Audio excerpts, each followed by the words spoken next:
2 of Bury the Braves. Phils get the win. Harper exits. We got some Birds talk. It's going to be a fun Wednesday here on Kincade Salciunas, 97.5 The Fanatic. This is Kincade and Salciunas. You and I are on the same page. Wins are wins. Get wins, get to the top of your division, put yourself in a good spot so that you can, maybe if a guy gets hurt. So wins are at a premium to me. Wins are wins. I don't care who you're doing it against. And we wake up today, the day after Memorial Day, so everybody check the standings. Oh, wow. The Phillies are the best team in baseball. Kincade and Salciunas. John Kincade, Andrew Salciunas. 97.5 The Fanatic and 97.5thefanatic.com. And a good Wednesday morning, Philadelphia. I'm Andrew Salciunas alongside my man, John Kincade. Johnny, the Phillies are still the best team in baseball following last night's 2-0 victory over the Bravos. That felt like October. I saw Jason Stark last night, and I said, it feels like October. Yeah. It was around the 6th inning of that game, and it was anxious. Yeah. It was tight. It was tight, man. Two really good baseball teams, despite the Braves' record. It felt like October. Yeah, and it was a fun game to watch. Ranger Suarez, who had a dance out of a couple of jams over the course of the game. First inning, he came close to throwing 30 pitches and yet settles in and goes 6 shutout innings. And then Orion Kirkring, Matt Strom, who we talked a little bit yesterday, who needed a bounce-back performance, he did. And then Jordan Romano, who needed a bounce-back performance after his weekend where he gave up that 3-run bomb. You got 9 shutout innings, 6 from your starting pitcher, 3 from your bullpen. That's a good win for the Phillies last night, man. I thought of you with the Strom performance because Strom is either it really has been either or. Yeah. Because last night he was ridiculous. Kirkring was ridiculous. Yeah, Kirkring was fantastic. I mean, that was a textbook bullpen performance that, again, all you're trying to do is buy time for Dave Dombrowski to not have to buy when the market is ultra expensive. Yeah, and Kirkring, was one of those guys where we looked at before the season started as a guy that needed to be an important part of the bullpen, and then he had a horrible start to the season. I mean, a disastrous start to the season. He's dug out nicely, though, right? His ERA is down to 3.54. On May the 6th was the last time, by the way, he allowed an earned run. His ERA was 5.14. Beautiful. He has now since dropped that to 3.54 with just scoreless inning after scoreless inning after scoreless innings. What's Romano down to? Now, Friday night screws him up. Yeah, because that would jump him that back 3-run up. homer, but I mean, 7.65. Before the 3-run home run, he was down to 6.87. Romano, though, has, I think, 10 of 12 scoreless performances. Oh, yeah. So, he's been tremendous. And if you're telling me that he's going to give me 10 out of 12 scoreless, then I'm signing up for it. Yeah, you're going to take that. Every time. So, yesterday was a good win. And remember... Great. I think that's a great win. Because you just take the pressure off. You get that first win. Right. You don't open the door for the Braves to make the big move, the sweep. Right, exactly. where they make up a big amount in the standing. And one of our questions yesterday during the show was how much stock you were going to put in to this series, because there are a lot of people that grouse when you talk about how good the Phillies been playing and they point out the schedule. We had a lot of texters pointing that at Phillies fans texting in yesterday pointing out about the schedule. Well, yesterday you played a legit opponent in Spencer Strider and the Atlanta Braves, and you win 2-0. Now, there's still 2 more games left in this series, but for all the people that point out that they only beat bad teams, yesterday was a good win against a pretty good team. Ignore the record of the Braves. They've been playing very good baseball since they started getting their guys back. They're now 25-28 after that loss yesterday. But you know what, John? We're going to get into the Bryce Harper moment here coming up in a little bit. But last night, I said something to you last week. Not borderline devastated, which I would have been if Dallas Goedert was no longer on the Eagles.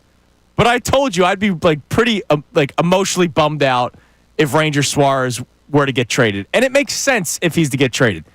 It doesn't look like they're going to extend him. At least I don't think.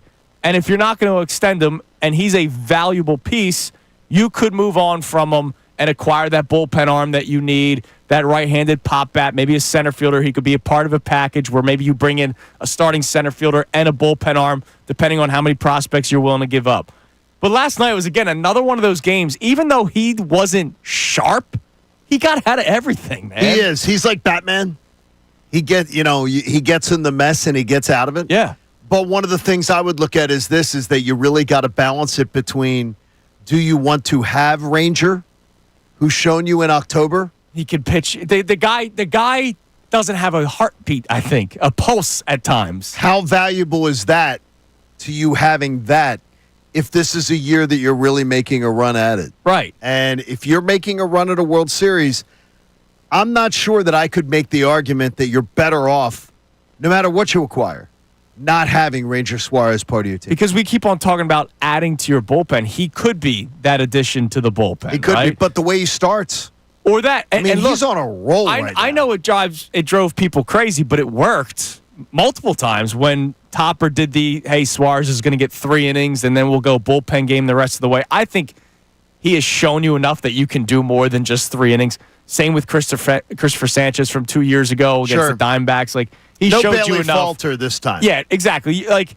enough with the piggyback, but maybe Suarez maybe Painter starts and goes 2 innings and then Suarez comes in for 3. And that's 5 of your 9 innings that you need to take care of. Like, Why do we I want don't Painter know. for 2? I'm just making up scenarios. Okay, please don't give me 2 innings. But to your point, right, is he so important to this team this year? We're talking about windows and how this could be the last of this core. Well, then why would you move on from one of your better players? I don't know that he can walk. And it was interesting because that was sort of the discussion last night in the press boxes. Ranger, is he more valuable kept or is he more valuable to you flipped? Because I don't know what you're getting flipped. It has to be to a contender. It has to be to somebody who's knocking on the door. So honestly, you're going to send, Ranger Suarez to somebody who looks just like you. Right. You're going to send.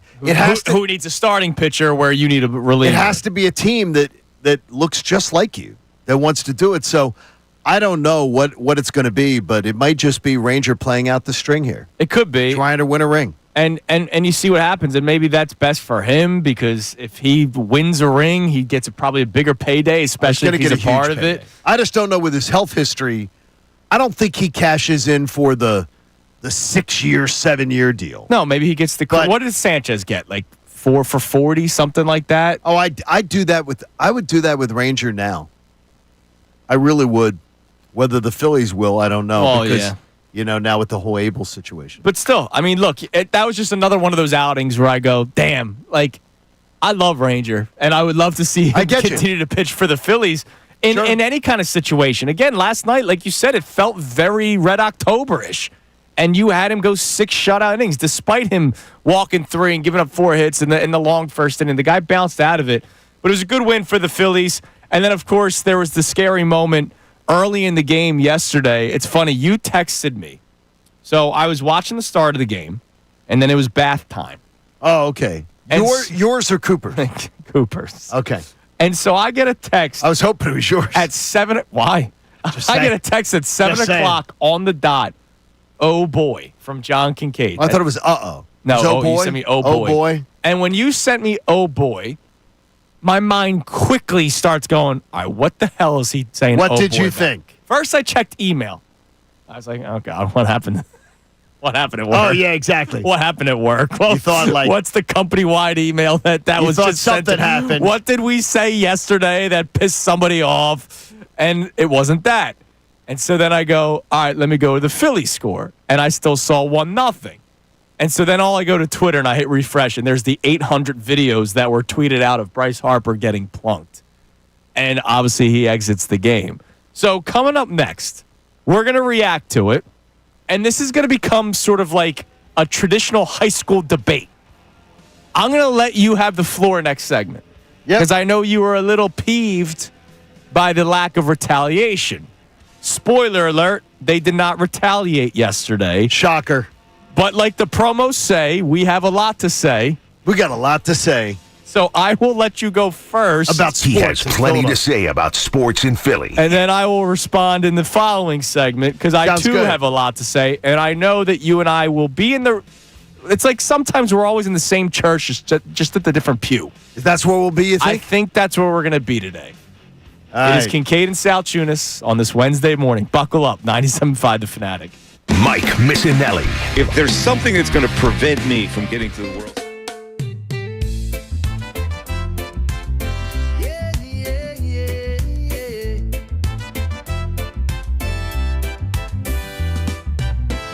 Sun Waves are calling me and you. Surfboard ready, time to ride. Feel the freedom, feel the tide. Summer on the beach, oh yeah, oh yeah. Walking on the sand, no care. Surfing in the sun, so free. Just the beach, the waves and me.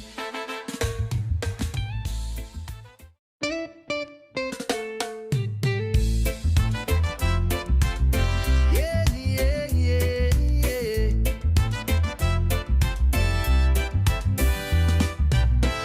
Sunny days and ocean blue. Waves are calling me and you. Surfboard ready, time to ride. Feel the freedom, feel the tide.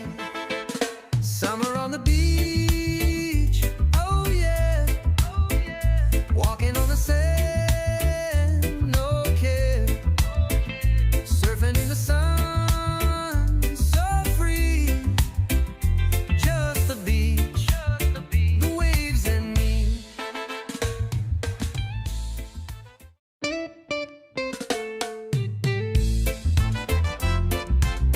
Yeah, yeah, yeah, yeah.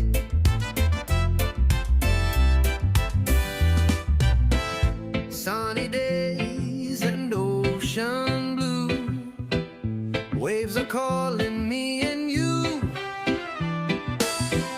Surfboard ready, time to ride. Feel the freedom, feel the tide. Summer on the beach, oh yeah, oh yeah. Walking on the sand, no care. Surfing in the sun, so free.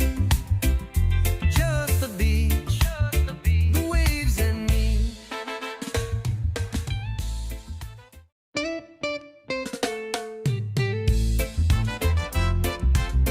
Yeah, yeah, yeah, yeah.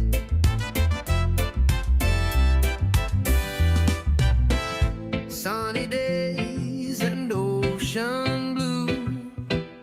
Waves are calling me and you. Surfboard ready, time to ride. Feel the freedom, feel the tide. Summer on the beach, oh yeah, oh yeah. Walking on the sand, no care. Surfing in the sun, so free. Just the beach, the waves and me.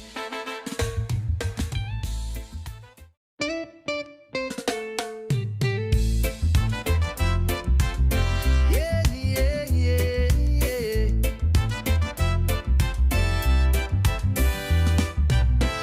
Sunny days and ocean blue. Waves are calling me and you. Surfboard. It's 6:14 here on Kincade Salciunas 97.5, the Fanatic. So early in the ball game yesterday, first inning, Spencer Strider, who's on the mound for the Braves, he drills Bryce Harper.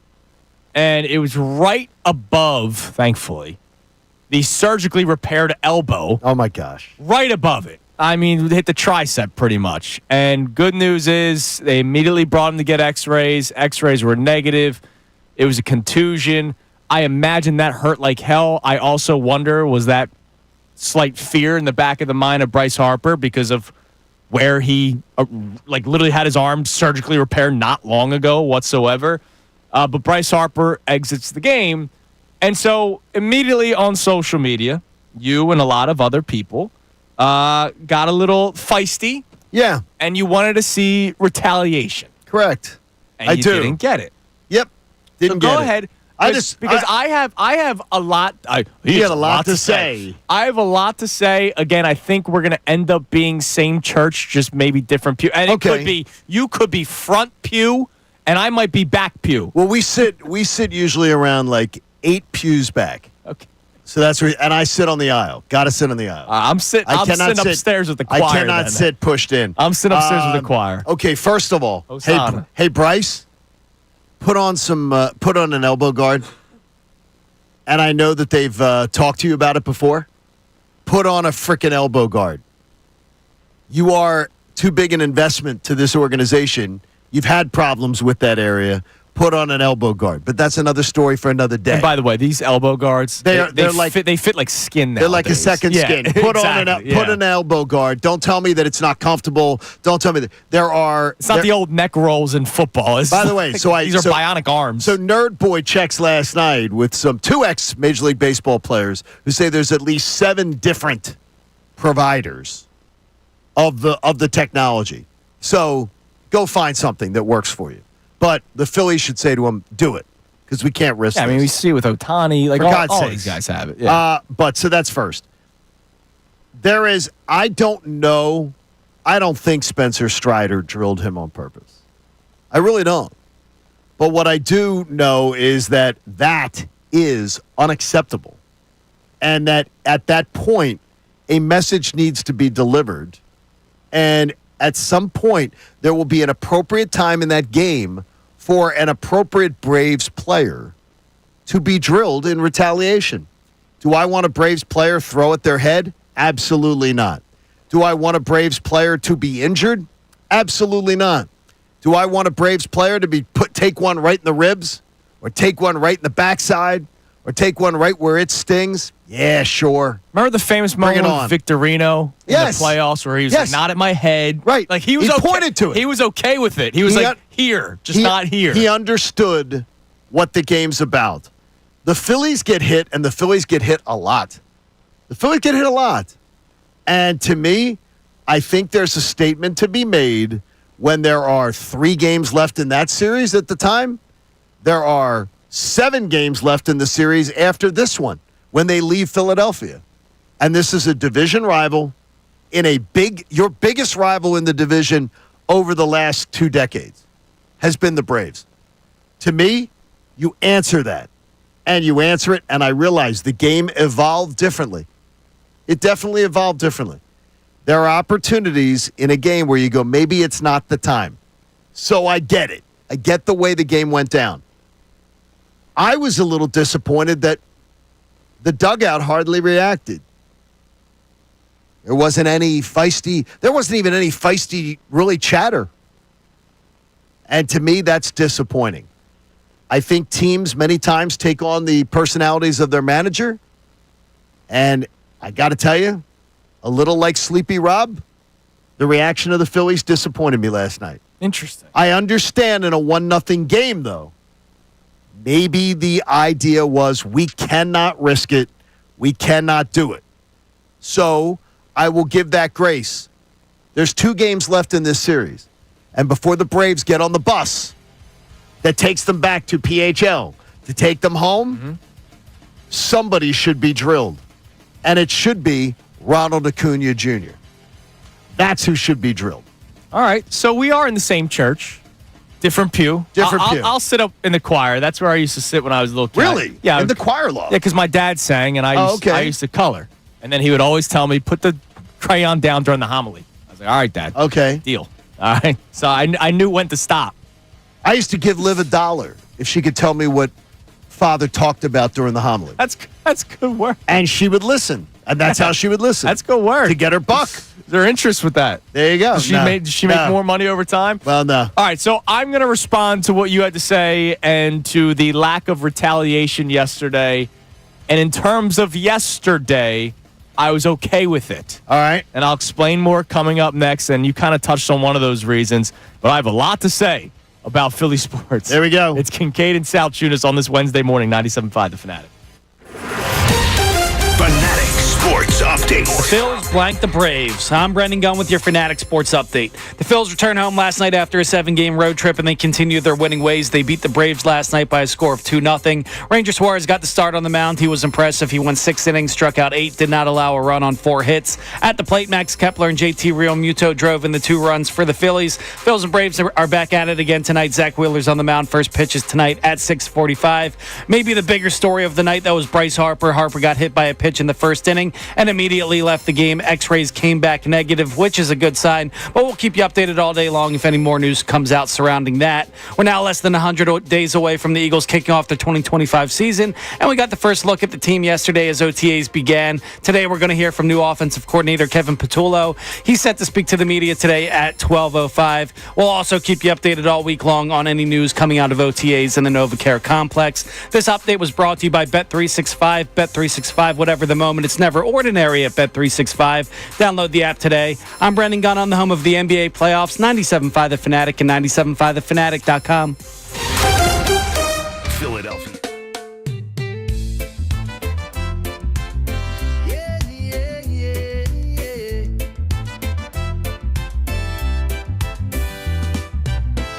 Sunny days and ocean blue. Waves are calling me and you. Surfboard ready, time to ride. Feel the freedom, feel the tide.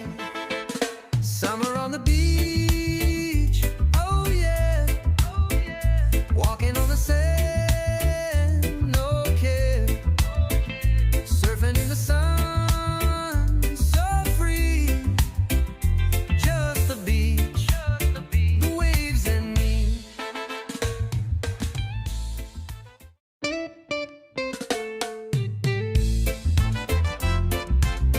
Yeah, yeah, yeah, yeah.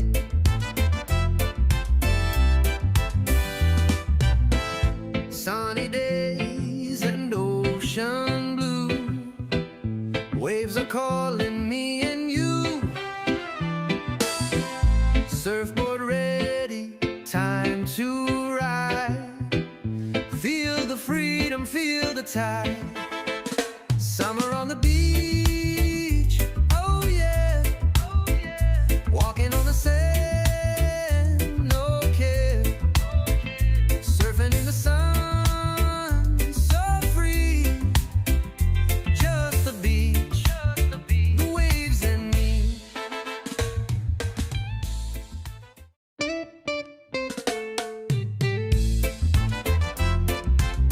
Yeah, yeah, yeah, yeah.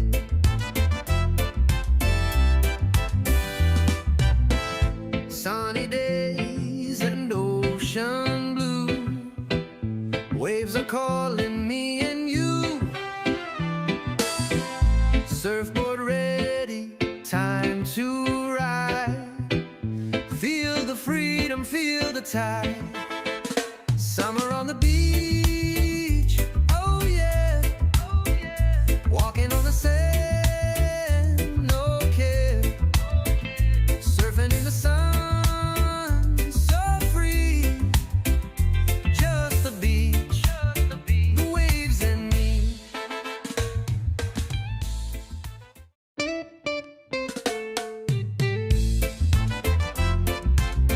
Yeah, yeah, yeah, yeah.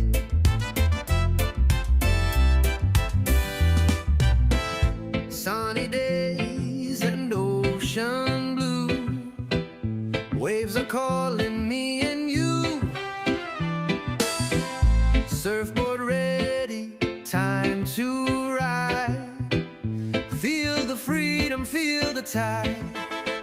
Summer on the beach, oh yeah, oh yeah. Walking on the sand, no care. Surfing in the sun, so free. Just the beach, the waves and me.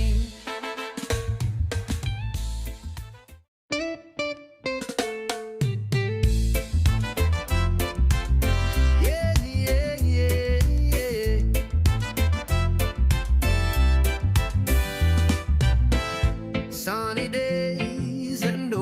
ocean blue. Waves are calling me and you.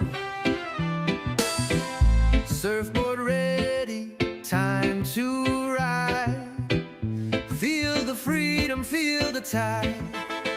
Summer on the beach, oh yeah, oh yeah. Walking on the sand, no care. Surfing in the sun, so free. Just the beach, the waves and me.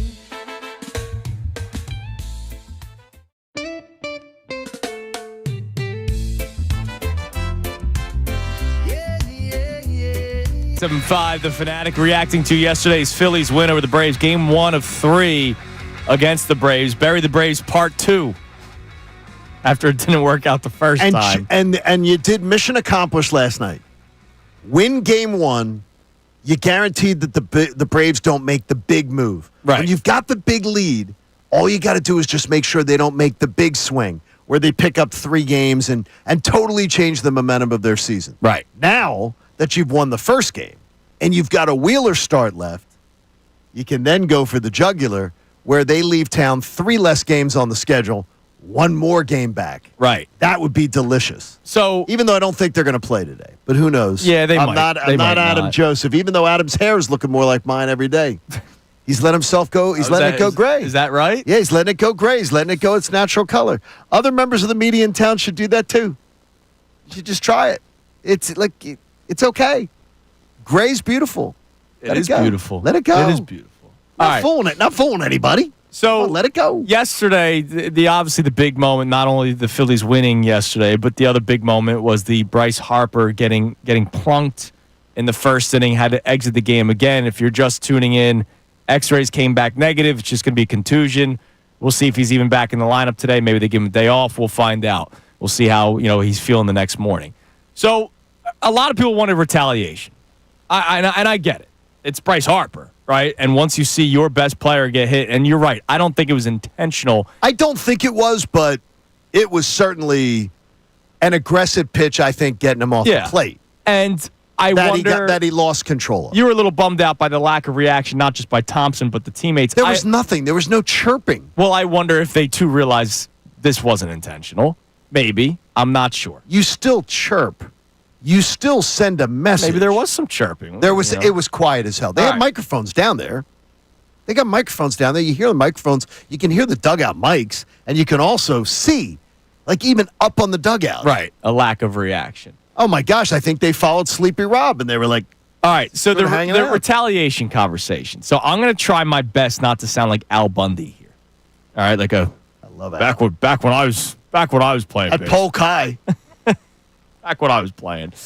That may be a lost reference on some people, but if it is, it's a shame. I got it. No, don't it's worry. It's a shame if don't it worry. is. I caught that one. It's a shame if it is. So yesterday, at one point you finally got to it last segment. It was a 1-0 ball game, eventually a 2-0 ball game. And if the goal is to bury the Braves, And it was too late by that time. 2-0, it was too late. It's bury the Braves. And by the way, even if you do put one guy on in the 8th inning, a home run ties the ball game. Yeah, right? I understand it. And so I don't believe there was ever the right moment in the ball game yesterday to do it, unless you did it right away in the top of the 2nd inning. But to your point, if you were going to do it to Ronald Acuna Jr., he was not up to bat in the 2nd inning. So there was no good time for you to do it.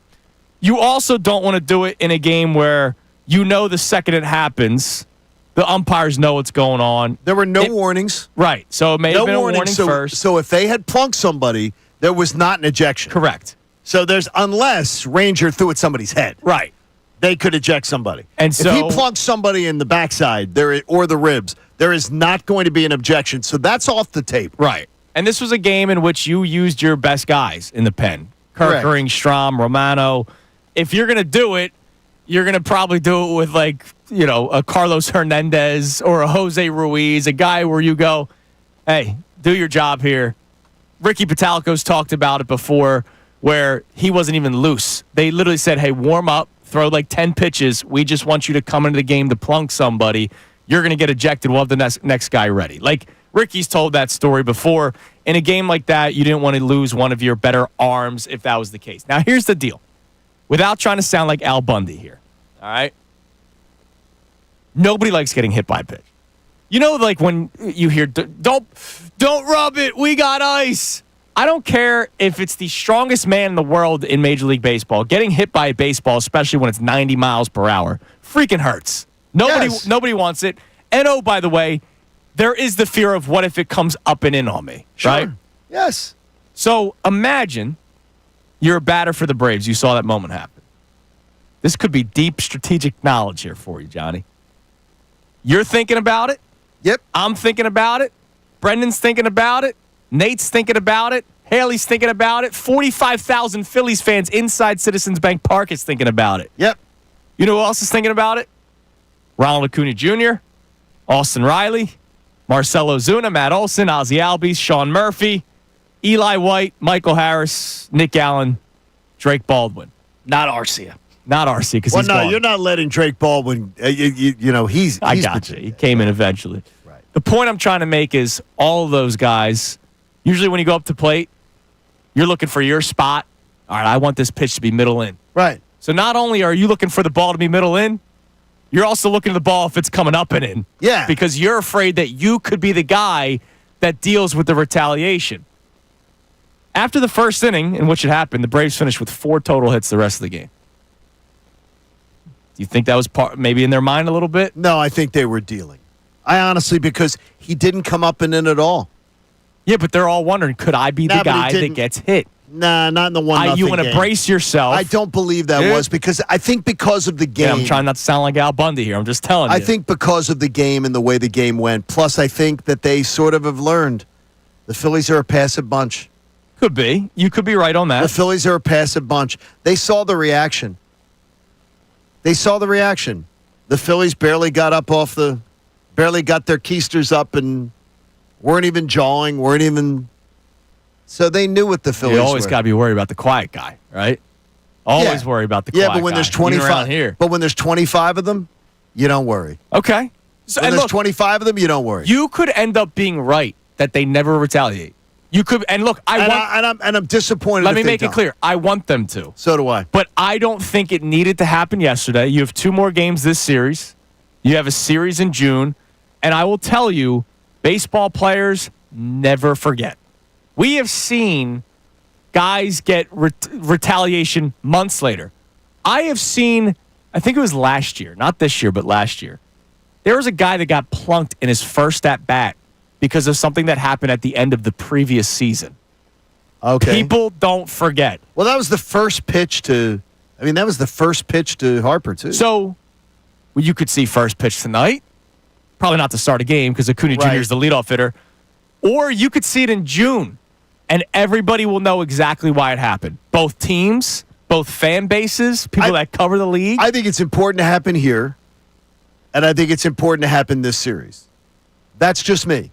But again, there's a lot of unwritten rules of baseball. Exactly. Are you doing that with Zach Wheeler going tonight? Like, I don't know if I want to. I feel more comfortable with Wheeler doing it. I'm more comfortable with Wheeler with men on base than any pitcher the Phillies have. Yeah, but you know what? You never. Again, this is deep baseball, and I'm sorry. Okay. You never know who the umpire is, and if they are. He can't get thrown out. Do you remember Noah Syndergaard? He can't get thrown out. You remember Noah Syndergaard thrown behind Chase Utley? Syndergaard got ejected. It was the first inning of the game, and it was the best mic'd up ever. I forget the manager at the time for the Mets. Came storming out and started yelling at the umpire. I'll try to find the video for you. The fact that they didn't respond last night, and as long as he just plops them, he is not getting kicked out of that game. And there were no warnings last night. But I've seen it happen before, is what I'm telling you. There were no usually like you say it's usually you that say happens it's going when to happen like it's a guarantee. Usually that happens when a warning has been issued. There was no warning issued even last night. So in other words, the umpire last night was like, if the Phillies want to respond, they got a right to respond. I'm just saying, I think part of it, the game was too close, which you and I agree. That's why we're in the same church. We both want retaliation. Right. But I do believe there's also the mental mind games of a baseball game, a course of 162 games. Every single batter on that Braves team, I bet you at some point was thinking, am I the guy that's going to get plunked? And that messes with your psyche when you're in the batter's box, man. I didn't feel that last night, though. I just didn't feel it. And Ranger didn't even deliver an inside pitch to knock somebody off the plate. Maybe he was told by the manager, hey, you keep doing your thing. We'll have somebody else take care of it if it's later on in the game and if the game's out of reach. Yeah, well, maybe that is. We'll see what happens. Because the game that was never out of reach. By the way, Terry Collins, thank you to Kevin Cooney for texting in. I'll show you the video. I don't know if you ever saw it. It was the greatest ever. It was just Noah Syndergaard got ejected right away. He threw a pitch behind Chase Utley. There was no warnings beforehand. But it was after Utley broke the second baseman's leg. Oh, okay, sure. Of the Mets. Well, that's a total. It was a different game. But that situation is not comparable to last night. I got you. Not comparable. I'm just saying, you never know when the umpire might. That was a maybe the jock strap's a little too tight. No, that's a broken leg situation. That's a completely different situation. All right. By the way, Kevin Cooney and I agreed last night. He was in front of me in the press box last night. We agreed that there should be retaliation. I agree too, and he couldn't believe it. He was shocked that we agreed on something. Oh, okay. I was going to say, I'm totally not surprised that it didn't happen last night. 2-0 ball game against no. division as rival that you're trying to bury, man. As the game went on, it really did. It did make sense. So here's the deal. Our first sort of call to action, for a radio term, for our texters and callers. Call to action. How do you feel about retaliation in baseball? Did you want it last night?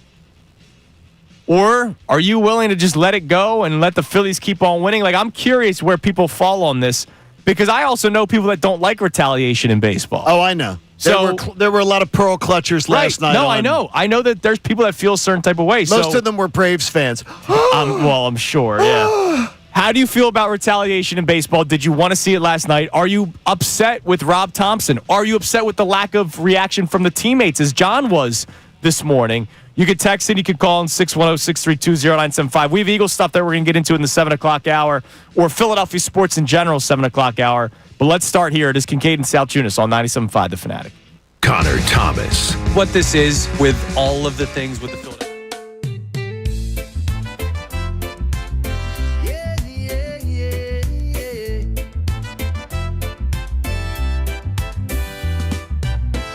Sunny days and ocean blue. Waves are calling me and you. Surfboard ready, time to ride. Feel the freedom, feel the tide. Summer on the beach, oh yeah, oh yeah. Walking on the sand, no care. Surfing in the sun, so free. Just the beach, the waves and me.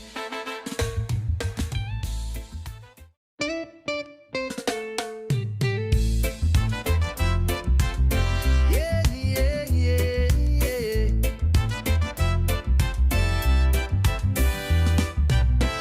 Sunny days and ocean blue.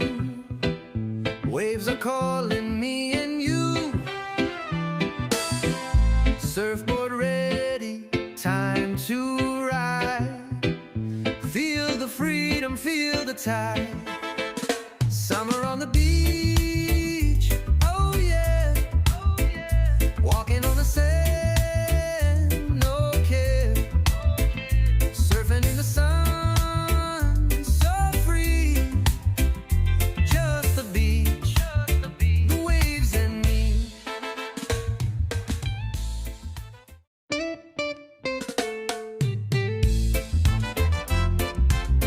Yeah, yeah, yeah, yeah.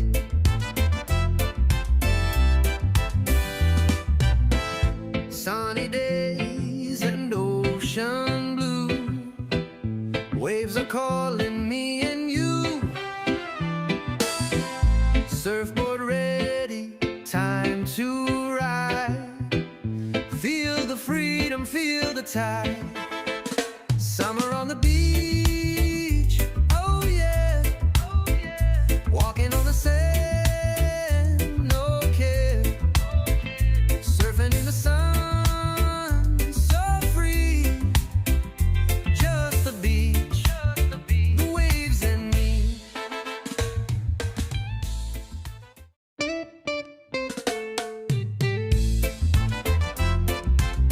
Yeah, yeah, yeah, yeah.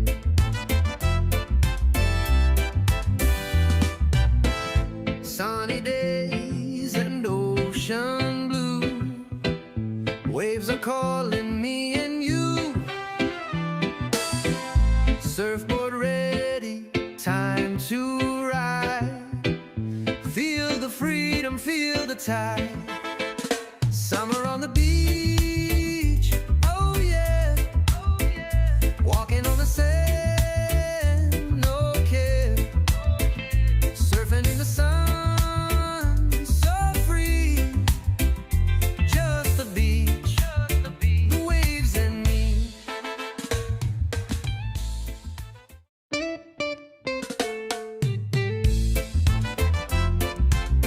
Yeah, yeah, yeah, yeah.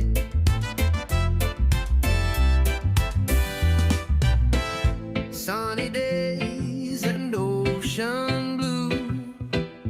Waves are calling me and you.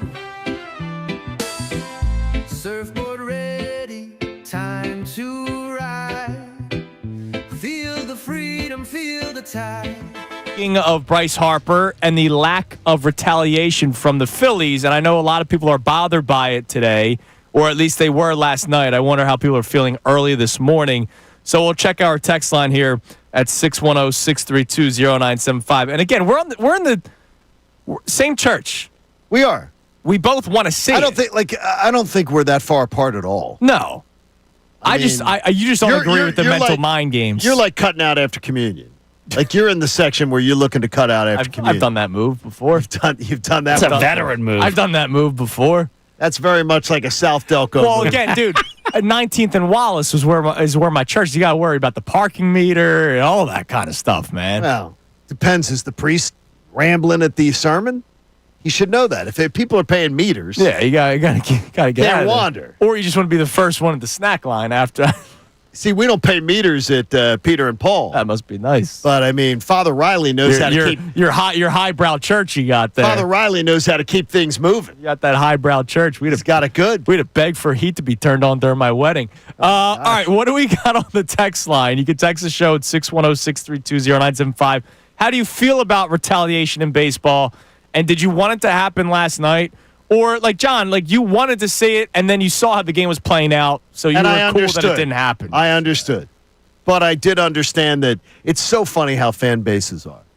Because a lot of my, let's just say people who used to listen to me on a daily basis were really upset last night. It's so terrible.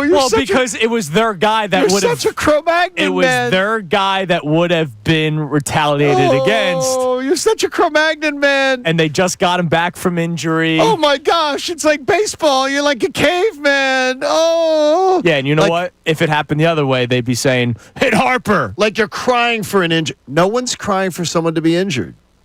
But I absolutely, if you're going to drill Bryce Harper like that in his elbow, I want every single Brave feeling a hell of a lot less comfortable in that box.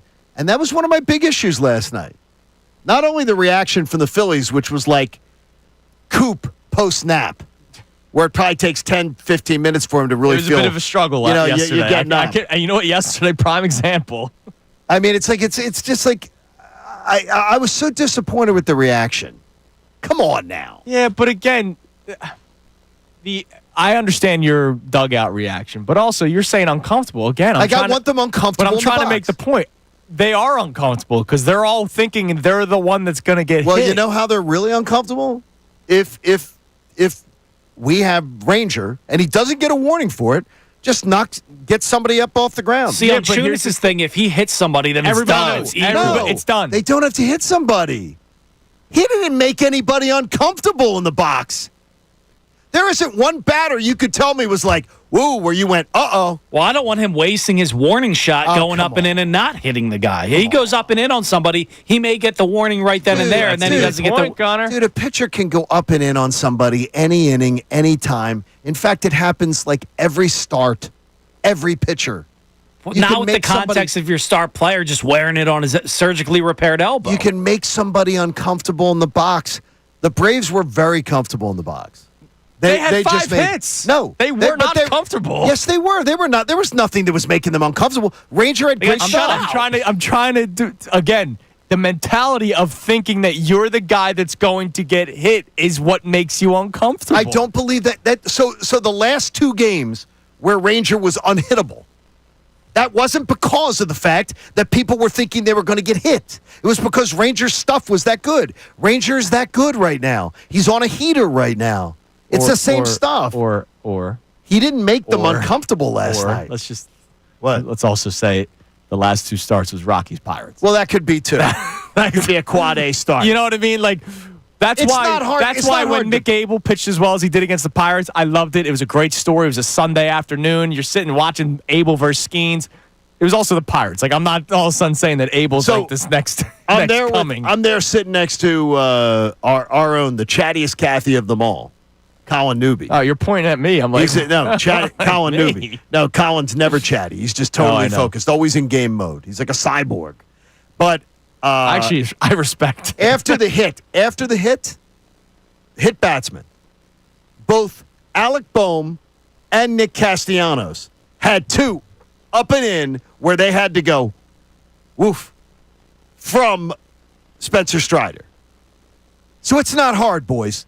It's not hard to go because Strider hits Harper, and there were 2. One was on a ball 4 to Alec Boehm, or it was either Boehm's 4 or it was Castellanos' ball 4, where they literally had to go pull back from like, wow, I'm going to get hit in the upper rib cage or whatever. Yeah, because they just saw it happen to their teammate. Now they're nervous. He had no problem pitching up and in. He was not going to let the Phillies get comfortable in that box last night.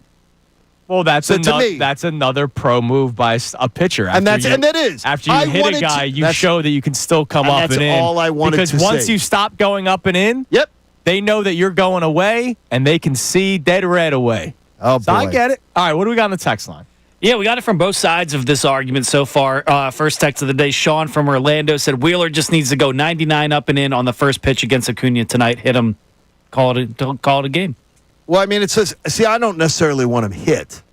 I want him uncomfortable.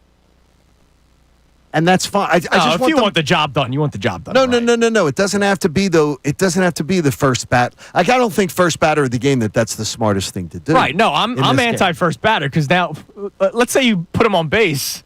It's the first inning. It's the top of the Yeah, first inning. I Got to gotta- run, and then Acuna steals second. Right, exactly. Now it's a 'Cause, runner I mean, on second. I got to tell you, I always assume that if you give Acuna a walk, he's stealing second. Yeah, because he always looks at the gift base as, well, then I'm going to get myself another gift base. What? So I His don't MVP want that. season, he finished with 50 stolen bases. I don't want right? that. Yeah, it's he's 73 stolen bases. He's nasty as Yeah, hell. yeah, like, and by don't the way, steal. yesterday, I got to tell you this, just a little side thing. Mm-hmm.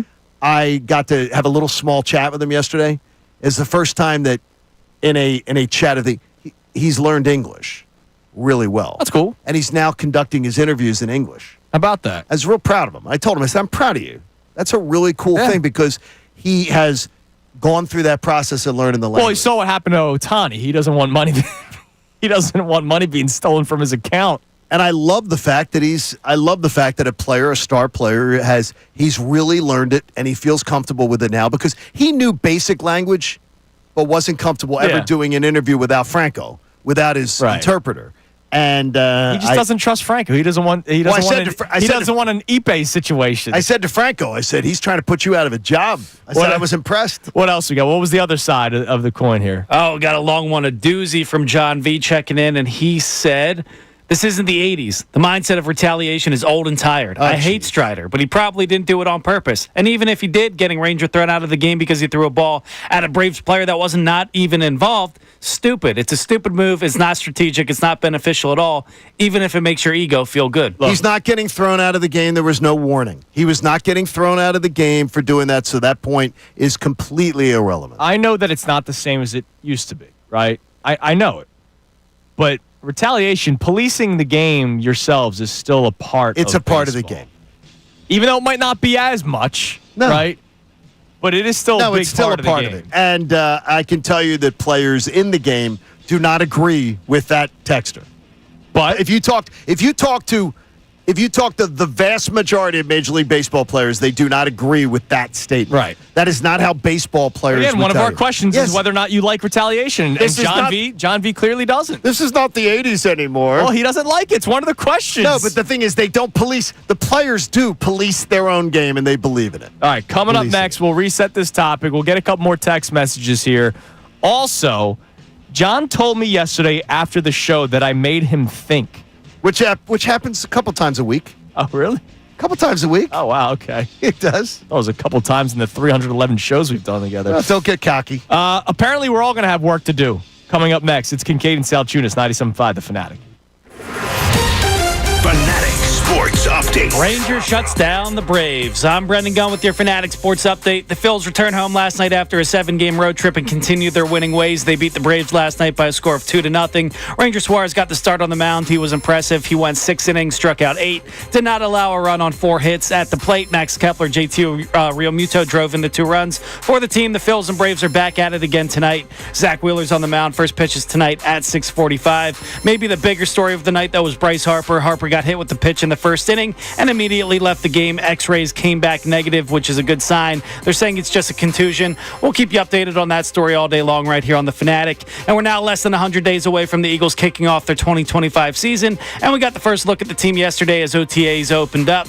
Today we'll hear from new offensive coordinator Kevin Patullo as he's set to speak to the media at 12:05 today. And we'll also keep you updated all week long on any news coming out of the NovaCare Complex and OTAs. This update was brought to you by WhatsApp. On WhatsApp, your personal messages stay private because your personal messages are yours. No one else can see them, not even WhatsApp. WhatsApp, message privately with everyone. I'm Brendan Gunn on home of the NBA playoffs. 97.5 The Fanatic and 97.5thefanatic.com. Bill Colarulo. Yeah, yeah, yeah, yeah.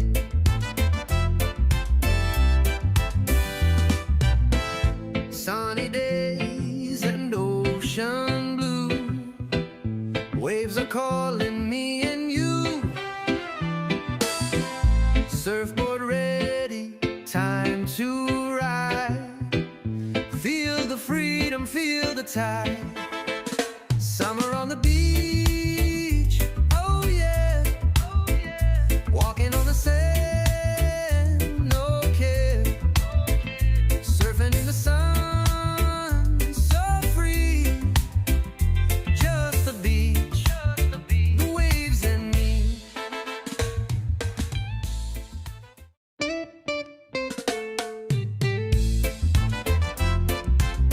Yeah, yeah, yeah, yeah.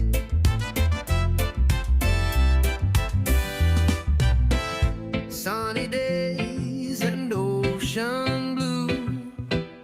Waves are calling me and you. Surfboard ready, time to ride. Feel the freedom, feel the tide. Summer on the beach, oh yeah, oh yeah. Walking on the sand, no care. Surfing in the sun, so free. Just the beach, the waves and me.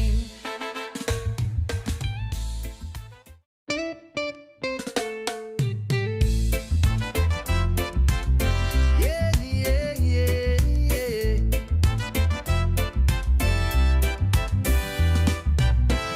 Sunny days and ocean blue. Waves are calling me and you. Surfboard ready, time to ride. Feel the freedom, feel the tide. Summer on the beach, oh yeah, oh yeah. Walking on the sand, no care. Surfing in the sun, so free. Just the beach, the waves and me.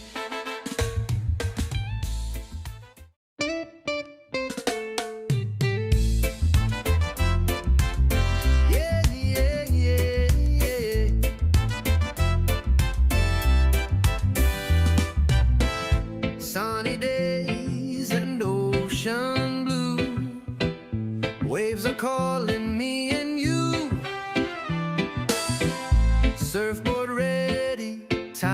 to ride. Feel the freedom, feel the tide. Summer on the beach, oh yeah, oh yeah. Walking on the sand, no care.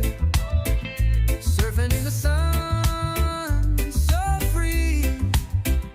Just the beach, the waves and me.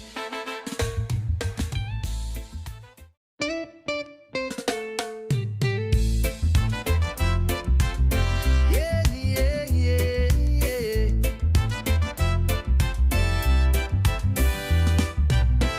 Sunny days and ocean blue. Waves are calling me and you.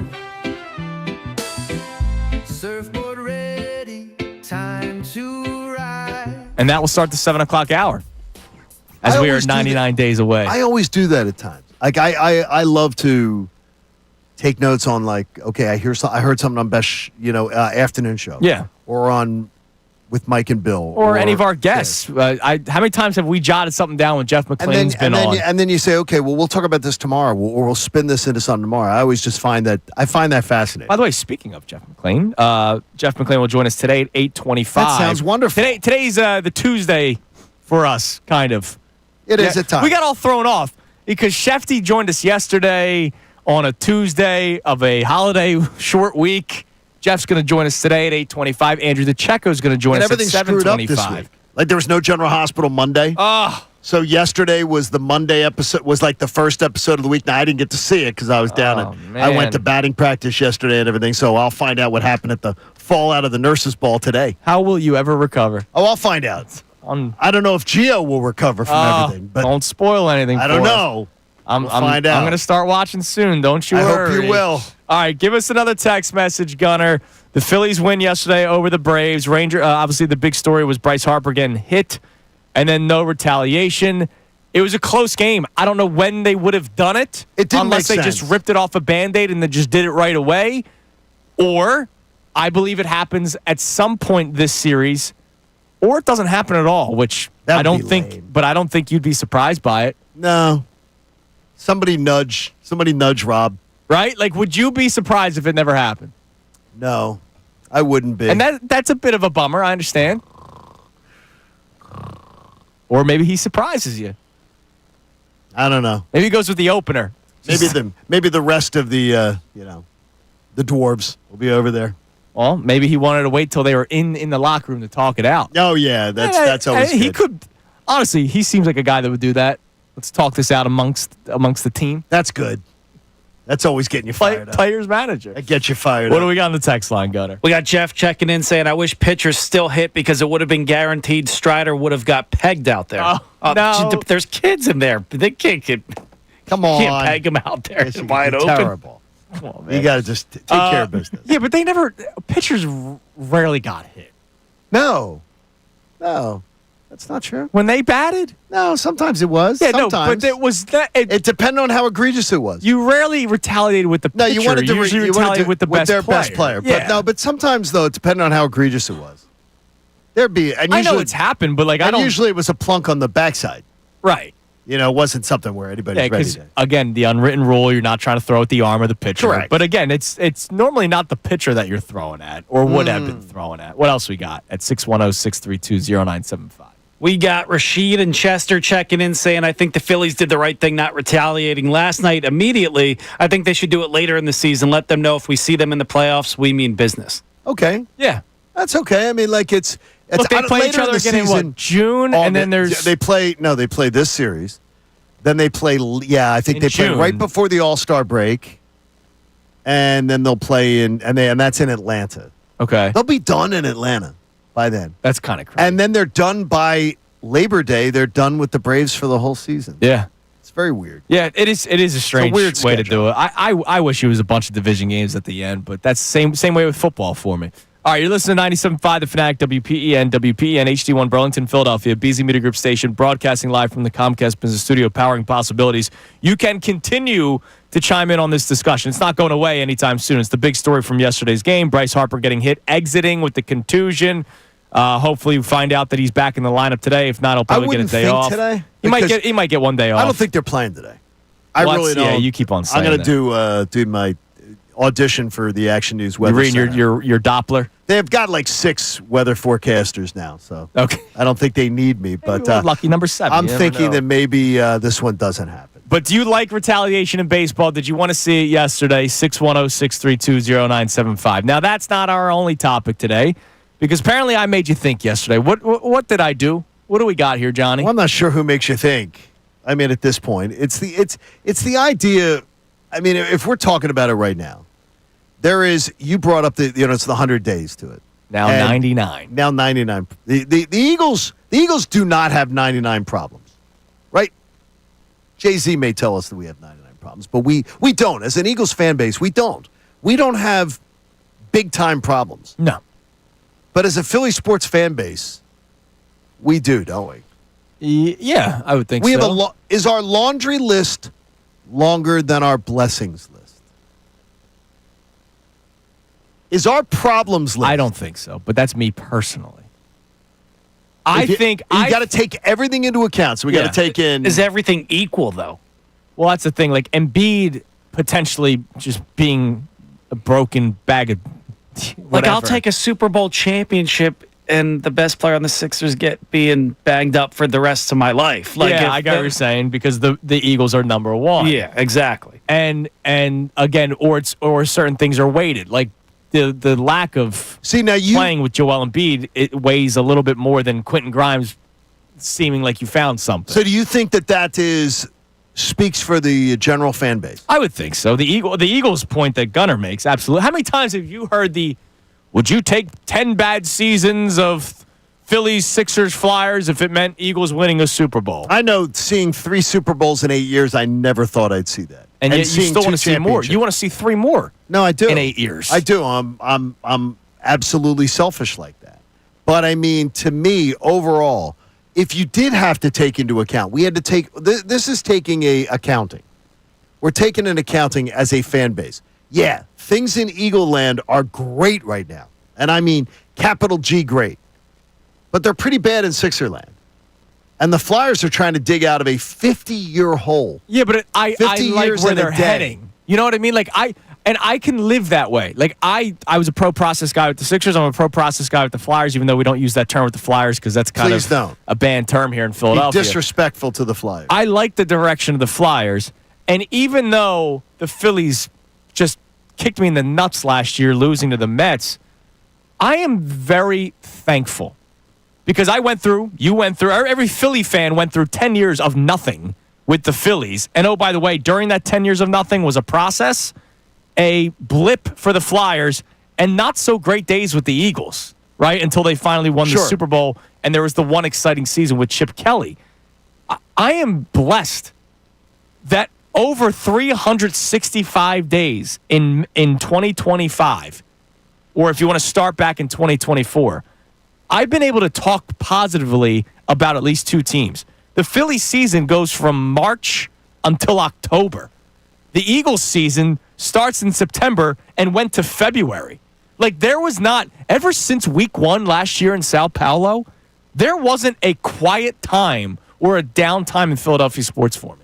There isn't. And obviously, Embiid, like that stuff, like if I'm focusing on that short, sucks. Well, I mean, the thing is, though, this discussion, though, requires you to look at it all.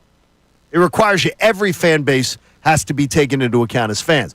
I personally feel like my basket of blessings is overflowing. Right, as it should. We have it good here. Compared to what I've lived my entire life, I feel like the basket of blessings is overwhelming. It's wonderful. Like watching a Tuesday night in late May, and that building last night was electric. There were 40 grand in that building, and it was electric. Yeah. They were fired up. They were excited. It felt like October. Yeah. It felt like an October game. There was great energy in the building, and everybody was into it. That's great stuff that we're staring at right now. And that can't be underestimated. No. Where we're at. I said it a couple of years ago that we're in a bit of a golden era in Philadelphia sports, and I got pushback for it. And that was when the Sixers, we actually had somewhat of hope with the Sixers. Sure. But still, I mean, I'm watching the Eagles, winning Super Bowls, getting to Super Bowls, and still being considered Super Bowl favorites. The Phillies are number one baseball team record-wise. They're number one on a lot of people's power rankings, and Sure. I watch them day in and day out, and I enjoy the ride, right? Like, I'm not the Right. wake me up when it's October person. They're an interesting team to watch. I mean, Yeah. they're not a bad product to watch. No, they do things that we rip them for They because run the bases poorly. well, and it's because we watch them for every pitch, right? I'm sure if we took a week to pick a different team, we threw a dart at the dartboard, and we landed on the Cubs. Wow, that's freaking weird, man. Okay, that's crazy. Ew. That's really I'm weird. done, dude. We've worked way too much. Cubs are coming in a couple weeks. Ew, I hated that. Man, that's weird. If we watched the week of the Cubs, we would find out things that would go, man, look at that base running, or look at that third base coach always sends guys at the wrong time. Like, we would find things to grouse about. I bet It's we because would. we watch the Phillies every single night. We know things. We know what helps. We know what hurts them. Here's what I don't like, though, is that the thing with the Phils is that I don't understand where something I really respect about Nick Sirianni that I haven't gotten the same level of love with Rob Thompson is that when Nick Sirianni's teams do something poorly, they have tended to fix them. I haven't seen Nick Sirianni's team, the Rob Thompson teams do the same, except I will give them credit. I think the approach at the plate this year has been a hell of It a lot has better. been, yeah. Hell of a lot better, so I'm going to give them credit for that. But overall, the bad base running, the lackadaisical approach to things has never changed in his tenure.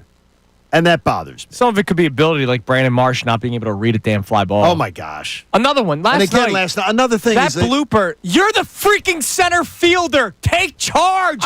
You've been learning that since Little League. How is this guy a Gold Glove finalist last I year? don't No. know. And guess what? Because of lack of errors, because they don't count errors this is where- anymore. It's stupid. This Like, is I'm not where- defending him. I'm saying, like, how is that possible? This is where we Like, can have. This is where when Connor comes back. Oh, he's this is- an elite center This fielder. is where he's no, above. He's not. No, he's not.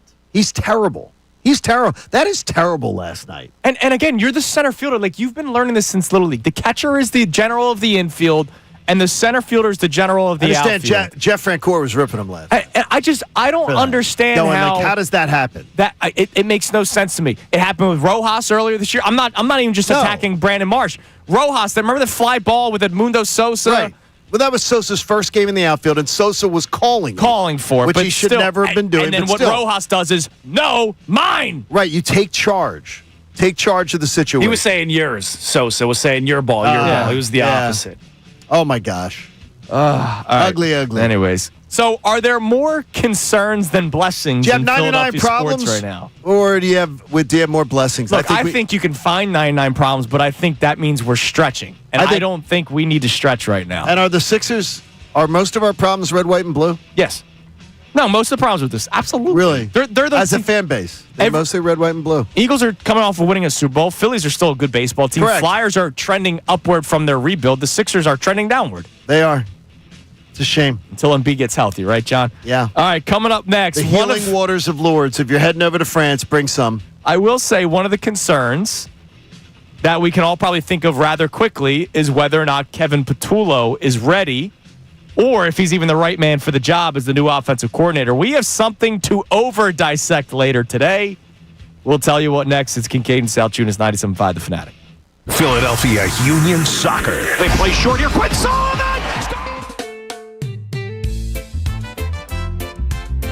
Yeah, yeah, yeah, yeah.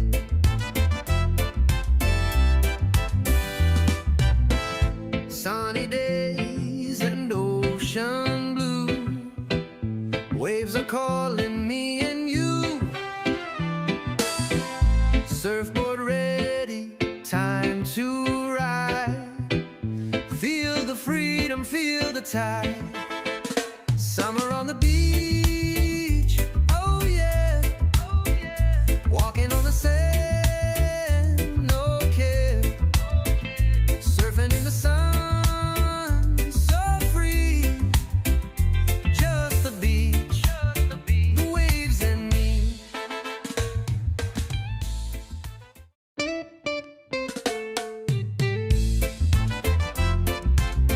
Yeah, yeah, yeah.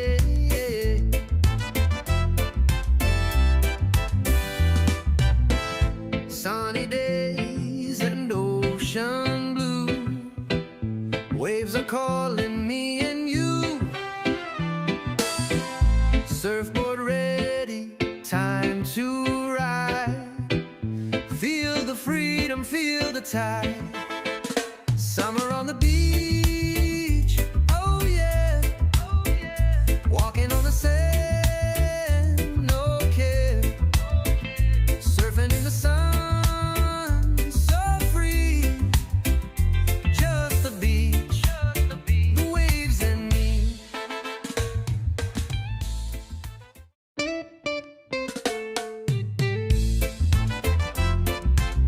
Yeah, yeah, yeah, yeah.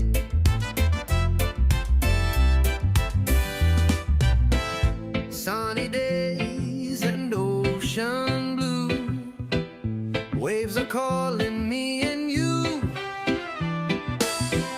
Surfboard ready, time to ride. Feel the freedom, feel the tide. Summer on the beach, oh yeah, oh yeah. Walking on the sand, no care. Surfing in the sun, so free. Just the beach, the waves and me.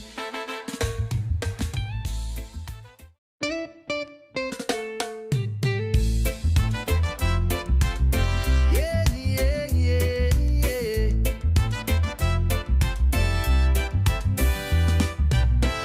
Sunny days and ocean blue. Waves are calling me and you. Surfboard ready, time to ride. Feel the freedom, feel the tide. Summer on the beach, oh yeah, oh yeah. Walking on the sand, no care. Surfing in the sun, so free. Just the beach, the waves and me.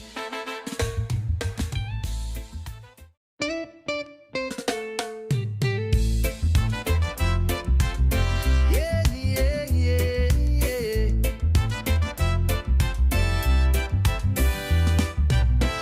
Sunny days and ocean blue. Waves are calling me and you. Surfboard ready, time to ride. Feel the freedom, feel the tide. Summer on the beach, oh yeah, oh yeah. Walking on the sand, no care. 7:12 here on Kincade Salciunas, 97.5 The Fanatic. We'll get back to our text messages here momentarily on our topics. Do you like retaliation in baseball? Did you want to see it last night after Bryce Harper got plunked? And also, can we find more concerns than blessings in Philadelphia sports right now? I bet you there are people that can, John. Yeah, I bet you we should. There's more. There's grousing fans. Okay, if you're, but I got to tell you though, if you believe as a Philadelphia sports fan right now that you have more things to be complaining about than blessings, I don't know. I hope I never sit next to you at a game. Right. I'm just being honest. Because then you'll just be miserable. Because I don't know how you could be. I just don't know how you could be. By the way, we will be joined by Jeff Francoeur. Will join us tomorrow morning. Looking forward to that. Jeff will join us tomorrow morning. He's flying this morning, can't join us. But Jeff, I'll just share with you is the amount of baseball players who in Major League Baseball that would say that baseball does not police itself is very slim. Yeah.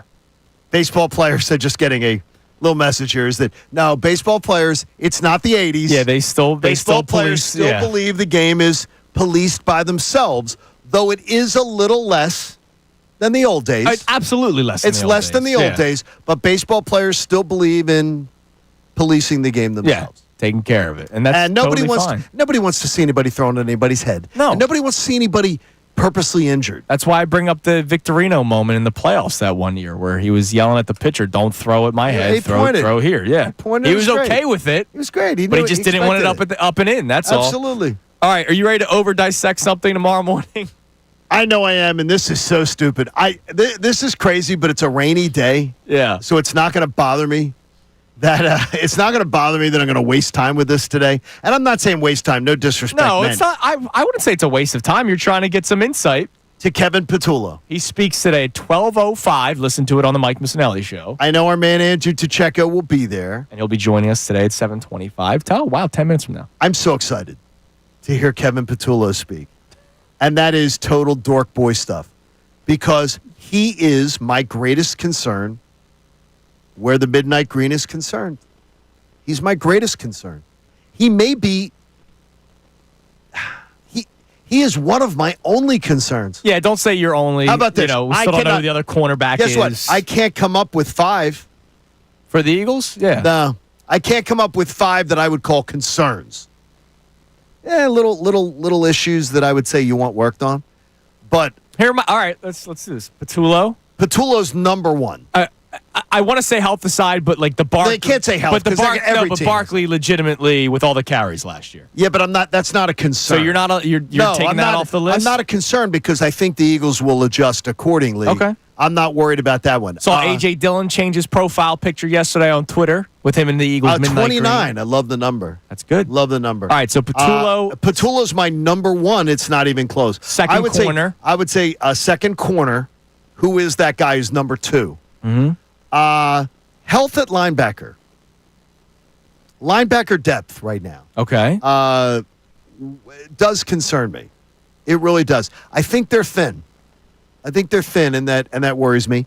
Kobe Dean, by the way, picking up ballet. Did you see that? I saw that. Love it. I'm not shocked because Nakobe always looking for a challenge. Yeah. And football player, he's not the first football player to pick up ballet because they think it's good for their body and flexibility. Flexibility. I mean, he was always into the plyometrics. Okay. Is that what they call it? Yeah. The plyometrics. Mm-hmm. So he was always into that. So I guess this is like the next step. Could be. So the footwork and everything like that. I'll give you another concern, and it's twofold. Pass rush depth. Yeah, there's one. Even though that was my concern last year, and look at what happened. Exactly. Safety, and it's twofold. So I don't know who's going to be the other safety alongside Reed Blankenship. It's going to be Makuba. I think it's going to be Makuba, too. I'm not a big Sidney Brown fan. I don't think that they drafted him to have him be a backup. Right, in the second round. Now, the reason why it's twofold, how well does Blankenship work with Makuba? Because we've seen Blankenship have 2 very good seasons when Both of them Chauncey with Gardner-Johnson. CJGJ. We saw the year in between him not have a good season when it was the combination of Sidney Brown. They eventually brought in Byard. There was another safety that played at times. Do you think he did not have a good season? I think he was asked to do different things that he's not necessarily great at. Okay, I'll give you that. And so I hope this year he works well with Makuba so that both guys don't struggle. I'm going to tell you that I do not consider Reed Blankenship a concern. So he wouldn't be on my list. No, I'm not calling him specifically a concern, but does it not work? Like him and CJGJ were great together. Safety's not a concern for me, but I get it. I get what you're saying. I don't think that's unreasonable. It's not on my list, but I'm looking at him going, man, 5 isn't on there. Yeah. Like I can't come up with Jake Elliott. I can't well. I know you're all worried about But the Jake. thing is though, I can't come up with 5 concerns. Right. Because Jake, I know, is still going to be. They won a Super Bowl with the worst kicker in the NFL from 50 and above. So somehow, maybe he won't be as bad as he was last year. I don't know. Yeah, I mean, there was the rumors. I heard his golf game is as good. There's the rumors that he had some sort of injury that he was dealing with. Who knows? Could be. But yeah, Well, Kevin Patullo speaks The long today. snapper got fired for his failures. He did. So Rick Lovato, 2-time Super Bowl champion. yeah, Rick so they got Lovato. rid of the. Yeah, long and you can't snapper. use the younger argument either because this new one's 2 years older than Lovato was. Yeah, So they that's got right. rid of the long snapper because he was the problem. Yeah, He's the problem. somebody has to be the scapegoat. Yeah. All right, Blame so yeah, him. Kevin Patullo speaks today, 12:05. I You'll be can't able to wait to listen hear. to it during the I don't Mike even know what he Missanelli show. sounds like. Yeah, Honestly, I have no It's idea what funny. he can sound like this. I have no idea Hi, either. I'm Kevin Patullo. How are you? I haven't really sought Hi, after I'm Kevin Patullo. How are ya? press conferences all that much. Look, I'm into it, baby. You know who probably knows what he sounds like? Andrew DeCecco. Oh, I know he does. I guarantee he does. Our man Andrew DeCecco He joins speaks us in coming a up strong next. baritone. Coaching staff just sounds like an episode of The Sopranos. You got Sirianni, Big Dom, Patullo. Well, Sirianni doesn't sound too. Andrew DeCecco joins us next to talk about the start of OTAs and, of course, Kevin Patullo, who will speak to the media today. It's Kincade Salciunas, 97.5 The Fanatic. Fanatic Sports Update. The Phils blank the Braves. I'm Brendan Gunn with your Fanatic Sports Update. The Phillies returned home last night after a 7-game road trip, and they continued their winning ways. They beat the Braves last night 2-0. Ranger Suarez got the start on the mound. He was impressive. He went 6 innings, struck out 8, did not allow a run on 4 hits. At the plate, Max Kepler and JT Realmuto drove in the 2 runs for the Phillies. The Phils and Braves are back at it again tonight. Zach Wheeler's on the mound. First pitch is tonight at 6:45. Maybe the bigger story of last night, though, was Bryce Harper. Harper got hit with the pitch in the first inning, immediately left the game. X-rays came back negative, which is a good sign. They're saying it's just a contusion right now. We'll keep you updated all morning long, all day long, as far as any news on that story comes out. We're now less than 100 days away from the Eagles kicking off their 2025 season, and we got the first look at the team yesterday as OTAs opened up. Today, we're going to hear from new offensive coordinator Kevin Patullo as he speaks to the media today, this afternoon at 12:05. We'll also keep you updated on any news coming out of NovaCare and OTAs all week long, right here on the Fanatic. This update was brought to you by Mattress Firm. Get matched and sleep at night during Mattress Firm's Upgrade Your Sleep sale. Take 120 nights to love your new bed or your money back. Restrictions apply. I'm Brendan Gunn on the home of the NBA playoffs, 97.5 The Fanatic and 97.5thefanatic.com. Ricky Vitalico. There's a schedule out there for everybody. We're going to know when the...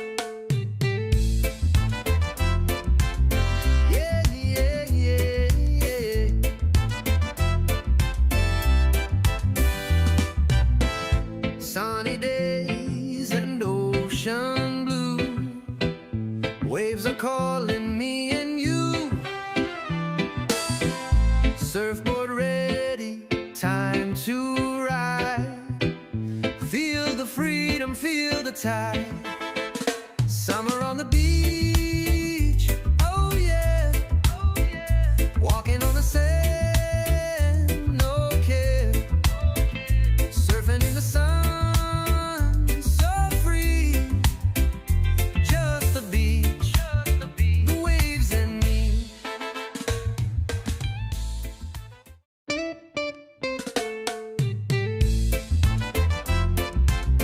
Yeah, yeah, yeah, yeah.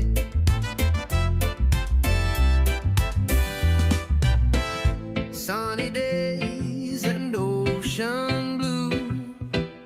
Waves are calling me and you. Surfboard ready, time to ride. Feel the freedom, feel the tide. Summer on the beach, oh yeah, oh yeah. Walking on the sand, no care. Surfing in the sun, so free. Just the beach, the waves and me. Yeah, yeah, yeah, yeah. Sunny days and ocean blue. Waves are calling me and you. Surfboard ready, time to ride. Feel the freedom, feel the tide. Summer on the beach, oh yeah, oh yeah. Walking on the sand, no care. Surfing in the sun, so free. Just the beach, the waves and me. Yeah, yeah, yeah, yeah. Sunny days and ocean blue. Waves are calling me and you. Surfboard ready, time to ride. Feel the freedom, feel the tide. Summer on the beach, oh yeah, oh yeah. Walking on the sand, no care. Surfing in the sun, so free. Just the beach, the waves and me. Yeah, yeah, yeah, yeah, yeah. Sunny days and ocean blue. Waves are calling me and you. Surfboard ready, time to ride. Feel the freedom, feel the tide. Summer on the beach, oh yeah, oh yeah. Walking on the sand, no care. Surfing in the sun, so free. Just the beach, the waves and me. Sunny days and ocean blue. Waves are calling me and you. Surfboard ready, time to ride. Feel the freedom, feel the tide. Summer on the beach, oh yeah, oh yeah. Walking on the sand, no care. Surfing in the sun, so free. Just the beach, the waves and me.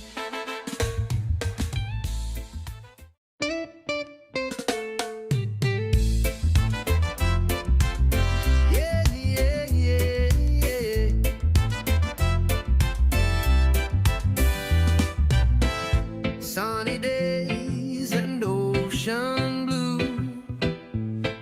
are calling me and you. Surfboard ready, time to ride. Feel the freedom, feel the tide. Summer on the beach, oh yeah, walking on the sand, no care, surfing in the sun, so free, just the beach, the waves and me.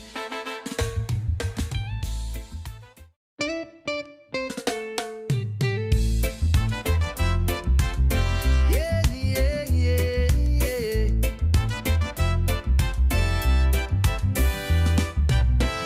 Sunny days and ocean blue. Waves are calling me and you. Surfboard ready, time to ride. Feel the freedom, feel the tide. Summer on the beach, oh yeah, walking on the sand, no care, surfing in the sun, so free, just the beach, the waves and me. Kincade Salciunas, 97.5 The Fanatic. What's going on, Johnny? We're A-OK with everybody who listens to the show or who watches on YouTube. Maybe. If you're up early with maybe a baby or something, and we're A-OK with all of our fans of the show. I just wonder if he thinks I could play. All right, joining us I now on doubt the it. Comcast Business Hotline. I play in a Sunday League still. Comcast Business Hotline every day. This is a big day. Let Comcast Business help you move forward with what's next. OTAs began yesterday for the Philadelphia Eagles. Did you blink February, whatever, and now all of a sudden it's OTAs following the parade? Valentine's Day. My wife thinks that this year has flown. I do not. Well, I do not feel I like think it it's is flown. flying by. It also helps that the Eagles, literally the parade, when Was they won the Super Valentine's Bowl, was Day. Valentine's Day. That was just 3 months ago. That's amazing. And now all of a sudden we're at OTAs already. That's what happens when you go as deep as you do in the NFL season. And to talk about it all from inside the Birds, and of course here on 97.5 The Fanatic, our man Andrew DeCecco. Andrew, what's going on, brother? Good morning. Hey, good morning, guys. How are you? We are doing great. We're excited to get a little taste of football back, even though I do believe it's slightly overrated, loves but whatever. This is I the know lab. Andrew DeCecco This loves is the it. lab Yeah. to him. So it starts yesterday, and now you're going to be busy the next couple of days. So what are some things you saw yesterday? What are some things that you're looking to keep a close eye on during OTAs? So yesterday wasn't open to reporters. Today is. Yes. And I do have a number of different storylines that I'll be keying in on. First and foremost, new offensive coordinator Kevin Patullo, who's going to speak today at 12:05. I'm curious to see what if there's any carryover from what Kellen Moore did in terms of the offense last year, how he's able to kind of maybe add a new spin to it. Are there any new wrinkles? Because in OTAs, it's more of a passing camp, so you're not really able to glean much in terms of the trench play or even really the running backs because there's no contact. So in terms of the passing attack, or is there new route concepts? Is there new wrinkles? Is the middle of the field being utilized? And there are some conclusions that you can draw. Obviously, this is a big installation period, but I want to see how he interacts and what he's able to do with Jalen Hurts and things like that, because there is that continuity there. So I think that is an interesting storyline. And then further down the line, there's two young defensive players that I'll be keying in on. Keely Ringo, it's a big opportunity for him. And last offseason, he was a star in OTAs, and it just never correlated into training camp success. But he's got a big opportunity to start opposite Quinyon Mitchell, and he will be the front runner to do so. And Jeremiah Trotter Jr., the second-year linebacker, of course, the Kobe Dean still on the shelf, and Jahad Campbell with that shoulder. He's going to be a spectator and probably limited for the foreseeable future, so we're going to have to wait and see how that plays out. But big opportunity for both of those young players. When you talk about Kevin Patullo and getting to hear him speak today, part of it is going to be, as you say, his wrinkle into it. He's a passing guy. His resume says he's a passing sort of specialist, that's what he's specialized in. How much do you think they're going to let him sort of tinker and change this offense look? Yeah, I don't think that was lip service from when you heard Nick Sirianni initially talk about Kevin Patullo upon the elevation, because there's a lot of trust there between the two. Kevin Patullo is not green in any regards. He's been the pass game coordinator. He's been the associate head coach the past 2 seasons. And being able to oversee the passing game, you see things through a different lens. Now he's maybe able to take a step back and say, okay, well, here's what I would have done differently. I want to accentuate this part of accentuate this player a little bit more. I want to utilize the middle of the field. And they never really thrust him into a role that maybe he wasn't ready for, maybe like a Brian Johnson, right? I think he was able to learn from Nick Sirianni, from Shane Steichen, from Brian Johnson, from Kellen Moore. And by the way, he had a heavy hand in helping Kellen Moore in the week-to-week, day-to-day preparation. So he's worn different hats in the past, and there's a lot of trust there with Nick Sirianni, and I do believe you're going to see some more variations in terms of the passing game. You've mentioned the middle of the field a couple of times now in our first 2 questions, and that's been something that we've been wondering, why isn't that utilized more? Do you believe when it comes to this offense, how much does Jalen Hurts have to say in it when it comes to installing it? Well, I think now, and you saw what he was able to do last year in handling the protections, Andrew, so I have to believe that they're going to give him a lot of say in how this offense ultimately runs. And that's kind of what makes the coaching staff that they've assembled pretty special, because they are receptive to feedback, and they're going to try and build things around their quarterback, and rightfully so. I think Jalen's accomplished certainly enough at this point in his career to earn that right, and I do believe that if your ultimate goal is to get out of the gate fast and not have those growing pains early on like we saw last season offensively, you have to be able to communicate with your quarterback and say, hey, what would you like in the playbook? How would you like to do some things differently than last year? And so I think that you are going to see Jalen have a prominent voice in how this offense sort of goes forward. Let me take you back to early December when A.J. Brown was asked after the, I forget which game it was, Carolina game, where he said, the passing game, what needs to be improved, the passing game. Do you believe that commentary sort of lays in the weeds this entire offseason, and that maybe they need to make sure that they don't break the wheels off of Saquon Barkley, and they have a good approach to making sure he stays fresh after the workload of last year? Yeah, I absolutely do, John. And you hear, at least last Tuesday, you heard every different player that spoke at the podium, whether it was Jalen Hurts or A.J. Brown. They talk about the evolution of the offense.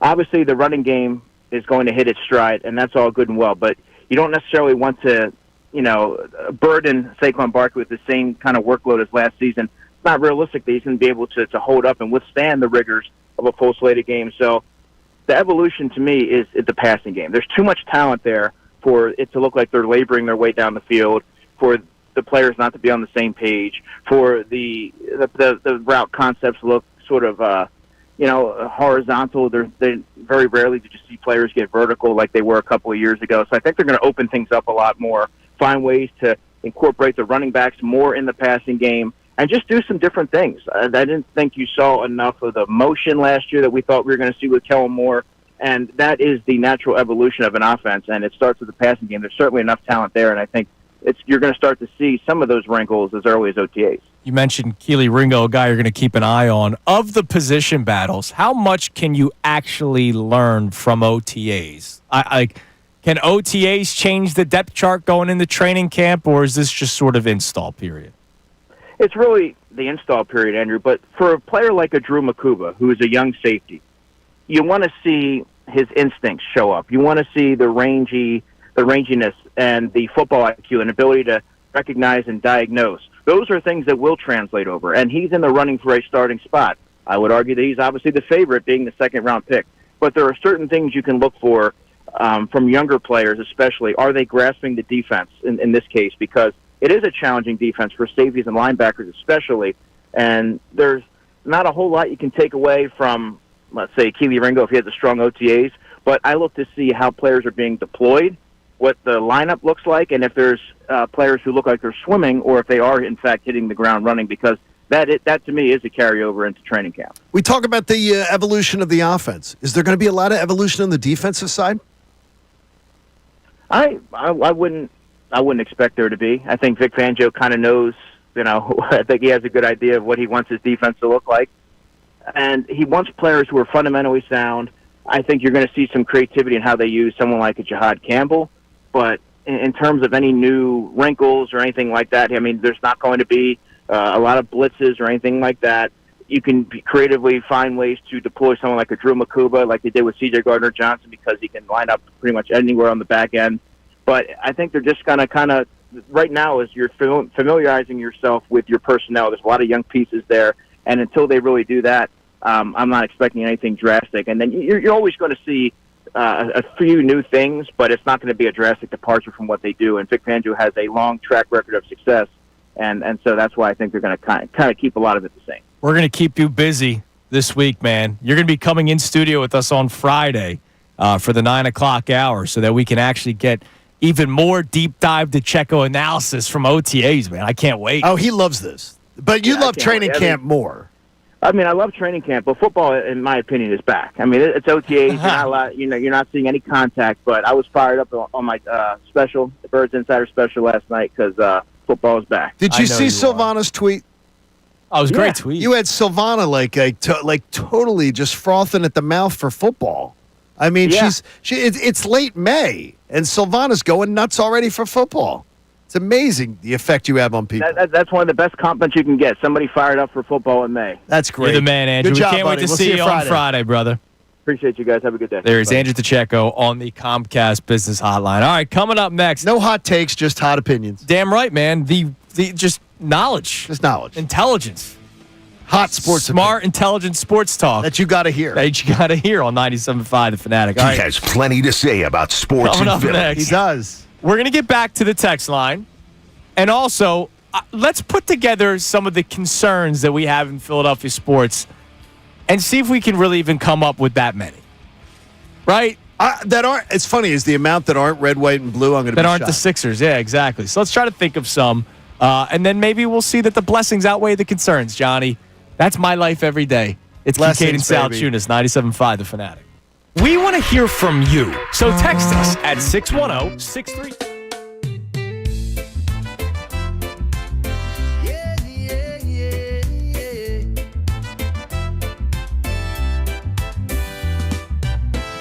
Sunny days and ocean blue. Waves are calling me and you. Surfboard ready, time to ride. Feel the freedom, feel the tide. Summer on the beach, oh yeah, oh yeah. Walking on the sand, no care. Surfing in the sun, so free. Just the beach, the waves and me.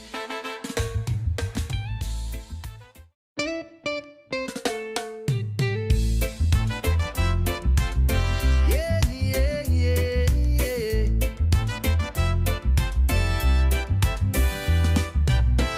Sunny days and ocean blue. Waves are calling me and you. Surfboard ready, time to ride. Feel the freedom, feel the tide. Summer on the beach, oh yeah, oh yeah. Walking on the sand, no care. Surfing in the sun, so free. Just the beach, the waves and me. Yeah, yeah, yeah, yeah. Sunny days and ocean blue. Waves are calling me and you. Surfboard ready, time to ride. Feel the freedom, feel the tide. Summer on the beach, oh yeah, oh yeah. Walking on the sand, no care. Surfing in the sun, so free. Just the beach, the waves and me. Yeah, yeah, yeah, yeah, yeah. Sunny days and ocean blue. Waves are calling me and you. Surfboard ready, time to ride. Feel the freedom, feel the tide. Summer on the beach, oh yeah, oh yeah. Walking on the sand, no care. Surfing in the sun, so free. Just the beach, the waves and me. Sunny days and ocean blue. Waves are calling me and you. Surfboard ready, time to ride. Feel the freedom, feel the tide. Summer on the beach, oh yeah, oh yeah. Walking on the sand, no care. Surfing in the sun, so free. Just the beach, the waves and me.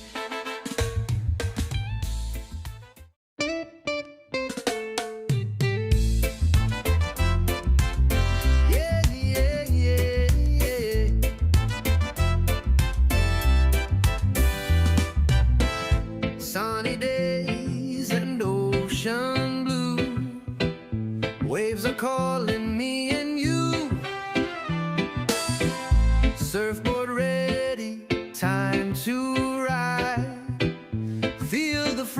freedom, feel the tide.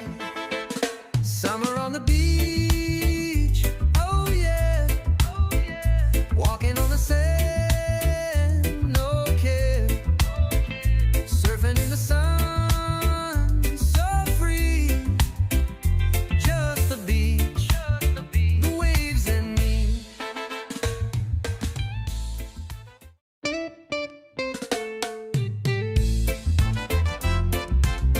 Yeah, yeah, yeah, yeah.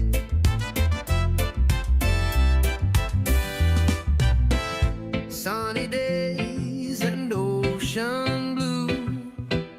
Waves are calling me and you.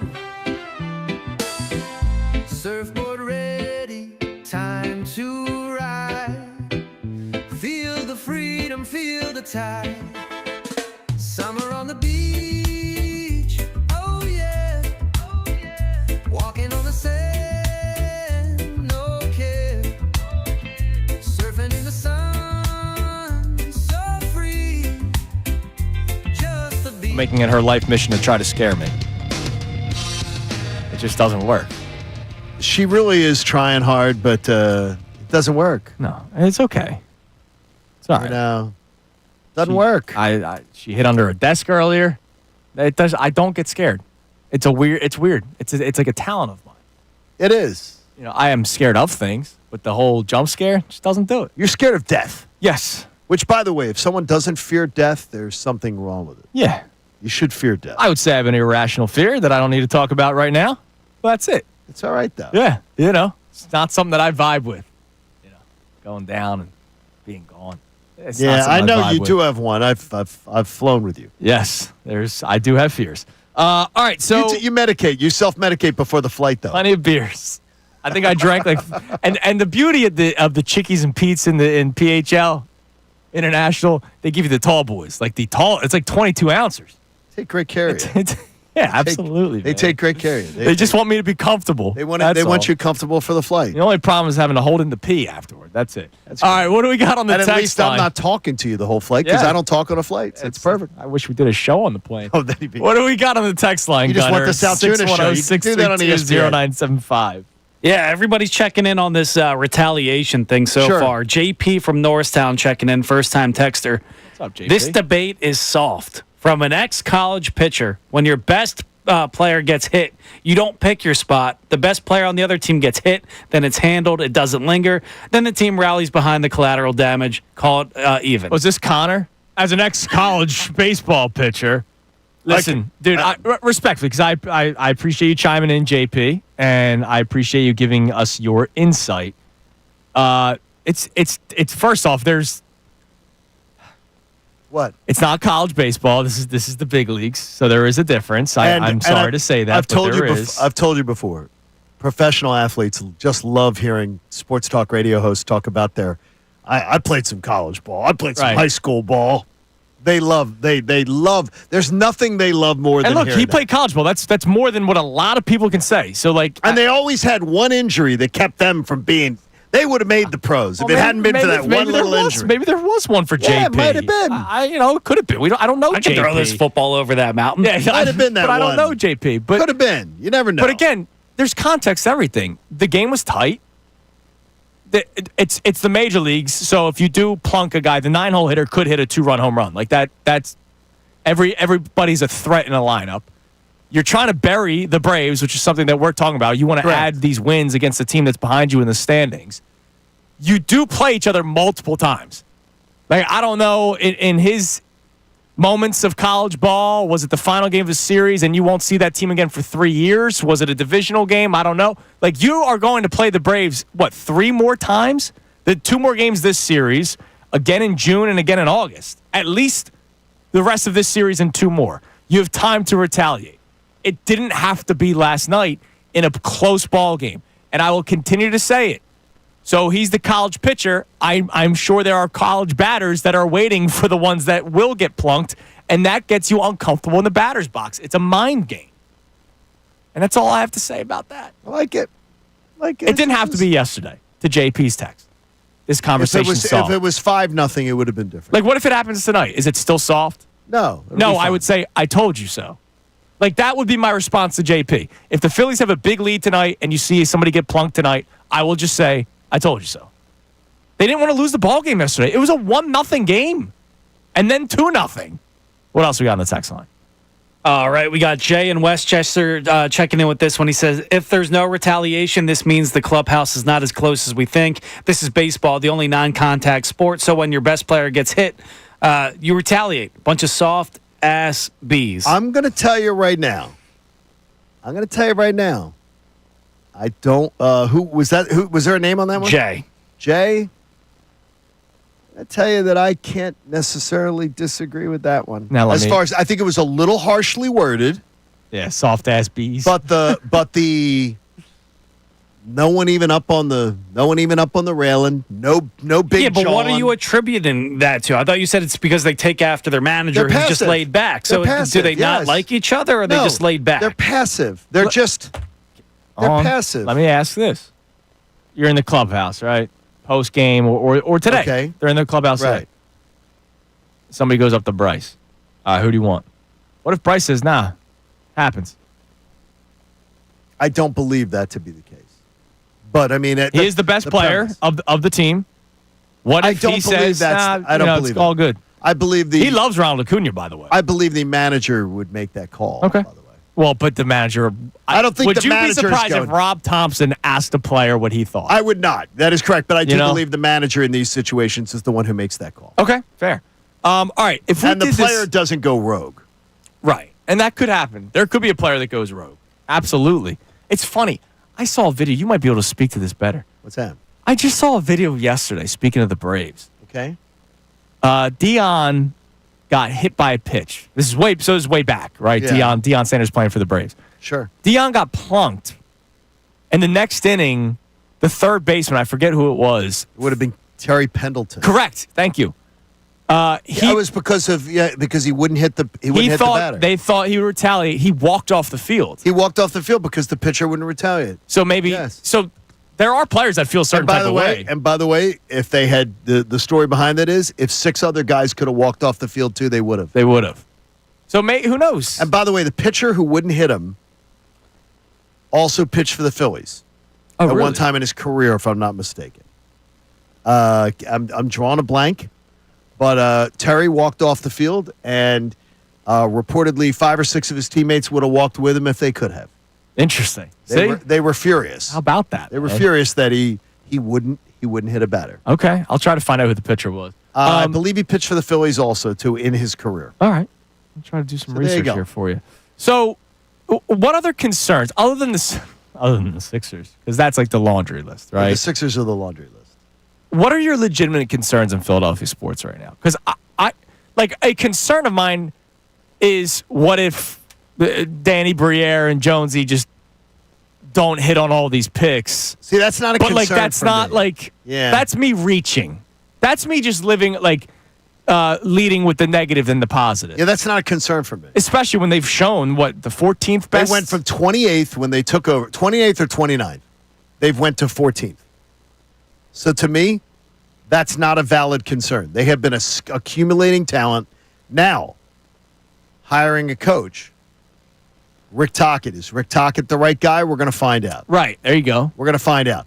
I personally... But these are we're going to find outs, right? Like Right, we but don't I mean, there's no information to be nervous. It's not an immediate concern right now. It's not an immediate concern. It could go well. Rick Tocchet has there's a lot of positives to Rick Tocchet to believe in.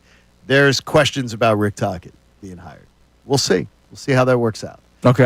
But I don't consider anything to be a real big concern right now with them. And then the Phillies, like, you know how I feel about center field, right-handed bat. Like, I have to, if they don't make a move at the deadline, then my concerns will be up. Okay. Like, they have a chance to improve the baseball team, which is why I can't sit here, like, laying in bed at night scared that the boogeyman is there. Like, the Phillies can make a move in the next 2 months. They can. They can. And the longer the success goes, leading you up to late July. You've got to make it to late July. You got to push this strong performance to late July so you're not overpaying. So you get to that trade deadline, because the biggest myth is that the price goes way up at the trade deadline. That's not true. Right. You overpay early. Overpay early, yeah. So it's not true. So get after it. By the way, the pitcher was Marvin Freeman. Marvin Freeman, who I think also pitched for the Phillies. Did play for the Phillies. 4 yeah. seasons with the Phillies. 4 with the Braves. Terry Pendleton was a wonderful guy, great guy to get to, and TP. A lot of great baseball conversations with him. But there were a lot of Braves players who were really pissed off that he didn't retaliate. Well, we'll see what happens the rest of this series with the Braves. I'm sorry for our soft conversation, JP. All right, coming up next, we reset our topics. Also, John told me this morning that he has an amazing number for the Phillies. It's unbelievable. You guaranteed that it will never happen again. It's a number that's never happened until last night. I don't even know what it is. So, like, I'm waiting just as much as Gunnar and all our listeners are. It has never happened till last night, and I don't think it's ever going to happen again. And by the way, no team in the sport has this number either. Wait, really? Yes. All right, we'll find out next. It's Kincade Salciunas, 97.5 The Fanatic. Fanatic Sports Update. Rangers shuts out the Braves. I'm Brendan Gunn with your Fanatic Sports Update. The Phillies returned home last night after a 7-game road trip, and they continued their winning ways. They beat the Braves last night 2-0. Ranger Suarez got the start on the mound, and he was impressive. He went 6 innings, struck out 8, did not allow a run on 4 hits. At the plate, Max Kepler and JT Realmuto drove in the 2 runs for the Phils. Phils and Braves are back at it again tonight. Zach Wheeler's on the mound. First pitch is tonight at 6:45. Maybe the bigger story of the night, though, was Bryce Harper. Harper got hit with a pitch in the first inning, immediately left the game. X-rays came back negative, which is a good sign. They're saying it's just a contusion on his elbow. We'll keep you updated all day on that storyline right here on The Fanatic. And we're now less than 100 days away from the Eagles kicking off their 2025 season. And we got the first look at the team yesterday as OTAs officially opened up. Today, we're going to hear from new offensive coordinator for the first time, Kevin Patullo, as he is set to speak before today's practice at 12:05. We'll keep you updated all week long on any news coming out of OTAs in the NovaCare complex as well, right here on The Fanatic. This update was brought to you by Moyer Indoor and Outdoor Services. Follow Andrew Salciunas' lead and get a jump on a lush green lawn this spring right now. Go to emoyer.com for free estimates. I'm Brendan Gunn on the home of the NBA playoffs, 97.5 The Fanatic and 97.5thefanatic.com. Hall of Fame baseball insider Jason Stark. The Phillies traded.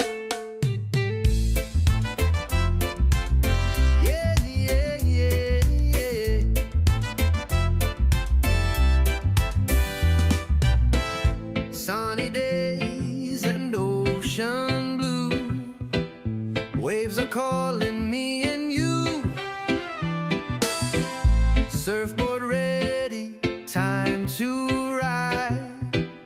Feel the freedom, feel the tide. Summer on the beach, oh yeah, oh yeah. Walking on the sand, no care. Surfing in the sun, so free. Just the beach, the waves and me.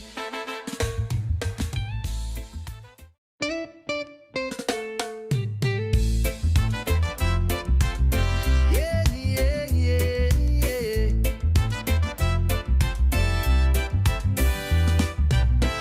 Sunny days and ocean blue. Waves are calling me and you. Surfboard ready, time to ride. Feel the freedom, feel the tide. Summer on the beach, oh yeah, oh yeah. Walking on the sand, no care. Surfing in the sun, so free. Just the beach, the waves and me.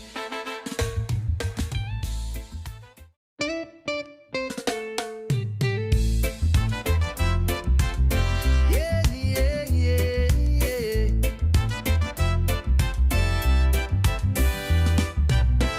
Sunny days and ocean blue.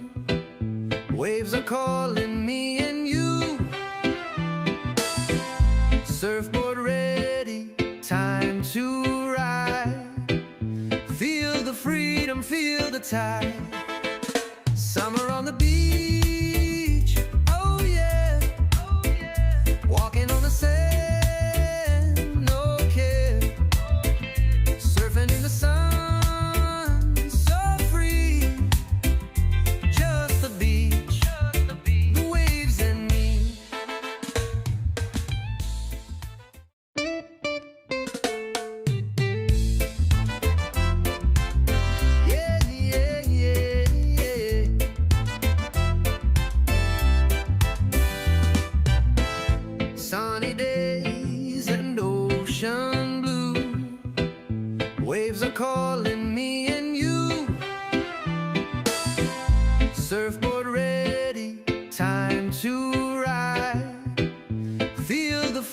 feel the tide.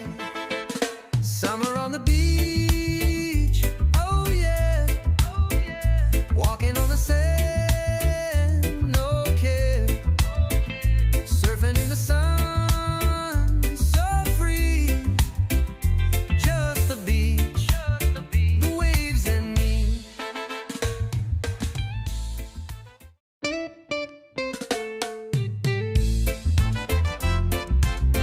Yeah, yeah, yeah, yeah.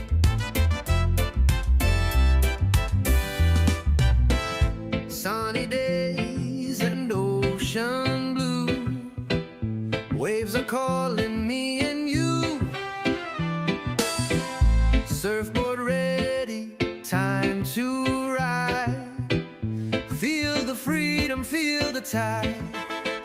Summer on the beach, oh yeah, walking on the sand, no care, surfing in the sun, so free, just the beach, the waves and me.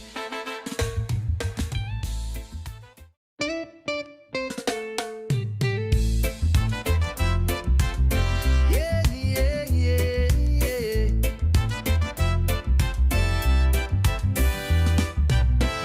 Sunny days and ocean blue.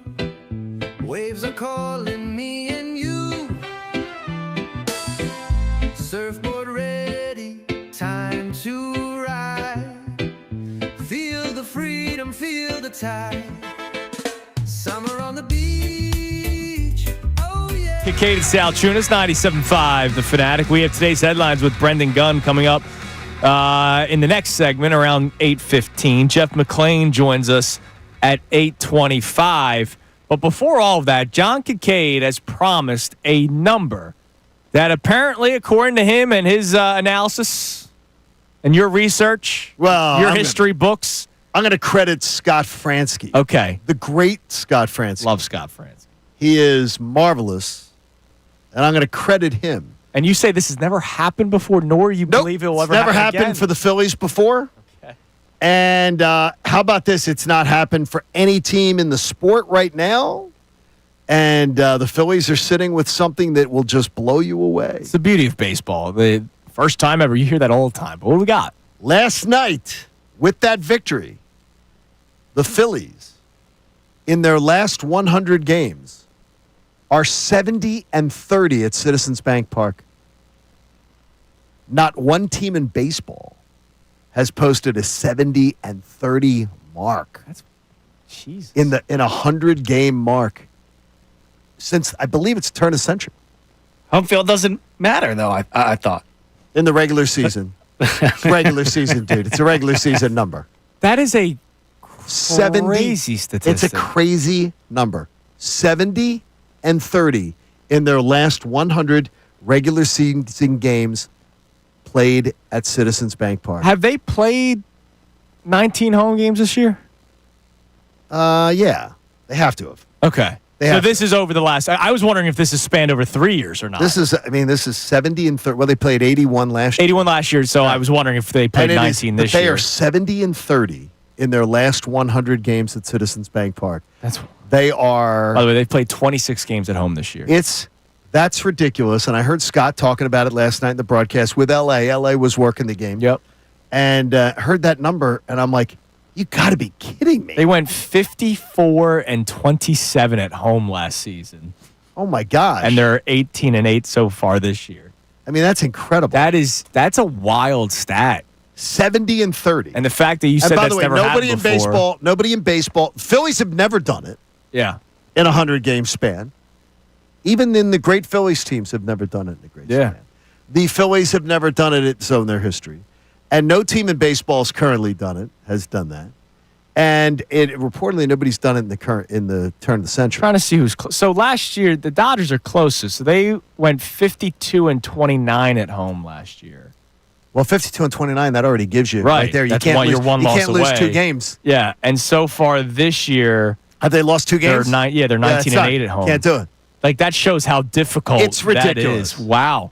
It is an unbelievable number. That is a great stat. 70 and 30. Citizens Bank Park, man. It's wild, wild, wild. And that's why it's so strange to me that in the biggest games at home, they've come up so small. Those two games. Game 1 last year, Game 6 and 7 versus Arizona. I mean, you can feel it in that building, though, when the moments are tight. Like, I feel it as a fan. Yeah, I can't dude. imagine what it feels like as a player. Oh, my gosh. I just Isn't that number wild, It is though? wild. Great job. Well, great job, Yeah. Scott Franz. Great job for you hearing it.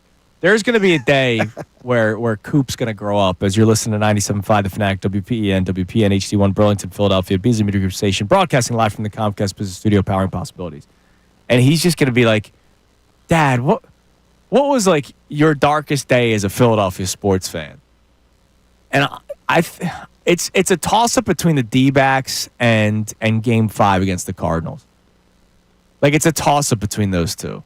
I was too young to really feel the pain of the Bucks. The D-backs is far worse. Yeah, but dude, that 102 wins? Come on, you had Roy I know. Halladay going You deep were- and only you had allowing been- one run? You'd been to the World Series. You'd been to the World Series the Yeah, year and they should have before beat the and lost. Rangers, yeah. You had a team sitting there that you were waiting for to go to the World Series that you would have beaten. And you had 2 games at home against an inferior 84-win club. yeah.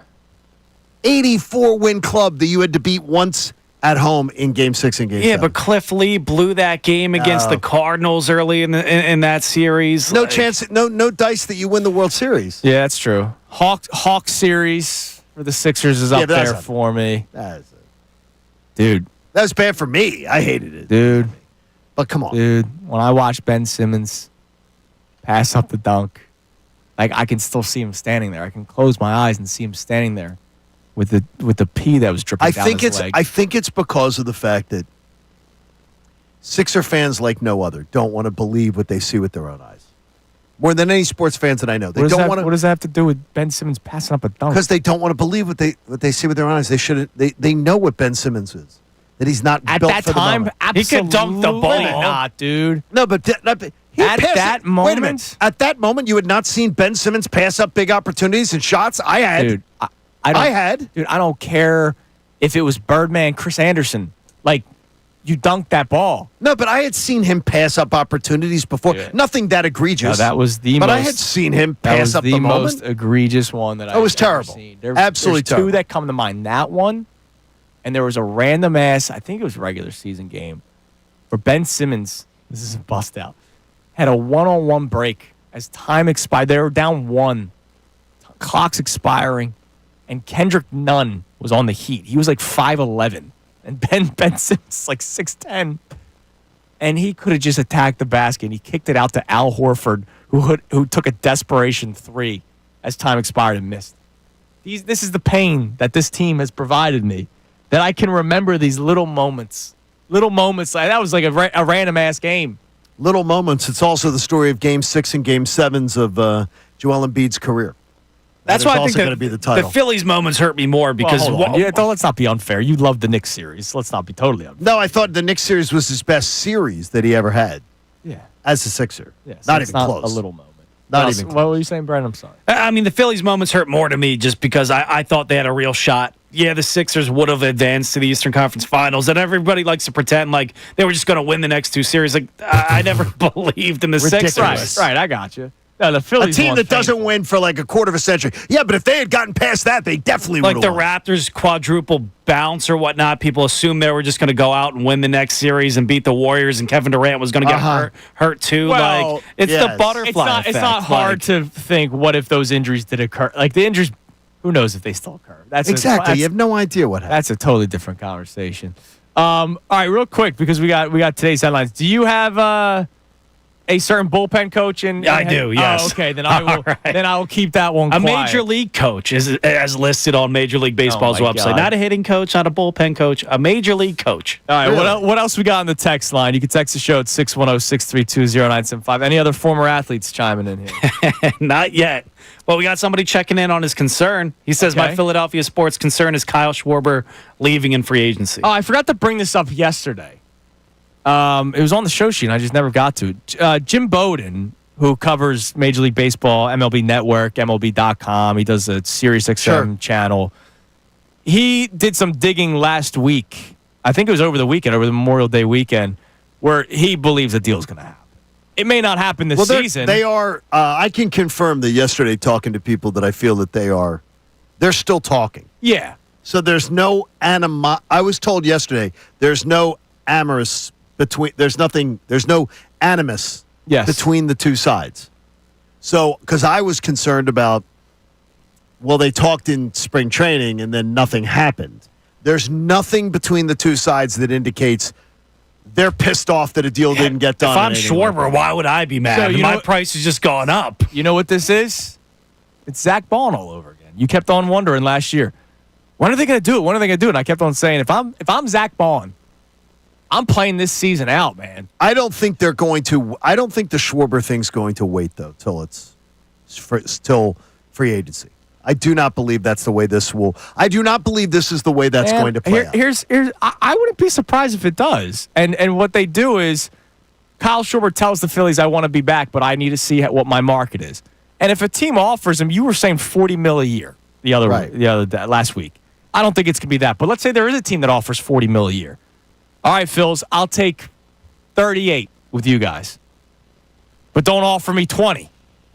Oh, well, they're not going to do Look, it's the art of the negotiation. Yeah, they're not going to disrespect And he's got him. a lot of power here.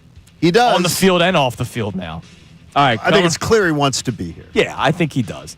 Coming up next, we have today's headlines with Brendan Gunn. Don't forget, Jeff McClain will be joining us coming up at 8:25.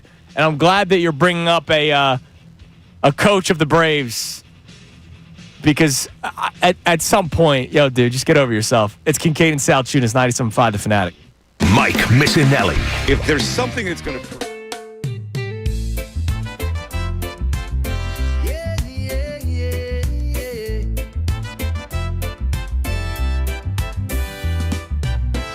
Sunny days and ocean blue. Waves are calling me and you. Surfboard ready, time to ride. Feel the freedom, feel the tide. Summer on the beach, oh yeah, oh yeah. Walking on the sand, no care. Surfing in the sun, so free. Just the beach, the waves and me.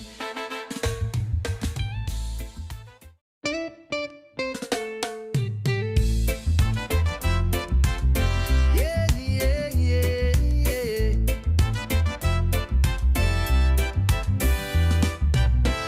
Sunny days and ocean blue. Waves are calling me and you. Surfboard ready, time to ride. Feel the freedom, feel the tide. Summer on the beach, oh yeah, oh yeah. Walking on the sand, no care. Surfing in the sun, so free. Just the beach, the waves and me.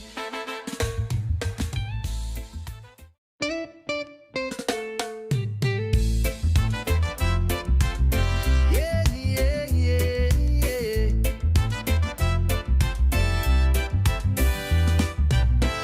Sunny days and ocean blue. Waves are calling me and you. Surfboard ready, time to ride. Feel the freedom, feel the tide. Summer on the beach, oh yeah, oh yeah. Walking on the sand, no care. Surfing in the sun, so free. Just the beach, the waves and me.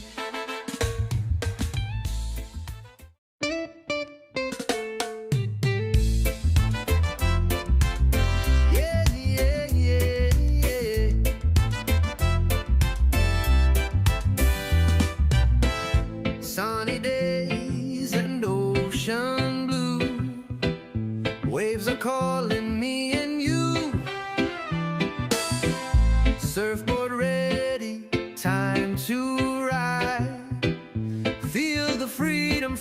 tide.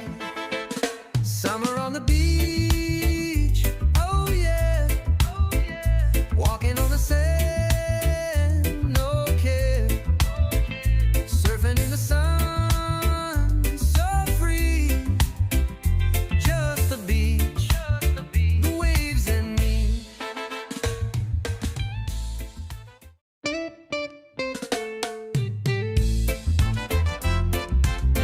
Yeah, yeah, yeah, yeah.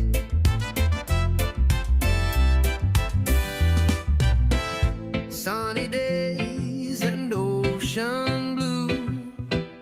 Waves are calling me and you. Surfboard ready, time to ride. Feel the freedom, feel the tide. Summer on the beach, oh yeah. Walking on the sand, no care. Surfing in the sun. McLean coming up at 8:25. It is Kincade Salciunas here on 97.5 The Fanatic. My buddy Joey texted me right away. He goes, Joey. that Kawhi shot. That Kawhi shot. Oh, it was terrible. A Sunday night. Yeah. A Sunday night that got just totally ruined. Was there a game like when Liv's a big Philadelphia sports fan? She wasn't as big on the Sixers, but she has become bigger on the Sixers as high school went along and everything. Yeah. She became bigger on the Sixers. 10 years of it, they were nothing. Right. But even Of though course she wasn't that yeah, big she into wasn't it. that big into the Sixers. Was there ever like a moment where Liv asked you like, what was the worst day Philadelphia sports? Oh yeah. fan? Was Oh, it the yeah. Bucks game? It was the she would ask me about that one. Like she was heartbroken. She was absolutely heartbroken. I forget when the first time she was heartbroken as a kid. We were here for the Chip Kelly Saints loss. Okay, yeah. And if you remember that game with around, I think there was like 7 or 8 minutes to go. And Nick the Saints, Foles left the field with the lead. And 7 or 8 minutes to go, and the Saints bled the clock. Yeah. And then kicked the field goal and won it. Something the Eagles would do now. And it was, I think it was a Saturday night playoff game. It was a Saturday, yeah. And she was absolutely heartbroken, but she goes, we get it. We're still going to get it. She's still young. Yeah. We still get the ball back. No, Dad. No, honey, we don't. That's She was. ball game. It was, what was that? What was that? 2015. 2013. 2013. It was Chip Kelly's 13. first year. It was my freshman year of college. So it was 2013, 2013. 14. Okay, Yeah. so it's 14. So she's a fourth grader. She's like, well, we're going to get the ball back, right? No, honey. Yeah, Nick That Foles clock. left the field with the We don't lead. get the ball. Harry Williams face mask, Darren Sproles on the return, gave him Yes, pretty much midfield, and then they just milked the clock. And they away. just milked the clock, and she's like, well, we're going to get the ball back. I'll never forget that. And I'm like, you want to just go, you're angry as a fan. You're like, no, honey, we're not getting, because we're watching it at the hotel in Philly. Yeah. I'm like, and you just want to grouse and go, no, we're not getting the ball back. Right. But I'm like, it's a little girl. and it's you're like, trying to be nice. no, Yeah. honey, we're not getting the ball back. Yeah. We're not going to get the ball back. And she's like, but that's not fair. Yeah, Like, well, no, that's what you do. That's how it works. That's how you win. honey. Yeah, All right. it's terrible. It is time now for today's headlines with Brendan Gunn. Today's headlines with the one and only Brendan Gunn. Brought to us by who? The Mr. one and only Lundy Law. For over 70 years, Lundy Law has been fighting for injured people. If you need them, remember the name Lundy Law, your injury lawyers. Visit LundyLaw.com. That's LundyLaw.com. And we'll get to that bench coach in just a minute, but we got to start with the NBA offseason. Last year, the Sixers went all in for Paul George. They made it a point for many years that last offseason was going to be their big one. Well, Shams Charania was on the Pat McAfee show yesterday, and it kind of makes you wonder, after what he said, maybe they should have just waited for this year. This is the most, I think, anticipation team executives have had over an offseason. I think this is going to be the craziest offseason I don't want to say all time. We just came off a trade deadline. I think it was the craziest of all time. I think this offseason might be the most craziest ever. And does it hurt your soul that we're just going to have to sit around and maybe the best move they do is get off of Paul George? Well, here's the deal. It's the reason why it's going to be crazy is going to be trades, right? Like Giannis is available. Who knows what happens with Ja Morant? The craziness is more supposedly trades. Giannis has already met with them and doesn't want to trade. We'll see. I would see how the summer goes. Well, no, it was pretty quickly. He said they would seek. He was open but right to now seeking. he's met with him again, and supposedly We'll see what he ends up deciding. But I do believe it's going to be a crazy one, which the Sixers could be a part of. It's a little revisionist history to say, could they have waited another year? Because here's the deal. You weren't expecting Joel Embiid's leg to blow up, even though you probably should at this point. Daryl Morey was fooled by the contract year of Paul George, that he actually played basketball games. We tried warning them. And so you have to go as hard as you can with the window that you believe you have with Joel Embiid. So they couldn't have waited until just this year. I know that. It just sucks so bad. What happened was they got caught with their pants down. If you remember, I brought this up to you guys last week when I was talking about how the conference finals are a damn fever dream for Sixers fans. There were players that they were interested in, like OG Anunoby, who I'm not the biggest OG fan out there, and Pascal Siakam. But the Pacers and Knicks said, instead of waiting until they become free agents to try to acquire them, we're going to trade for them, get them in the building, and start working on an extension at some point. And the Sixers got caught with their pants down. Yeah, there was one move they could do to fill up that max spot, and it was Paul George. And it kind of sucked. But time to move on to that. We knew that it wasn't the move, Andrew. I was not happy. What, a 35-year-old who's been hurt his whole career? Yeah, we knew until his contract year, yeah. All right, moving on to that bench coach. The Major League coach, as they put it on MajorLeagueBaseball.com, Eddie Perez of the Braves last night. Wait a minute. Oh, this is about Eddie? Wait, you don't know this? No, I do not know about this, and I had a lengthy conversation with Eddie yesterday. Did Eddie's, I've known. He's having lengthy conversations with the security guards because prior to the game, a fan named James Noter was, just heckling the bullpen a little bit, telling Strider that it's going to be a long night.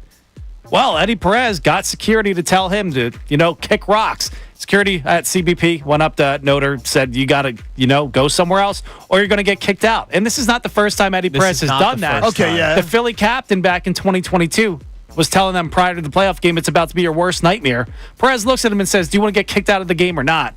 He leaves, of course. This was before the game started. They didn't kick the fan out of the stadium. They just moved him from heckling the player. Yes. And then there was another time where the Philly captain captured Eddie Perez also yelling at another fan on video back. Guess what? I'm going to tell you. He gets into it with fans all the time. My man Eddie, I'm going to tell you that's a little weak sauce. It is. I would tell him so. I did not know this. And it's not back and forth. It's I'm going to get you kicked out. Well, the thing is, he can't get him kicked out. He just gets him.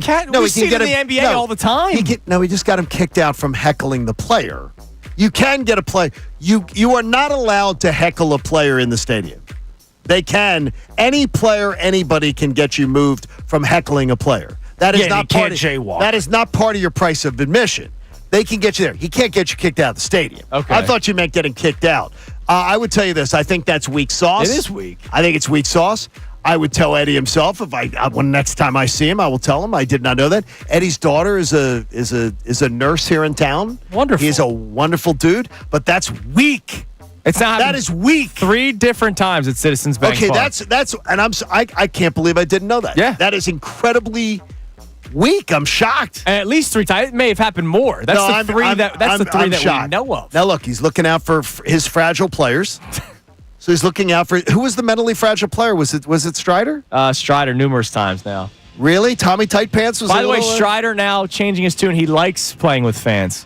Oh, he does. Yeah. After he said he didn't like playing. Yeah, it's with like fans. a home game. He says, "I've pitched here so many times." He said that yesterday. I've pitched here so many times. It's like a home game. I love the fans. I think that's his way trying to be like, all right, guys. Well, get off my back. He did, by the way, though, interact with fans last night a couple times. I saw walking in and walking out. As he should, because when you say on that mini mic there shouldn't be any fans and stands, it's like we said yesterday. Once you add a little bit more ammo to us, it's like Arcia.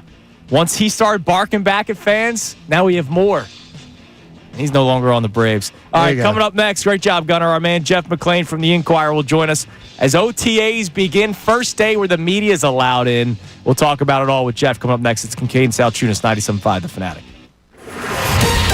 Fanatics Sports Update. Another win for the Phils. I'm Brendan Gunn with your Fanatic Sports Update. The Phillies returned home last night after a 7-game road trip, and they continued their winning ways. They beat the Braves last night 2-0. Ranger Suarez got the start on the mound. He was impressive. He went 6 innings, struck out 8, did not allow a run on 4 hits. At the plate, Max Kepler and JT Realmuto drove in the only 2 runs for the Phils. It was enough for the win. They're back at it again tonight against the Braves. Zach Wheeler's on the mound. First pitch is tonight at 6:45. Maybe the bigger story of the night, though, was Bryce Harper. Harper got hit by a pitch in the first inning and immediately left the game. X-rays came back negative, which is a good sign. They're saying it's just a contusion on his elbow right now. We'll keep you updated all morning long, all day long, right here on The Fanatic if any more news comes out on that story. We're now less than 100 days away from the Eagles kicking off their 2025 season, and we got the first look at the team yesterday as OTAs opened up. Today we're going to hear from new offensive coordinator Kevin Patullo as he is set to speak to the media this afternoon at 12:05. We'll keep you updated all week long as well on any news coming out of NovaCare and OTAs. This update was brought to you by Bet365. Bet365, whatever the moment, it's never ordinary at Bet365.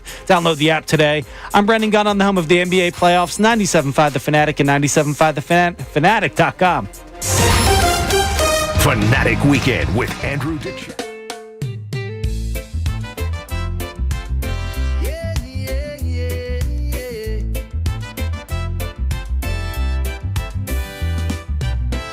Sunny days and ocean blue. Waves are calling me and you. Surfboard ready, time to ride. Feel the freedom, feel the tide. Summer on the beach, oh yeah, oh yeah. Walking on the sand, no care. Surfing in the sun, so free. Just the beach, the waves and me.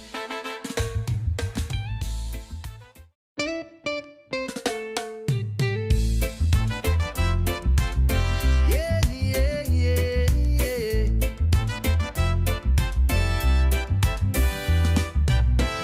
Sunny days and ocean blue. Waves are calling me and you. Surfboard ready, time to ride. Feel the freedom, feel the tide. Summer on the beach, oh yeah, oh yeah. Walking on the sand, no care. Surfing in the sun, so free. Just the beach, the waves and me. Yeah, yeah, yeah, yeah. Sunny days and ocean blue. Waves are calling me and you. Surfboard ready, time to ride. Feel the freedom, feel the tide. Summer on the beach, oh yeah, oh yeah. Walking on the sand, no care.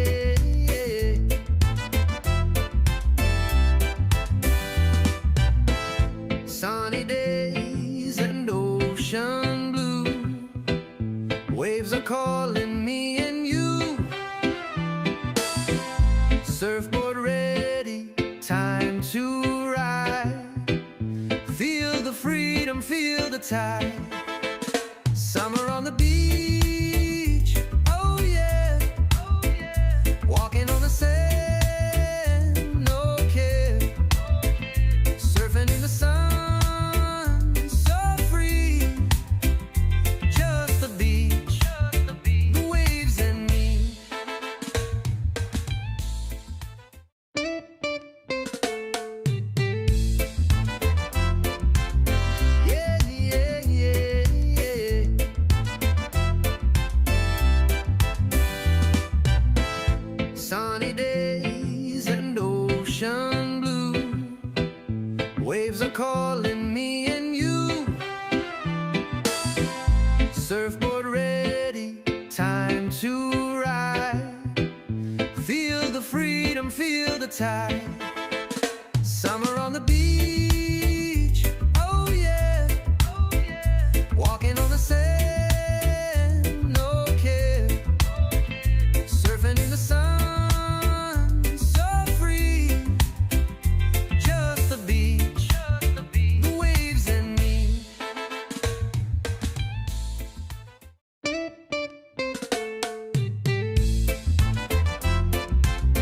Yeah, yeah, yeah,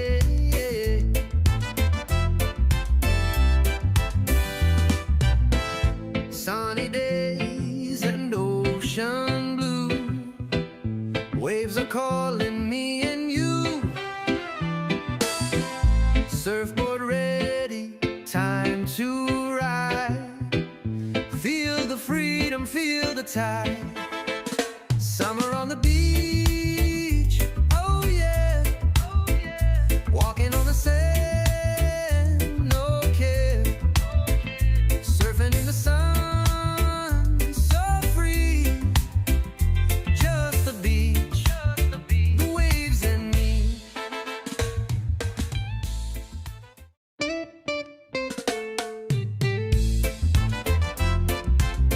Yeah, yeah, yeah, yeah.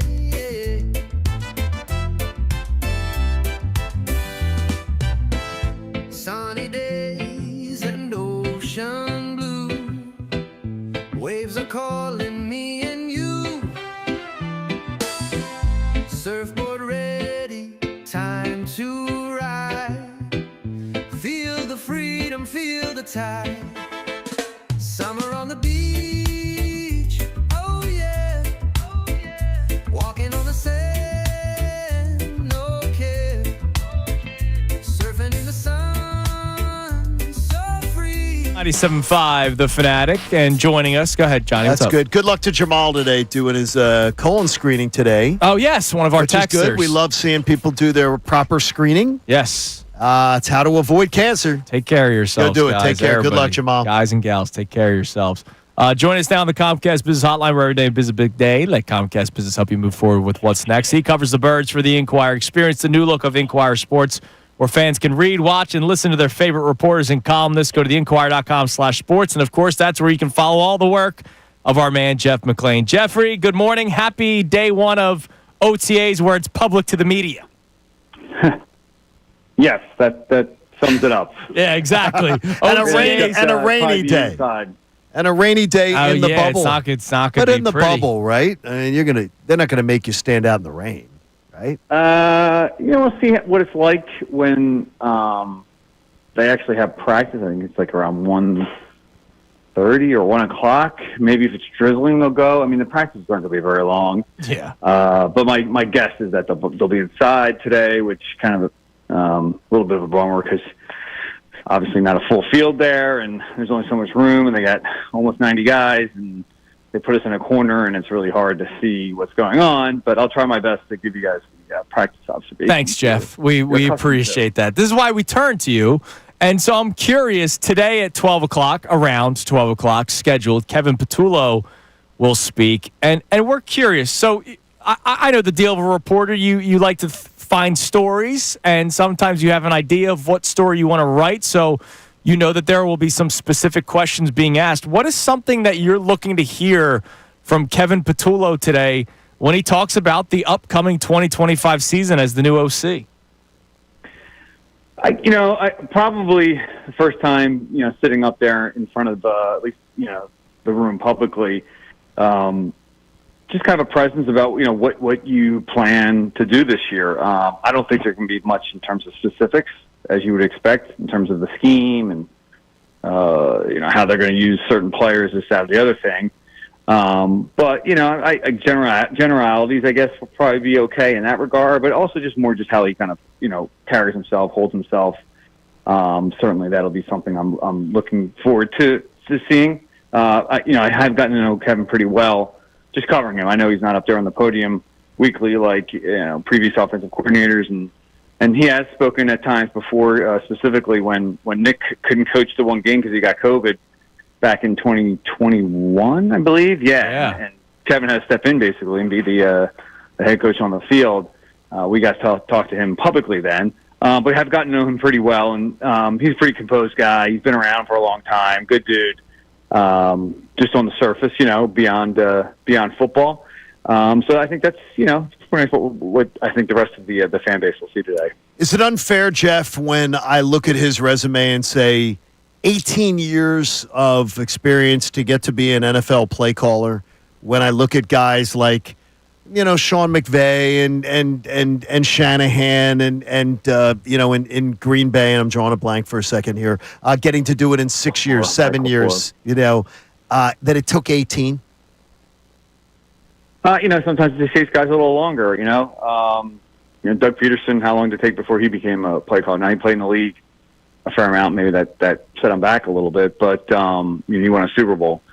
So, look, it moves differently for other guys. Some guy, McVay had a name. Shanahan had a name, right? They had fathers that or they're related to guys who had prominent roles in the NFL, so that certainly helps them as well. So, right? And I'm not taking anything away from either of those guys because they both became offensive play callers at a very young age, and they're both two of the better ones in the league. Some guys it takes a little longer. He kind of has been in Nick's shadow a little bit here for a while, and I'm sure that he probably had opportunities to leave and kind of hung around thinking that, okay, you're going to be next guy, you're going to be next guy. And, sometimes you kind of, and anybody I think can relate to this in any job that you're in, should I wait it out or should I go somewhere else? And he chose to wait it out, and now he's being rewarded for that. But he has to go out there and deliver. And as you mentioned, he's never called plays. But he's done a lot of the legwork on that, and my guess is it won't be a huge transition for him. But that being said, there's a reason why certain guys get to call plays and certain guys don't. There is a skill set there. Do you believe Kevin Patullo and Nick Sirianni and really the entire Eagles coaching staff will almost make more of a point to not give Saquon Barkley the ball as much, at least early on in the season, considering his workload last year? I mean, I think that probably could be more of a result of just how defensively are playing them. They're going to be intent on stopping him. There's no doubt that defensive coordinators, the ones that are facing the Eagles and the ones who probably expect to face them sometime in the postseason, are trying to devise ways to stop what they did on the ground with Saquon. Now, a lot of it is, it didn't really matter. They lined him up, and the Eagles' offensive line or Jalen Hurts being able to keep the ball kept the defenses at bay for a long time, but a lot of it was just Saquon. But I think in terms of the workload, it is a concern. I think all told, the number was over 500 in terms of touches. That's a lot for anyone. Saquon isn't a spring chicken anymore. I'm not saying he's old, but, he's getting close to that age of 30, and you have to kind of be cognizant of that. They did extend him this offseason and gave him more money. So that all factors into it as well. But I think the main thing is just basically how our defenses are playing them. I think that far and away will probably dictate how much he's used, and I think that's where Jalen Hurts and the receivers and the pass protection step in. When the players talk to you guys about the teaching element of OTAs, what do they speak of? What do you learn about the teaching part of this whole exercise? It's huge. It's a lot of what happens during this period, even into training camp, especially with the rookies or the guys who are new to the scheme. A lot of the teaching stuff happens in the classroom, but a lot of it does happen on the field. It depends, how you look at it. I think Nick likes to do a lot of it on the field. I remember back with Chip Kelly, the practices, obviously because of the tempo, didn't allow for a lot of stopping and going over things or, just so fast-paced. He felt that the teaching needed to be done in the classroom predominantly. Most coaches will do it a little differently and try and do it on the field. But, it's technique. It's, there's just a lot that goes into it beyond just the scheme stuff, too. It's, right, how do you what kind of leverage are you using on this play? What do you, scheme-wise, how are we lining up? If you're playing inside linebacker, for instance, in Vic Fangio's scheme, right, when you have this number of receivers on your side and the rock combination is this, do you cover the hitch? Do you cover the underneath guy or whatever it is? And that's a lot of stuff that is thrown on the plate of these guys. And what I will say is that with as good as the defense was last year, you got to think in year two in Vic Fangio's scheme. I'm not necessarily saying it's going to be better, but I think what we saw last year with being a little bit of a slow start, I think they may be able to avoid that this time around. Jeff, you obviously followed the story of Dallas Goedert, and you were the first one to tell us that there could be a change of scenery for Dallas Goedert. And, of course, they then reworked the contract for him to come back. Is there any player from now until the start of the regular season where there could be a surprise cut or release or a trade of a player? Is there anybody that you're still keeping an eye on, or do you think this roster is pretty much set? Oh, I certainly think the roster is pretty much set. I'm trying to think. I mean, off the top of my head, I don't think anyone's potentially going to be moved, and it's certainly not a big name or a potential cut. I mean, that doesn't really happen as much at this point. There could be a few guys that maybe borderline roster guys that they signed to free agent contracts. Josh Uche, for instance, all right, and a guy who kind of had production, 10+ sacks at one point in his career, but he's probably looking for a little bit of a second chance here, and he's getting it, but didn't really get a big contract. So some of those free agents maybe that they signed, and we've seen it. Remember Devin White last year? Everyone thought this was going to be one of the starting inside linebackers, and we all saw what happened there. Wasn't active from the get-go, and eventually was released. Looking forward to senior coverage, and I'm sure a whole nother list of things that you're going to be uncovering the birds with, as a bunch of topics you're probably looking to get into. We're hoping to have a couple episodes here before the break here, and then obviously during the summer, I will certainly not be thinking about the Eagles for an extended period. And that keeps your marriage alive, I guess, is probably that's part of it. Keeps me from still wanting to do it. Well, please, because it's great coverage, and it is, honestly, I think it's one of the best listens for any Eagles fan. It's always great stuff, Jeff. I appreciate that, John. Thank you. And then we'll be coming back, and obviously after training camp, and once training camp starts, and kicking into full gear, and hopefully giving the listeners what they've come to expect, and maybe a little more. You're the man, Jeff. We appreciate it. As always, we'll be bugging you more and more as the offseason continues. But, of course, we can't wait for September, man. It's going to be a lot of fun. Thanks as always, Jeff. All right, guys. Thanks a lot. Talk to you soon. There he is, Jeff McLean on the Comcast Business Hotline from the Inquirer, Inquirer.com. All right, so we've had two local reporters on today. Our man, Andrew DeCecco, and just now with Jeff McLean. I saw a story yesterday that a national reporter did. They did the 100 NFL storylines because we were 100 days away from the start of the NFL season. I'll give you the Eagles-related ones coming up next. Of course, we'll check our text line as well. Retaliation. How do you feel about it in Major League Baseball? Did you want to see it last night? Some people very, let's just say it's a kinder, softer, gentler society we have today.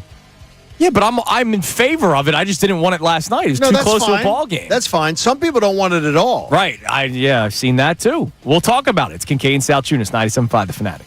Connor Thomas. What this is with all of the things with the Philadelphia Phillies right now.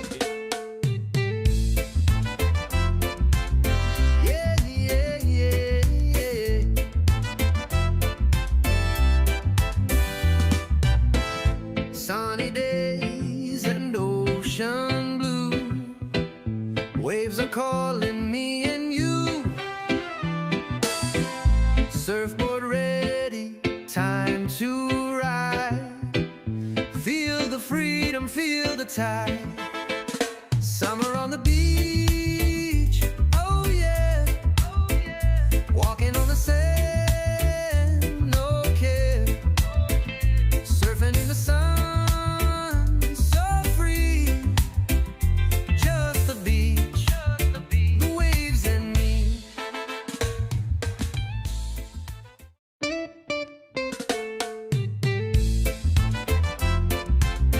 Yeah, yeah, yeah, yeah.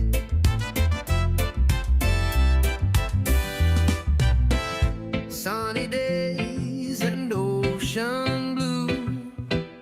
Waves are calling me and you. Surfboard ready, time to ride. Feel the freedom, feel the tide. Summer on the beach, oh yeah, walking on the sand, no care, surfing in the sun, so free, just the beach, the waves and me.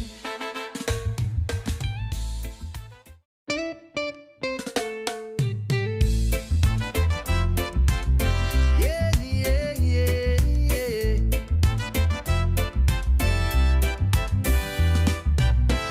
Sunny days and ocean blue. Waves are calling me and you.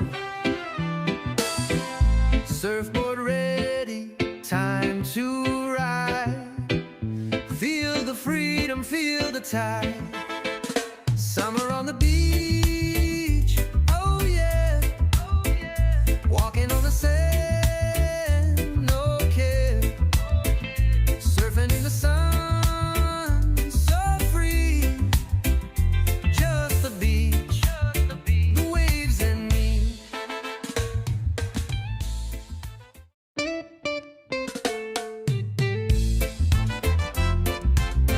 Yeah, yeah, yeah, yeah.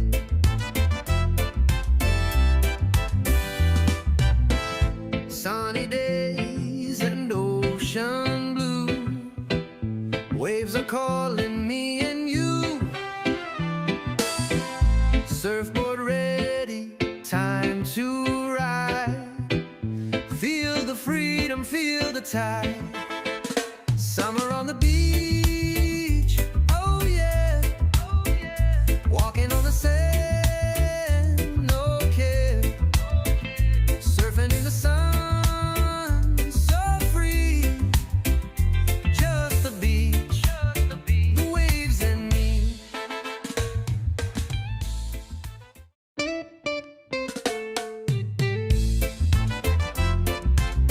Yeah, yeah, yeah, yeah.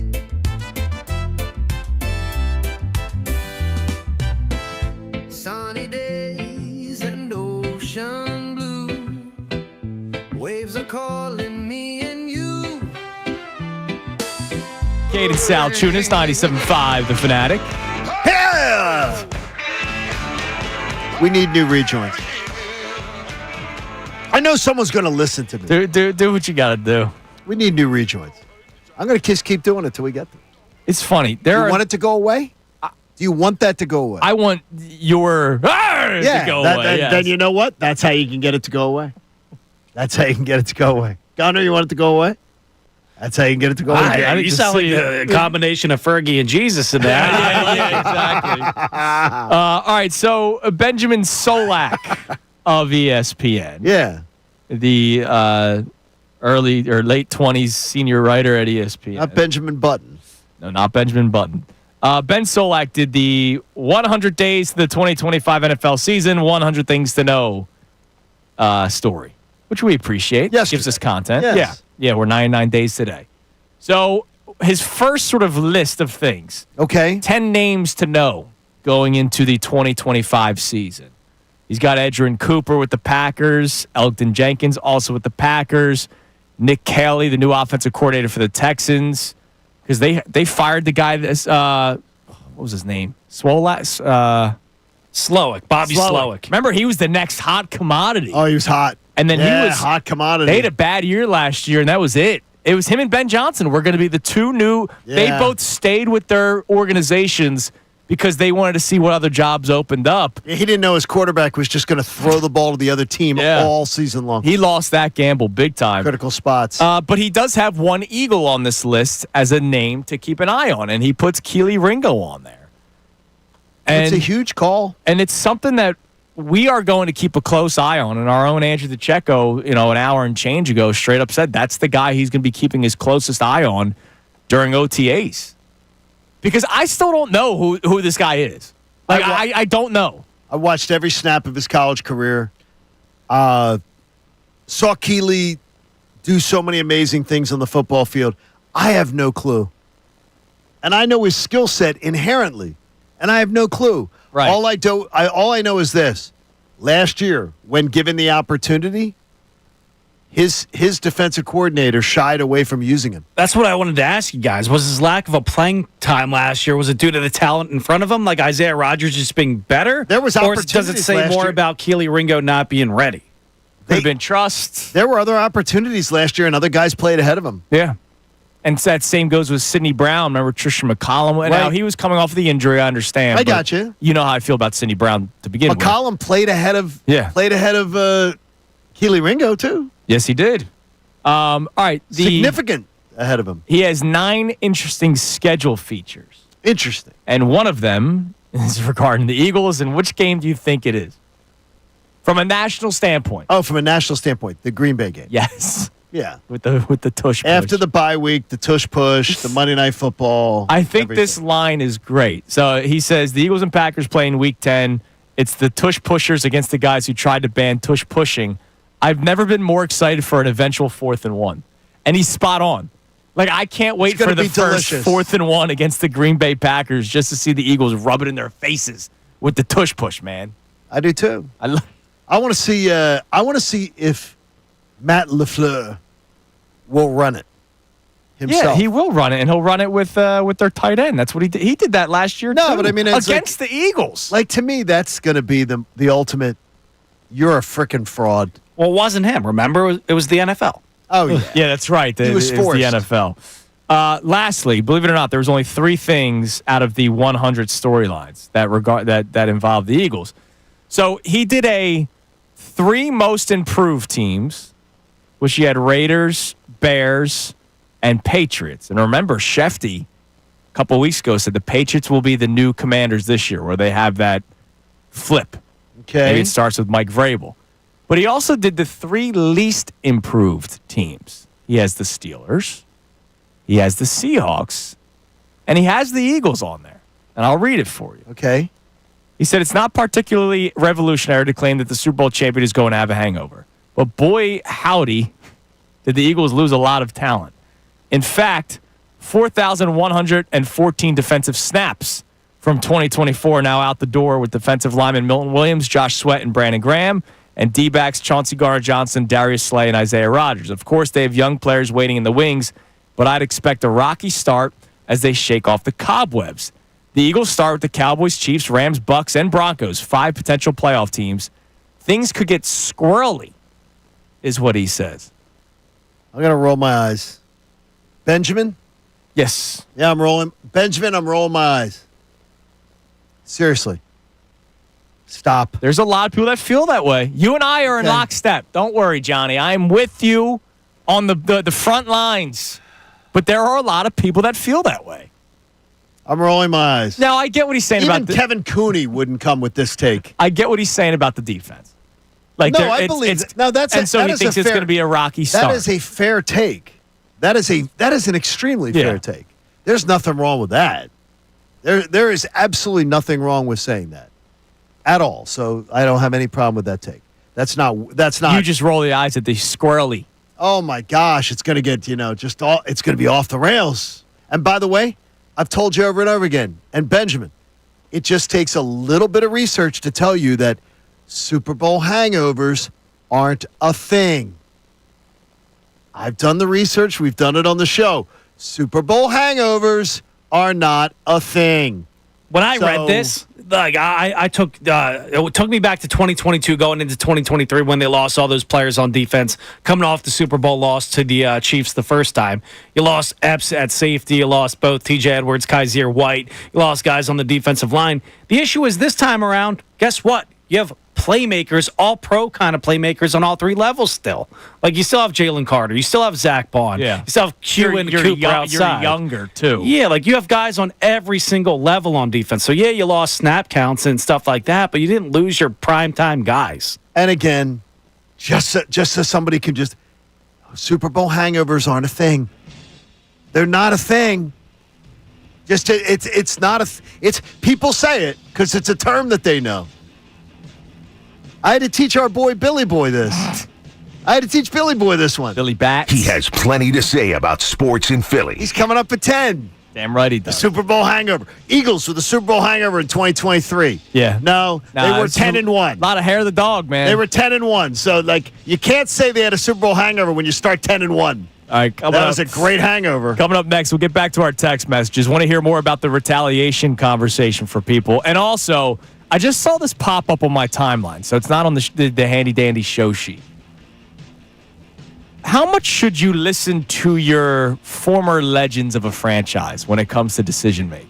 Is it Allen Iverson? Nothing. Nothing. No, it's not Allen Oh, Iverson. okay. Well, then I We'll might be discuss this coming up next. It's Kincade Salciunas, 97.5 The Fanatic. Fanatic Sports update. Phillies blank the Braves. I'm Brendan Gunn with your Fanatic Sports Update. The Phillies returned home last night after a 7-game road trip, and they continued their winning ways. They beat the Braves last night by a score of 2-0. Ranger Suarez got the start on the mound. He was impressive. He went 6 innings, struck out 8, did not allow a run on 4 hits. At the plate, Max Kepler and JT Realmuto drove in the runs for the Phils. Phils and Braves are back at it again tonight. Zach Wheeler's on the mound. First pitch is tonight at 6:45. Maybe the bigger story of the night, though, was Bryce Harper. Harper got hit with the pitch in the first inning and immediately left the game. X-rays came back and they're negative, which is a good sign. They're saying it's just a contusion. If we hear any more on that story, we'll keep you updated. We're now less than 100 days away from the Eagles kicking off their 2025 season, and we got the first look at the team yesterday as OTAs began. Today we're going to hear from new offensive coordinator Kevin Patullo. He's set to speak to the media this afternoon at 12:05. We'll keep you updated on that front and any news coming out of NovaCare and OTAs all week long right here on The Fanatic. This update was brought to you by Macy's Backstage. What will you find at Macy's Backstage? How about essential warm weather styles, $30 and under, like dresses, shoes, bags, men's and kids looks. Find the latest trends, new arrivals, and great prices at Macy's Backstage near you. I'm Brendan Gunn on the home of the NBA playoffs, 97.5 The Fanatic and 97.5thefanatic.com. Vacation? Business trip? Don't worry. You can still hear all your favorite...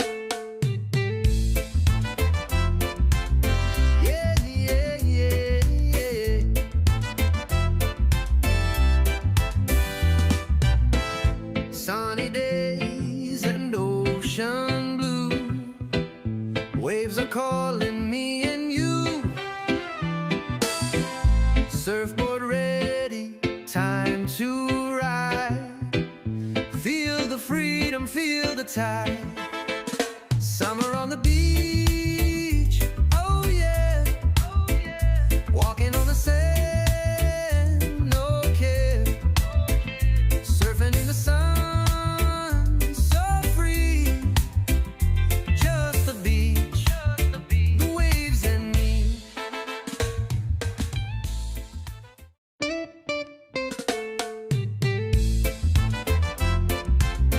Yeah, yeah, yeah, yeah.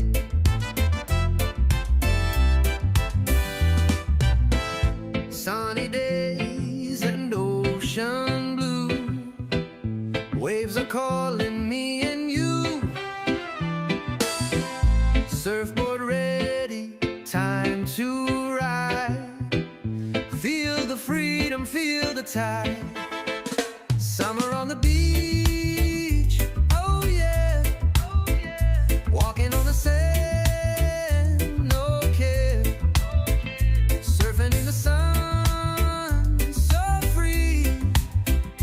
Just the beach, the waves and me.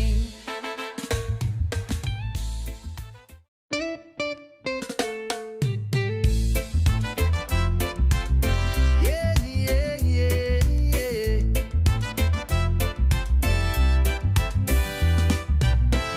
Sunny days and ocean blue. Waves are calling me and you.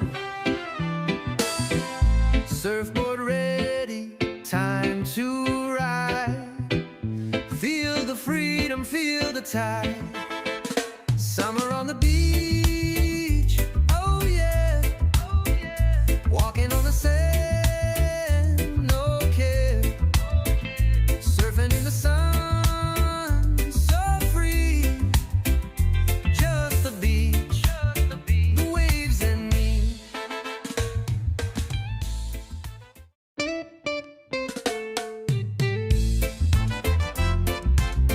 Yeah, yeah, yeah, yeah.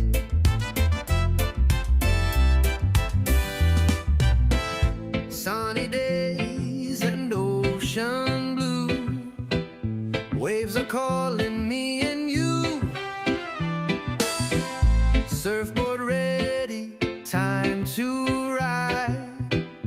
Feel the freedom, feel the tide. Summer on the beach, oh yeah, oh yeah. Walking on the sand, no care. Surfing in the sun, so free. Just the beach, the waves and me.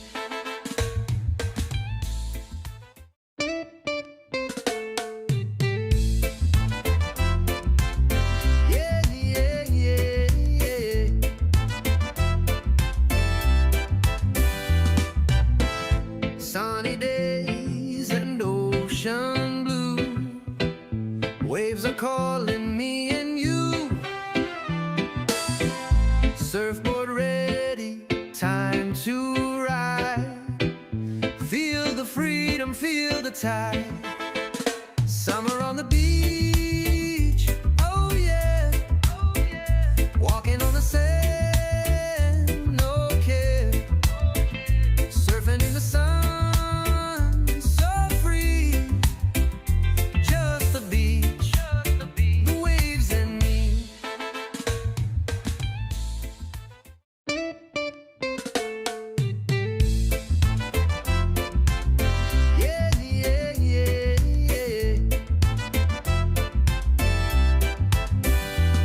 calling me and you. Surfboard ready, time to ride. Feel the freedom, feel the tide.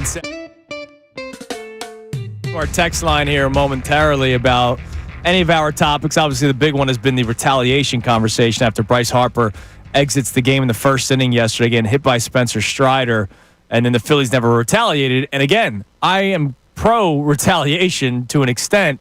Yeah, to an extent. You don't want to see anybody hurt. Right. But yesterday was not the time for it. Like it was a 1-0 game. It was a 0-0 game, then 1-0, and it wasn't 2-0 until late in the game. What are you going to do in the ninth inning? Can't do it. No, put a runner on. No, because Acuna was coming up fourth. Right. What are you going to do? So he was coming up third. And that's why, like, so the outrage that I saw even after the game, and like they have 2 more against the Braves, and that's why our texter JP, sorry to keep on picking on you, doing the whole I played college ball. This is such a soft conversation. If somebody gets hit, you retaliate right away. This is the major leagues. All right, it's a step above college ball. And you know that if you put a base runner on, that the 9-hole hitter can hit a home run in Major League Baseball. And in a 1-0 and then eventually 2-0 ball game, you're not going to do that. You're not going to give your rival, by the way, a chance to win a game or get back into a ball game. Now, if you're up 5-0 today, go for it. People don't forget. I'll try to find who it was. There was a time, I think it was last year, in the very opening series, a player got plunked because in the previous season he did something. People don't forget, all right? It's the way it works. So just because they didn't do it last night doesn't mean they won't do it. By the way, I want to just address Delia. Delia sent an email yesterday. Delia was from our funny conversation yesterday. I thought it was funny. I thought it was funny, too. Delia was the lady who watches our show on YouTube, and we appreciate you, Delia. Hi, Delia. She's a big fan of us both. She was a little mad at me. She said she thought that I portrayed her as a bad person because she asked if I had had a facelift. And I said, Delia, I explained to you the first time that I hadn't had a facelift, and I'm explaining to you the second time. So why did you ask me? I said, why would you ask a second time? Yeah. And she goes, I didn't mean any offense by it. She goes, but it just looks so drastic and so impressive. And I said, well, thank you very much. I said, I can credit a training, and I can credit my cancer doctors, and I can credit healthy eating, as the boys can attest. I have passed on every Wendy's meal, just not that that's not healthy, but I've been very regimented on what I've been eating and exercising and doing all the right things to work on my cancer recovery. So, and Delia is we appreciate her. Yeah. Very, very much. Next time, just say, hey, she thought it was a compliment. She thought it was a compliment, but I always think the facelift. All right, yeah, like let's say there's somebody that's pushing $4 bills poundage-wise, right? And you don't see him for a while. And then you see him and you go, man, did you get your tummy tucked? And the person is like, no, I just made life changes and exercised and... But, like, your immediate reaction is, oh, what? My gosh. Did you take the easy way? It's off the Zempic. Right. Zempic. And as my daughter says, if they were dancing around if you danced around the supermarket, you might not need it. Zumba, man. If you spent all that time dancing in the supermarket, you may not even need it. All right, real quick, I have a question for you guys. I teased it going to the break. How much stock do you put into, like, a legend talking about your team? Like a legend that was successful, Hall of Famer, won games. I put a lot of stock into it if they are fully invested, meaning they're paying attention. Right. Like there are some legends who are still associated with franchises that I can tell didn't even watch the previous day's game. Right. Gotcha. Understood. And I'm like, okay, if you're going to be talking about the team as it currently is, you have to have watched yesterday's game. Yeah. So and that's what I don't get. Terry Bradshaw, as you're listening to 97.5 The Fanatic, WPEN, WPN, HD1, Burlington, Philadelphia, Busy Media Group Station, broadcasting live from the Comcast Business Studio, powering possibilities. Terry Bradshaw did a radio hit in Arkansas, 103.7 The Buzz. The Buzz. with Skeeter and the Mook in the morning. Probably. And he was asked about Aaron Rodgers because, again, Terry Bradshaw, 4-time Super Bowl champion, Pittsburgh Steelers legend. He has a right to speak on the Steelers. Right. He said, quote, "That's a joke. That to me is just a joke. What are you going to do? Bring him in for a year? Are you kidding me? That guy needs to stay in California, go somewhere and chew on bark and whisper to the gods out there," which is a great line. I think it's great. But if you're the Steelers, do you listen to that? Because no, they don't listen to Terry Bradshaw. Really? No. Even on this, because here's the deal. Even though Rodgers was never the quarterback that, Bradshaw was never the quarterback that Rodgers was. Bradshaw is a winner. Rodgers only has won one, and of course, Rodgers in recent years in recent years has become more of a joke than a quarterback. They're not listening to Terry Bradshaw. I promise you, they're not listening to Terry Bradshaw. But is he wrong? You're going to bring the guy in for a year. It's probably going to become a circus. Oh, I would imagine it will become a circus. No, I'd imagine it's going to be a circus because that's exactly what that guy wants. Right. That's who he is. So then, why would the Steelers want that? They don't want. Well, I'm telling you this. It's the desperation that right now, and I'm embarrassed for him. I'm embarrassed for Mike Tomlin. That Mike Tomlin's even considering it. It tells you that Mike Tomlin's starting to feel desperate. That Mike Tomlin's starting to feel that the walls are closing in. That's embarrassing to me because he's freaking legendary to me. I mean, as far as just, I think he's one of the best at his craft. But he's really feeling it. And that bothers me. Yeah. That bothers me. He's giving into it. All right, what do we got on the text line, Gunner, on our Phillies discussion about the retaliation and when it could happen, if it could happen, if you want it to happen? We got Tim in Delaware checking in saying, if I'm Topper, I'm calling Suarez throwing at Strider as he walks his way to the dugout after the inning. Wait, so he wants him to do the warm-up pitches and just, whoops. Yeah. I got Spencer. But it's like the bull from Bull Durham. Hit the bull. He says that at the end of the day, though, the win does take precedence. So that's the loudest retaliation there is. Well, and look, you can, again, the point I'm trying to make is you can still retaliate today if they play weather-wise. Like, you have a game today. You have a game tomorrow. You have a series in June. You have a series in August. People don't forget. Not to quote Superbad. Like, it doesn't have to happen today. People don't forget. I was in 3rd grade. Sorry, guys. Love that movie. It's the best movie of all time. When that movie came out. It's a great movie. When did that come out? 2007. All right, so I was Is it really 2007? Yeah, it is 2007. So I was in middle school. Like, that was a perfect middle school movie. It's a great movie. It's extremely inappropriate. Like, I'm it's stupid. Fat Jonah Hill. And it's stupid. But it's so much. People don't forget. Of it. That's awesome. People don't forget. But yeah, the retaliation didn't have to happen last night. Like people were so upset by the end of the game. Oh my gosh. It was a 2-0 game. Like, when did you want it to happen? No, I did want it to happen, and it didn't. But I totally understood as the game went on why it wasn't happening. Right. At that point. Now, I do want it to happen. If it's 10-0 tonight and they don't do it, I want it happening before they get on their bus to leave, to go to the airport, to leave after this series. What if it's all 1-0 games? Well, then that would change everything. I'm willing to revisit any opinion that I have. We also got Chris in Washington Township checking in on it saying, you guys don't get it. There needed to be retaliation immediately. This absolutely proves this team is not tough enough for a deep run. So I don't get it. Okay, Chris, explain to me. They've had 2 deep runs in the last 3 years, so that's ridiculous. Yeah. Have the Braves gone on deep runs? No, the Braves haven't been on a deep run since they won it 4 years ago. So I don't know. And who's the team that's knocked them out? The Phillies twice. So Chris, my neighbor maybe. Who knocked them out last year? Washington Township. The Braves? The Braves got into the playoffs in the last year. Who knocked them out last year? Was it Dodgers? The Dodgers? Or was it the Padres? I don't know. I don't even know who knocked them out. I don't even know who knocked him out. Diamondbacks? Padres. Padres. Oh, it was the wild card round 2-0. It was the best of 3 series. Okay, best of 3. Padres took both of them. But yeah, I mean, I'm trying to figure out what Chris's point is. Like, why can't, in his opinion, if you could send a text back, that'd be great, Gunner, because I know you have the ability to do that. Why not tonight? Why not tomorrow? I'm not saying wait 5 years. Like, if it happens tonight, everyone will know why. Like, if Ronald Acuna gets drilled in the ribs today, And they will not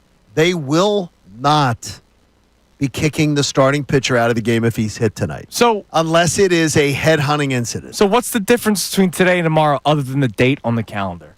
The message is still sent. The damage was still done. Why are we upset? That's what I'm trying to figure out. Like, it happens in baseball all the time. It doesn't always have to be the same game. How many times do you think somebody got hit in the 9th inning and then it waited until the next day to do it? It happens. All right. You can text in. I would look, I'm cool to talk about it. I just think everybody that to me is an overreaction. This is why they haven't won anything. Really? Yeah, I would say so. This is why. Not the bad base running, not bullpen meltdowns, not managerial decisions. That's why they haven't won the World Series when they got to one and got to an NLCS. All right. This team can go on a run. Count on it. They can. All right, coming up next, what if the draft picks were different in 2016? We explain more next. It's Kincade Salciunas, 97.5, The Fanatic. Philadelphia Union Soccer. They play short here. Quinn Sullivan!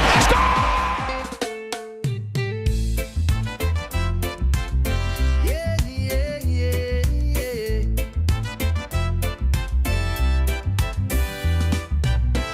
Sunny days and ocean blue. Waves are calling me and you.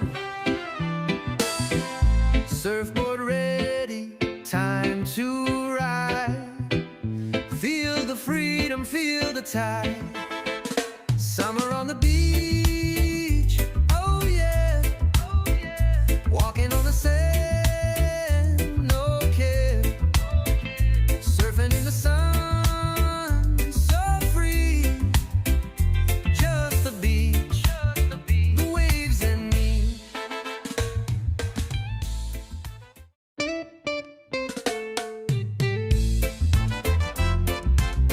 Yeah, yeah, yeah, yeah.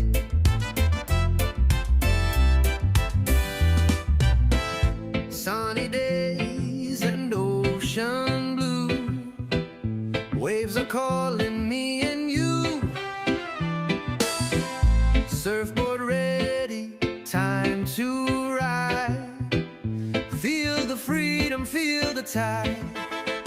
Summer on the beach, oh yeah, oh yeah. Walking on the sand, no care.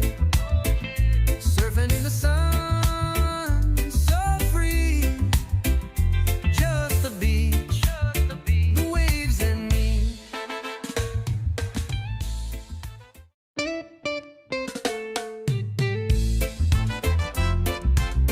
Yeah, yeah, yeah, yeah.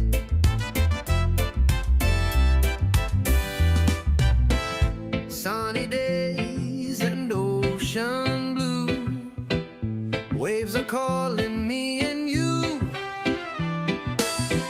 Surfboard ready, time to ride.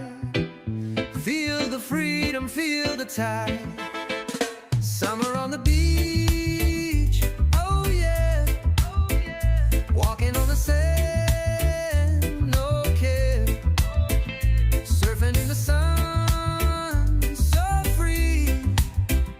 Just the beach, the waves and me.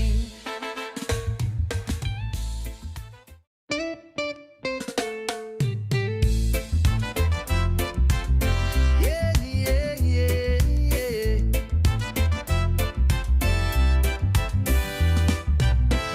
Sunny days and ocean blue. Waves are calling me and you.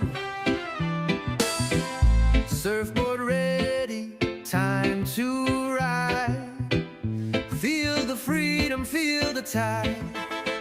Summer on the beach, oh yeah, oh yeah. Walking on the sand, no care. Surfing in the sun, so free. Just the beach, the waves and me.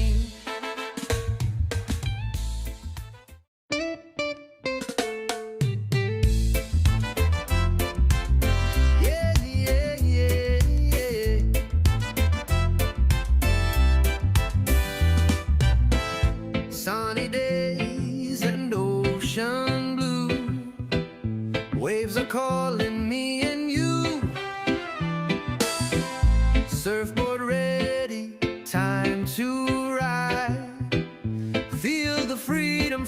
the tide.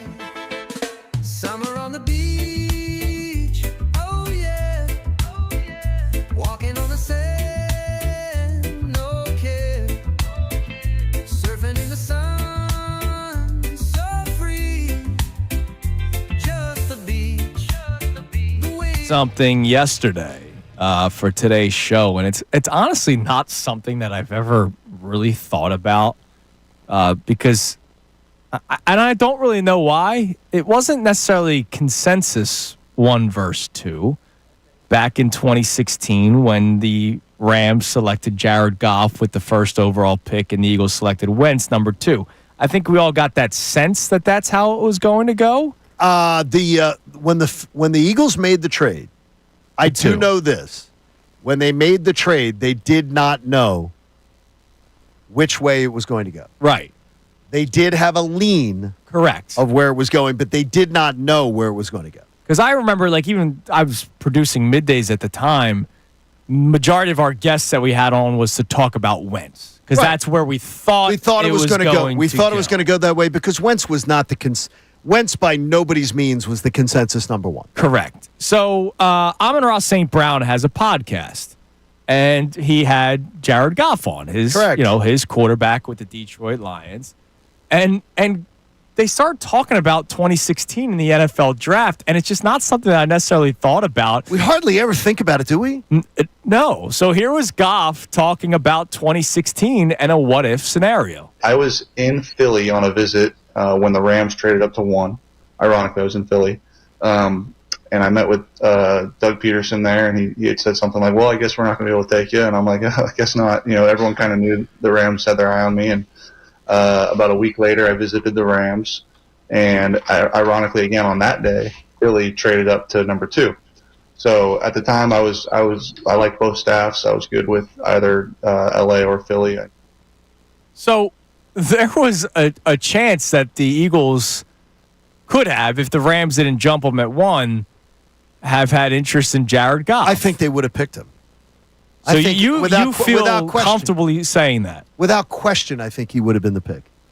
He was by far the better prospect.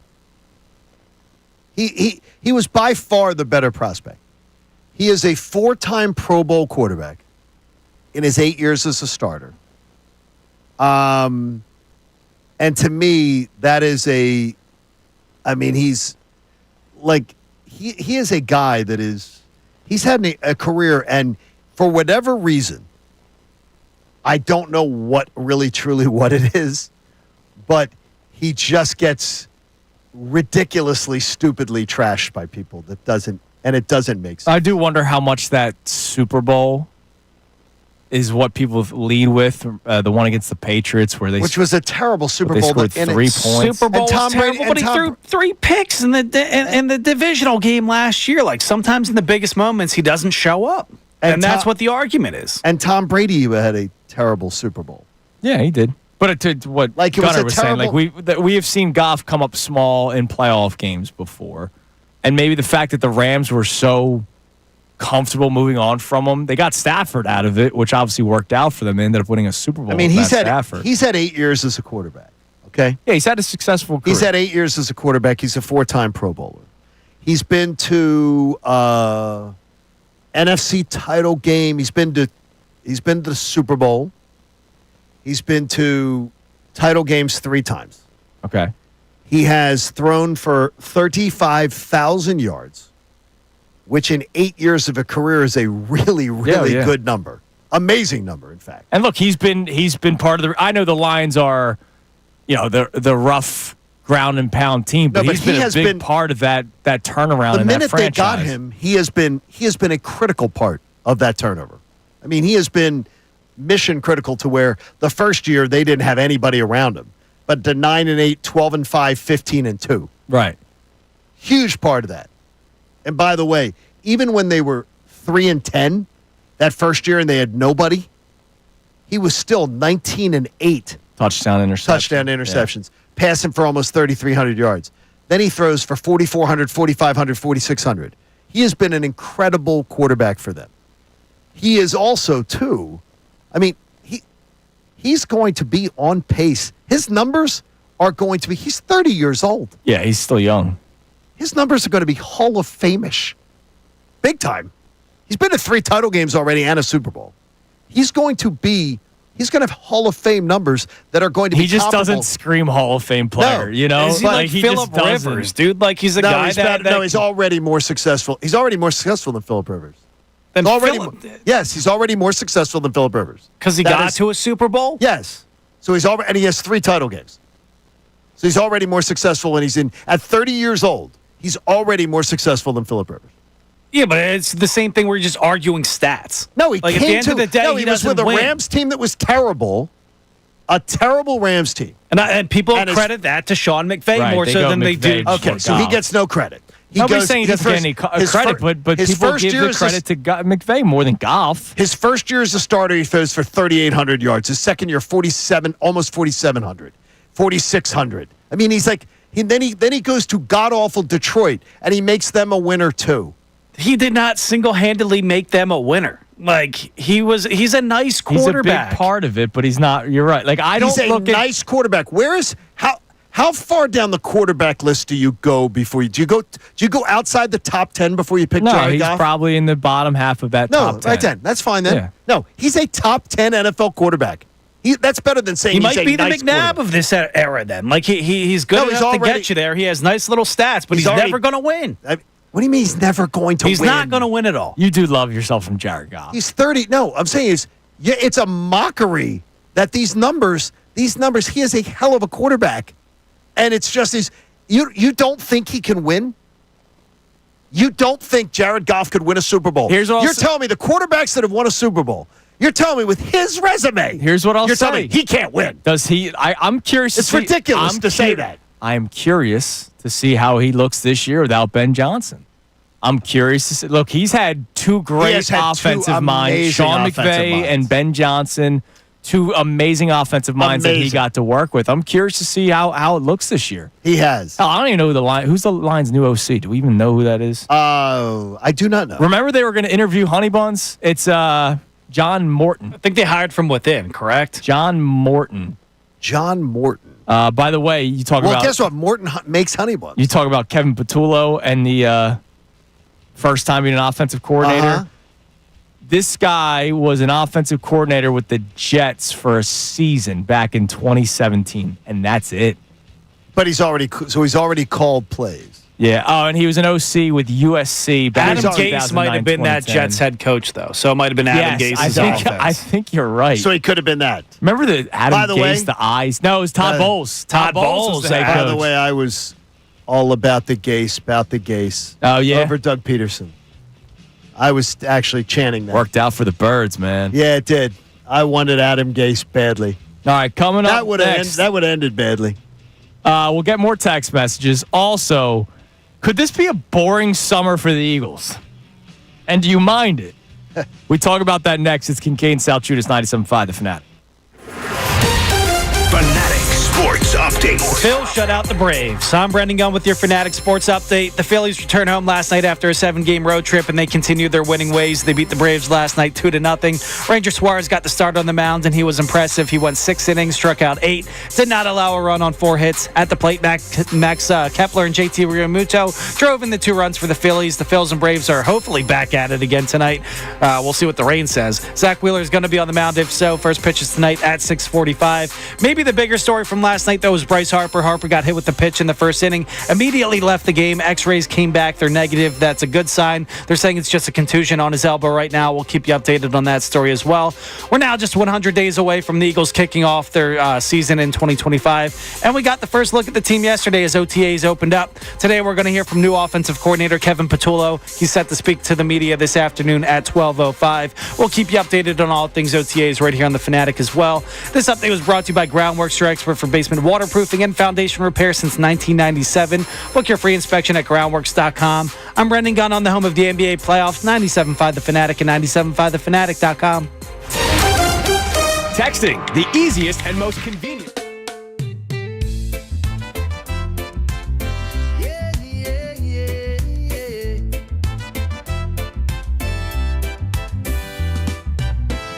Sunny days and ocean blue,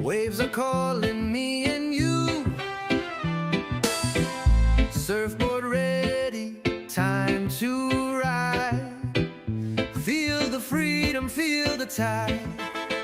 Summer on the beach, oh yeah, walking on the sand, no care, surfing in the sun, so free, just the beach, the waves and me.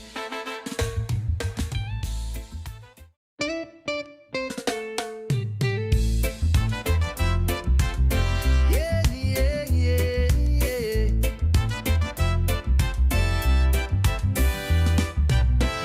Sunny days and ocean blue, waves are calling me and you. Surfboard ready, time to ride. Feel the freedom, feel the tide. Summer on the beach, oh yeah, walking on the sand, no care, surfing in the sun, so free, just the beach, the waves and me.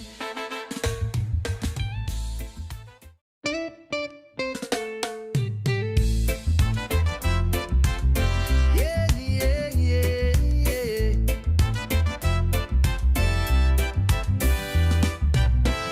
Sunny days and ocean blue, waves are calling me and you. Surfboard ready, time to ride. Feel the freedom, feel the tide. Summer on the beach, oh yeah, walking on the sand, no care, surfing in the sun, so free, just the beach, the waves and me.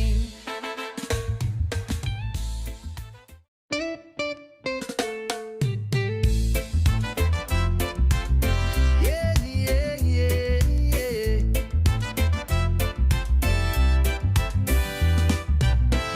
Sunny days and ocean blue, waves are calling me and you. Surfboard ready, time to ride. Feel the freedom, feel the tide. Summer on the beach, oh yeah, walking on the sand, no care, surfing in the sun, so free, just the beach, the waves and me.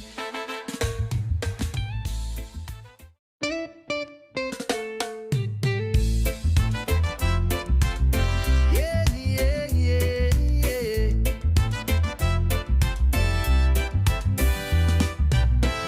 Sunny days and ocean blue, waves are calling me and you. Surfboard ready, time to ride. Feel the freedom, feel the tide. Summer on the beach, oh yeah, walking on the sand, no care, surfing in the sun, so free, just the beach, the waves and me.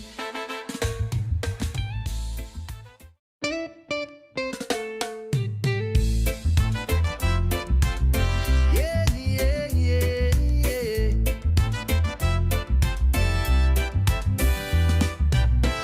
Sunny days and ocean blue, waves are calling me and you.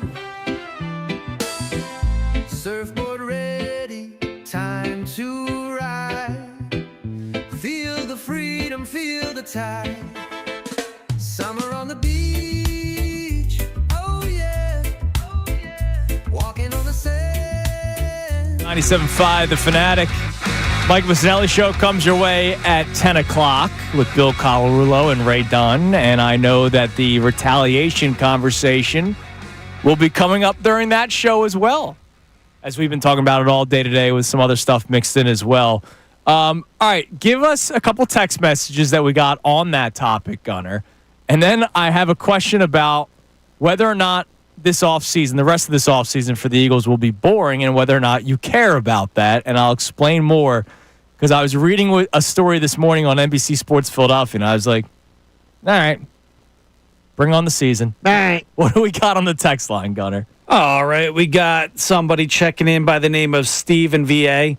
I feel like there was a time when Acuna would have gotten nailed last night, but that time has come and gone. It's not the way it is in 2025. Why do we still do this whole 2025 thing? Like, I get it. Back in the day, it happened more often. It does still happen. It does still happen because some organizations actually do have a little bit of fire and fight to them. Well, and again, it might happen today. It might happen tomorrow. The point I'm consistently trying to make is I'm not putting my team in a bad position to potentially lose a game in which it was 0-0 when the moment happened, 1-0 in the second inning, 2-0 in the eighth inning. If you put a base runner on, you have a chance of giving up a lead or they tie the ball game with one swing of the bat. There was no reason last night at that point to be able to do that. And by the way, let's say it was Acuna who you plunked. No, Acuna must be the one you plunked. So Acuna probably came back up the bat in the third or fourth inning. I would guess, right? He did. By the way, he did come up where there was 2 outs. Okay. You plunk him. Austin Riley, who has killed the Phillies, is on deck.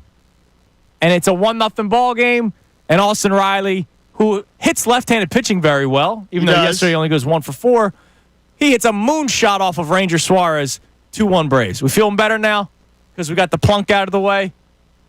Like, that's the point I'm trying to make. Like, I want it to happen. It should happen. We'll see if Rob Thompson does it, to your point. But there's times to do it, and I don't believe there was a right time to do it yesterday. I don't think he did it on purpose. Well, he's got to say that. Now Thompson sounded like Shaq. Yeah. I didn't think it's on purpose, so it's not really. Well, it always comes back to Shaq on this show. We don't think it's on purpose. All right, what else? Did the one guy ever respond from Washington Township? Not yet. I asked why did it have to be immediate. Still waiting for his reaction. Okay. He texted earlier today at like 7:45, so hopefully he's checking his phone. I'm just curious. Like, I get it. And again, it depends on if you're picking a certain player. That's another thing. So you mentioned. Oh, wait. Here we go. Oh, good. Just got it to hear what he says. And it's funny. It ends the same way the last one just ended. You have to show you have your teammates back. Ranger needed to hit the next batter as an easy 90 mile per hour to his backside, and then it's done. I guess in 2025, that's unacceptable. Now, we'll seem forcing in the moment, but teams have to show their consequences or get their consequences right away. I'm just telling you, people don't forget. It didn't have to happen immediately. In my opinion, it didn't have to happen immediately. I totally understand why it didn't happen at the time, like right away, but I absolutely believe. Make a statement. Like, tell me you're paying attention. I was more annoyed by the lack of any response from the team. That it was so. Yeah, that was something that you said right away. And it was noticed by. I was in the press box, and it was totally noticed by the media watching. That, like, there's nobody even up on the railing. Like, yo, like usually some jawing, some nothing. And there's microphones so you can hear it. Right. Nothing. What's your reaction to that, though? Because as like a guy that, we talk about it, but I'm also a fan, too, at the end of the day when I'm watching the Phillies at home. If they don't care about something, then, like, why should I care about something? Well, but the thing is, again, and that's why I said earlier, maybe Topper or somebody asked Harper, hey, what do you want us to do? And if he says don't. Yeah, maybe it's to John's point. If the manager doesn't care, why should the players care? And if the players don't care, why do I care? Well, I'm just if the manager doesn't care, there's a lot of things he doesn't care about. I'm just watching here. I'm just like looking at it. All right, guys. Let's pay attention. Come on, guys. Let's get fired up. Big series here. Big series. Hey, they're 70-30 in their last 100 games at home. They're great at home. And he's the manager of that ball club. They're great at home. I think Rob Thompson gets too many shots. As long as this team's good, man. Hey, again, where we will part ways is when you have this payroll and this talent. 90 wins is the absolute. You should get 90. What you do above 90 wins is what I judge you on in the regular season, and then what you do in October is what I judge you on. And the last, we're seeing this, so we'll see if this year we start to go back up. But again, and you have said it, you don't blame him for last year's playoffs. No, I look at it as that. No, I would have made the same decisions Like, I would have handled the bullpen the same way he did last year. His bullpen just crapped out. Yeah. I really would have. All right, so this morning on NBC Sports Philadelphia, I always love to check all the websites, putting some stuff in together for the show. So I appreciate Dave Zangaro doing this, and I promise this is not me taking any shots at Dave Zangaro whatsoever. This is me just going, well, I guess that's it.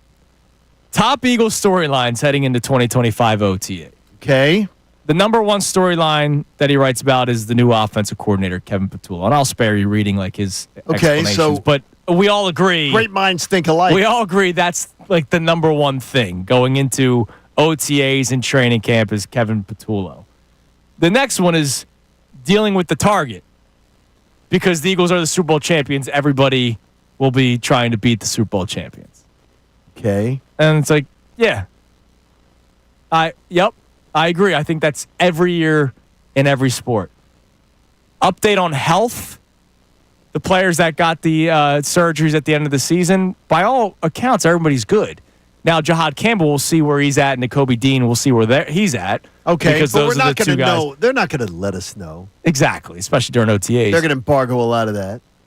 Position battles, other than cornerback and safety, it's like the rotational pieces, which are all important. Don't get me wrong. Like, I know the importance of swing tackles and swing guards and edge rushers that are the fourth or fifth guy. Like, our man Jeff McClain earlier mentioned Josh Uche. Like, is he going to be a part of the team? We'll find out. But, like, I'm not thinking about him right now. Like, he's nowhere close on my radar for who I'm thinking about. And then lastly, the free agents that they acquired, like Azeez Ojulari and A.J. Dillon and Harrison Bryant, like rotational guys. It seems like it's going to be a bit of a boring rest of the offseason for the Eagles. I love it. You with me? Yeah, I mean, obviously for our job, I wish there was a little bit more juice. I don't want. I'm not going to lie. I got to tell you that to me, positive juice, by the way. There is. Yeah, I'm fine with the no juice. I'm fine with hearing about the positive storylines can get. Doesn't it concern you, though? Like, the last time we had an offseason like this was coming off that Super Bowl loss. Everyone was saying, oh, you're going right back to the Super Bowl the next year. This team's back, all back. And we kind of maybe overlooked some things. I didn't think so. That offseason, we talked about the coordinators a ton. Yeah, we did. talked about the coordinators and we talked about Petullo a ton, who will speak today at 12:05. And I was sounding the freaking alarm. And I also sounded the alarm about paying two high-priced cornerbacks. And I said you shouldn't have done that. Oh, one guy helped you win a World Series or Super Bowl. Yeah, one guy did, but you didn't pay the other one, and the other one ended up being a complete disaster. The other one people thought was even more deserving. No, I didn't want that. I know. I stood on the right side of history with that one. I did not want to pay him. You know me, how I feel about my man Darius. I did not. I wanted Darius Slay paid. I did not want the other paid. So I did not want to do that. Now, there were a lot of mistakes made. Speaking of that Eagles team. Hassan Reddick back in the news yesterday. Hassan Reddick, who we know, of course, was traded He's a great teammate. That's what we know. Let's just start the conversation. We know he's a great teammate. He was very upset, obviously, with the Eagles contract situation. Works his way into being traded to the Jets. Said he would play on the deal that he still had. Because he's a man of his word. I mean, this is one thing you know when you're dealing with Hassan Reddick.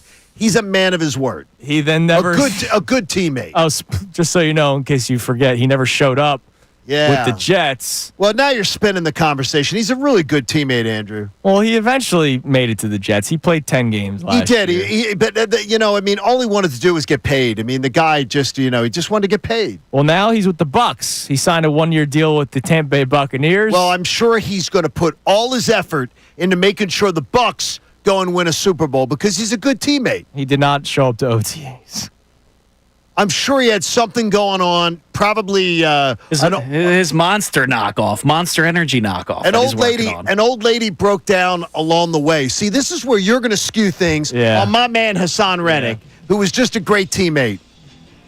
He probably saw an old lady on the side of the road, fixed her tire, waited for AAA to come.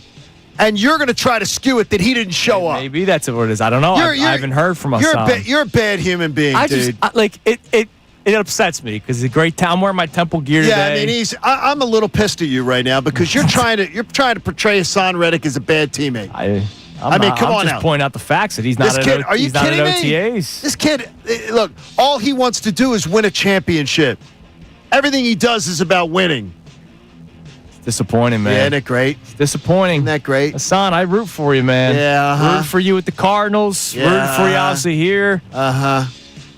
Sometimes guys just can't get out of their own way, man. All he cares about is getting sacks, even when it's not his job to get the sacks. Yep. Yeah, that was the Sometimes whole they're story, bad too. teammates.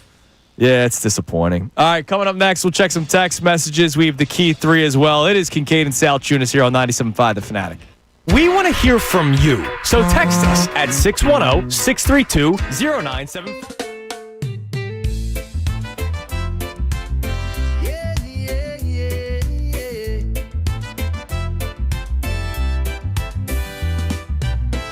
Sunny days and ocean blue. Waves are calling me and you. Surfboard ready, time to ride. Feel the freedom, feel the tide. Summer on the beach, oh yeah, oh yeah. Walking on the sand, no care. Surfing in the sun, so free. Just the beach, the waves and me.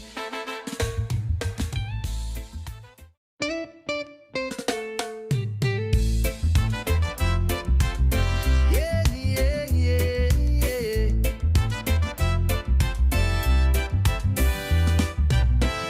Sunny days and ocean blue. Waves are calling me and you.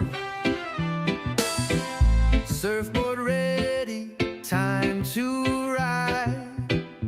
Feel the freedom, feel the tide.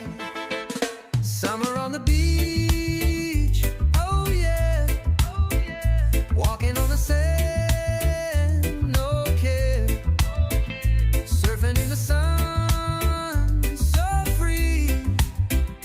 Just the beach, the waves and me.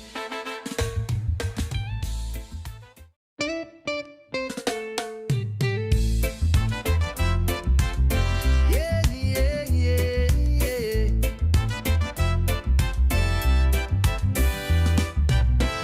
Sunny days and ocean blue. Waves are calling me and you. Surfboard ready, time to ride. Feel the freedom, feel the tide. Summer on the beach, oh yeah, oh yeah. Walking on the sand, no care.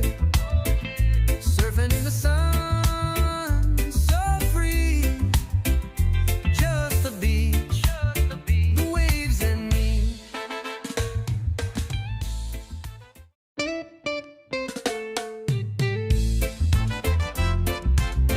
Yeah, yeah, yeah, yeah.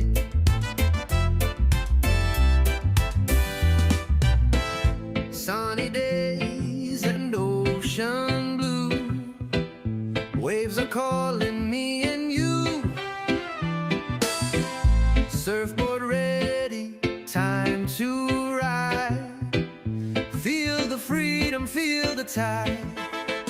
Summer on the beach, oh yeah, oh yeah. Walking on the sand, no care. Surfing in the sun, so free. Just the beach, the waves and me.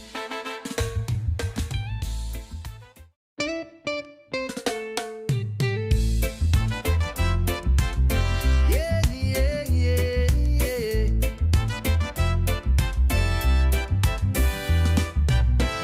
Sunny days and ocean blue. Waves are calling me and you.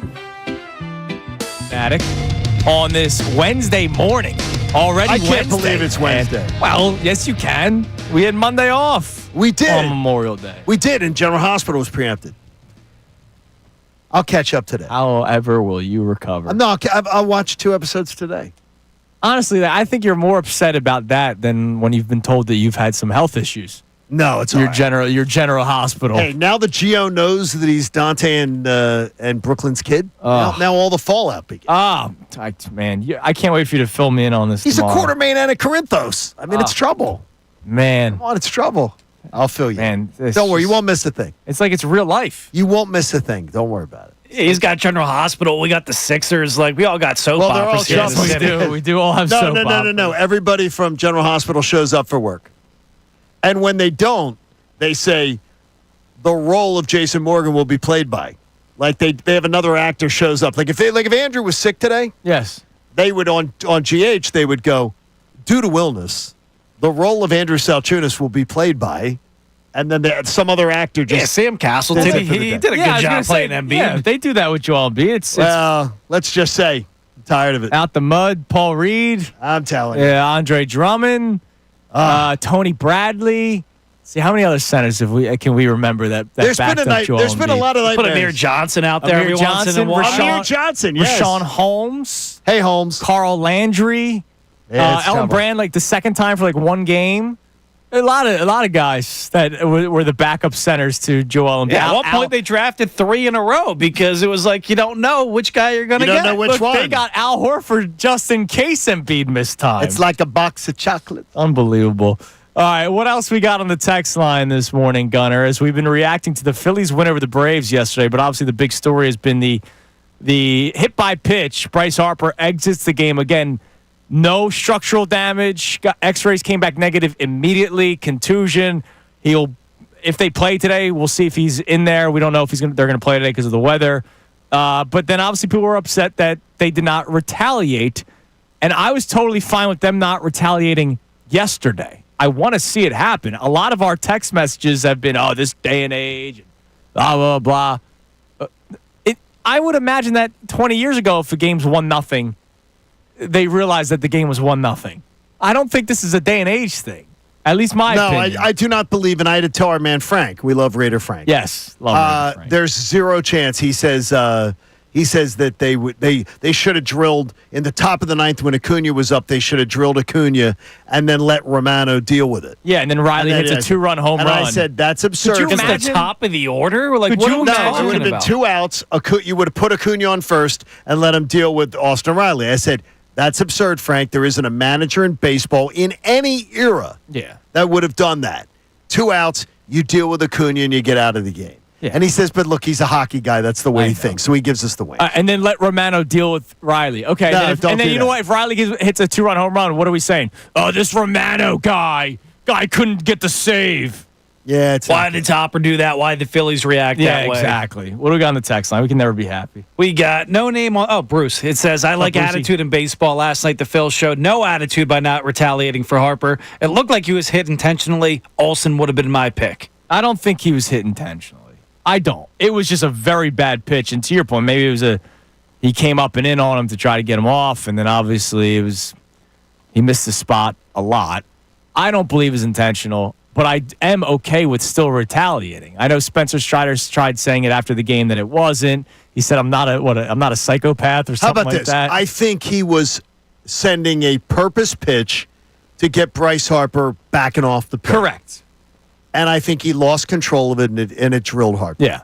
So I wanted a more honest answer out of Spencer Strider to say it was a purpose pitch, first pitch of the at-bat. I wanted Harper to know that's my plate. That would have been an honest answer out of Strider. He couldn't give it to me. Maybe it was because of that cheesy mustache. Maybe. Not defending him, but what's the benefit of him saying that?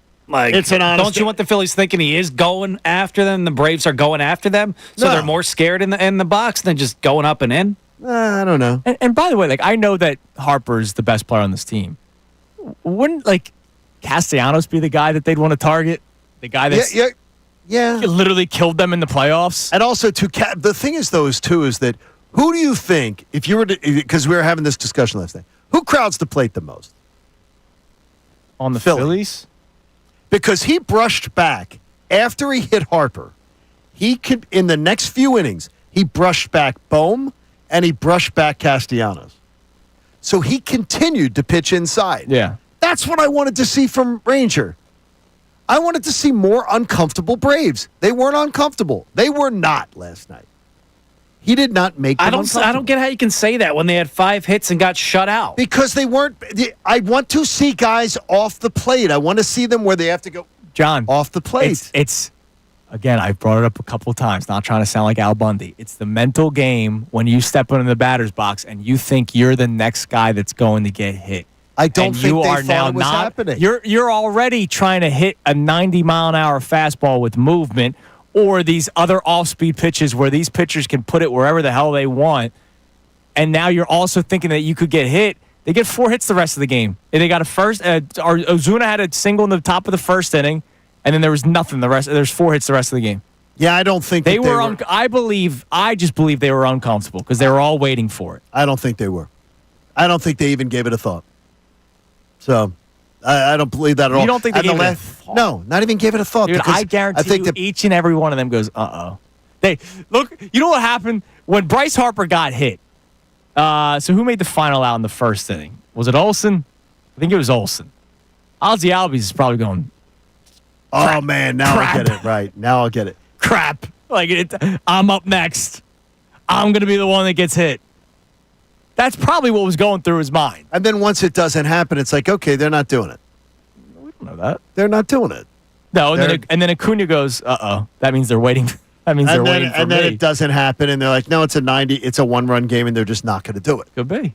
Now they have to play with those mental games today. Tonight, that's the whole thing. I don't get how he's not on. They're all waiting for it. He has been literally lights out the last 3 starts against the Pirates. So and it's Rockies. not. Okay, you can't. You're just. I said earlier you're going to come and agreed. answer everything. No, but you're going to come with an answer for everything. Yes, there's not. That's no, the point of doing this show. No, is that they have an answer. No, it doesn't fit your argument. He is. There are many nights where Ranger Suarez does that to teams. He did it for 2 months last year until the second week of June. Ranger Suarez did that to everybody in baseball. Maybe it wasn't the scouting report. And he wasn't doing it because people were, ooh, I'm intimidated because Ranger's going to hit me. They did it because Ranger had great stuff. That's the reason he had the best ERA in baseball and was the number 1 pitcher, and he was 10-0 in baseball until the second week of June last year. That's the reason. It wasn't because anybody was intimidated. They weren't intimidated last night. They were. They had 4 hits, John. They weren't intimidated. They shut him out. They weren't intimidated. How do he you had know? Great Did you stuff. talk to Matt Olson after the game? Stuff. Yes. He had great stuff, which he had great stuff just like he did last year. He had great stuff, Andrew. He had great stuff just like he had last year when he was the best pitcher in baseball for 2 months. So you thought he should have just thrown one up and then called it a day? No. Because that's not retaliation. No, retaliation is actually hitting somebody. If you want to actually get him off the plate, let him show, hey, I'm still thinking about you, and it might be coming. But it's not. I'm just going to pitch my In the back of their mind, they definitely think it's coming at some point because we thought it was coming at some point. Yes, we all did. Every single person watching that game was waiting for it. After it's 1-0, I didn't think it was coming at all because I said, he's not doing it. It's too tight a game. He wants this game. And by the way, at that point, I even said it on Twitter, I can't argue with him wanting to get that first game because I wanted to see them get that first game because I think it puts all the pressure on Atlanta not to lose a second game in this series. Because if they lose the Wheeler start, oh my gosh, they know if they lose the third game, I'm telling you this right now. If they get swept by the Phillies, I think there's a chance Brian Snitker loses his job. A chance that he could lose his job. I think that's how critical this series is to them. How about that? A chance. All right, it's time now. 9:50. Time now for the Key 3. Now, the Kincade Salciunas Key 3. Today's best. Yesterday, you played a legit opponent in Spencer Strider and the Atlanta Braves, and you win 2-0. Now, there's still 2 more games left in the series, but for all the people that point out that they only beat bad teams, yesterday was a good win against a pretty good team. Ignore the record of the Braves. They've been playing very good baseball since they started getting their guys back. They're now 25-28 after that loss yesterday. But I told you I'd be pretty emotionally bummed out if Ranger Suarez were to get traded. And it makes sense if he's to get traded. It doesn't look like they're going to extend him. At least I don't think. And if you're not going to extend him and he's a valuable piece, you could move on from him and acquire that bullpen arm that you need. that right-handed pop bat, maybe a center fielder. He could be a part of a package where maybe you bring in a starting center fielder and a bullpen arm, depending on how many prospects you're willing to give up. But last night was, again, another one of those games. Even though he wasn't sharp, he got out of everything, man. He is. He's like Batman. He gets in the mess and he gets out of it. But one of the things I would look at is that you really got to balance it between, do you want to have Ranger, who's shown you in October? He can pitch. The guy doesn't have a heartbeat, I think, a pulse at times. How valuable is that to you having that if this is a year that you're really making a run at it? And if you're making a run at a World Series, I'm not sure that I could make the argument that you're better off, no matter what you acquire, not having Ranger Suarez part of your team. You brought up it's the 100 days to it. Now 99. Now 99. The Eagles do not have 99 problems. Jay-Z may tell us they have 99 problems, but we don't. As an Eagles fan base, we don't. We don't have big-time problems. No. But as a Philly sports fan base, we do, don't we? Yeah, I would think we so. have is our laundry list longer than our blessings? We're taking into accounting as a fan base.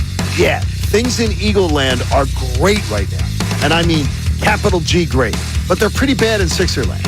And the Flyers are trying to dig out of a 50-year hole. Yeah, but I like where they're heading. You know what I mean? Like I can live that way. Like I was a pro process guy with the Sixers. I'm a pro process guy with the Flyers, even though we don't use that term with the Flyers because that's kind of a banned term here in Philadelphia. Be disrespectful to the Flyers. I like the direction of the Flyers. And even though the Phillies just kicked me in the nuts last year losing to the Mets, I am very thankful because you went through, every Philly fan went through 10 years of nothing with the Phillies. And oh, by the way, during that 10 years of nothing was a process, a blip for the Flyers, and not so great days with the Eagles. Join us now on the Comcast Business Hotline, where every day is a big day. Let Comcast Business help you move forward with what's next. He covers the birds for the Inquirer man, Jeff McClain. Jeffrey, good morning. Happy day one of OTAs where it's public to the media. Yes, that sums it up. Yeah, exactly. Anybody, I think, can relate to this in any job that you're in. Should I wait it out or should I go somewhere else? And he chose to wait it out, and now he's being rewarded for that. But he has to go out there and deliver. You mentioned he's never called plays, but he's done a lot of the legwork on that. And my guess is it won't be a huge transition for him. But that being said, there's a reason why certain guys get to call plays and certain guys don't. There is a skill set there. All right, that is the Kincade Salciunas Key 3 best minutes from today's show. Mike Missanelli Show, of course, coming your way next. Johnny? There you go. By the way, support life-saving cancer research like Win Donation did. Make a donation to the American Association for Cancer Research. You can do it at 975thefanatic.com/AACR because cancer research saves lives. Just a number for you on Ranger. Yes. This time last year, before that, he was 9-0. He had 7 starts. In 7 of his starts in the 9-0, he had given up 2 total runs. Yeah, he was ridiculous. He had 5 starts where he'd given up no runs, averaging 6 2/3 in those starts, no runs. He had given up 2 runs, a single run in 2 of the other starts. He was off to the greatest start in Phillies history for a pitcher in 9 starts. There were a lot of guys. Like last year, that rotation. It was unbelievable. Through June. I remember I did the whole digital content on it. Where you were talking about the 2011. Yeah, through June, they had better numbers. Those 5. Again, not resume, just that one season. 11 versus 24. Right. And it was better. It was better. It was By the way, I think I feel better about this year's rotation. Yeah, with Luzardo? I think I feel better. It's just another because horse. I know that Nolan's not going to be this bad. But you've also learned more about Christopher Sanchez. Right. You've learned more about other pitchers, and now you're getting the resurgence of Ranger Suarez after the injury. And with if there is a rain out today, and by the way, I'm hearing that the Phillies will try to make a decision soon, earlier than later on today. If there is a decision, then that means you can probably skip. They can skip the start this weekend. For Walker, yeah, and then skip it there. So, which I'm in favor of. Yeah, I think we'd be in favor of that. So, and they're trying. Topper talked about it last week. They're not trying to make him pitch one start bullpen. They're trying to be fair with him. Try to be fair with him too. All right, everybody have a great rest of your day. We'll be back at it tomorrow on a Thursday already. Can't believe it.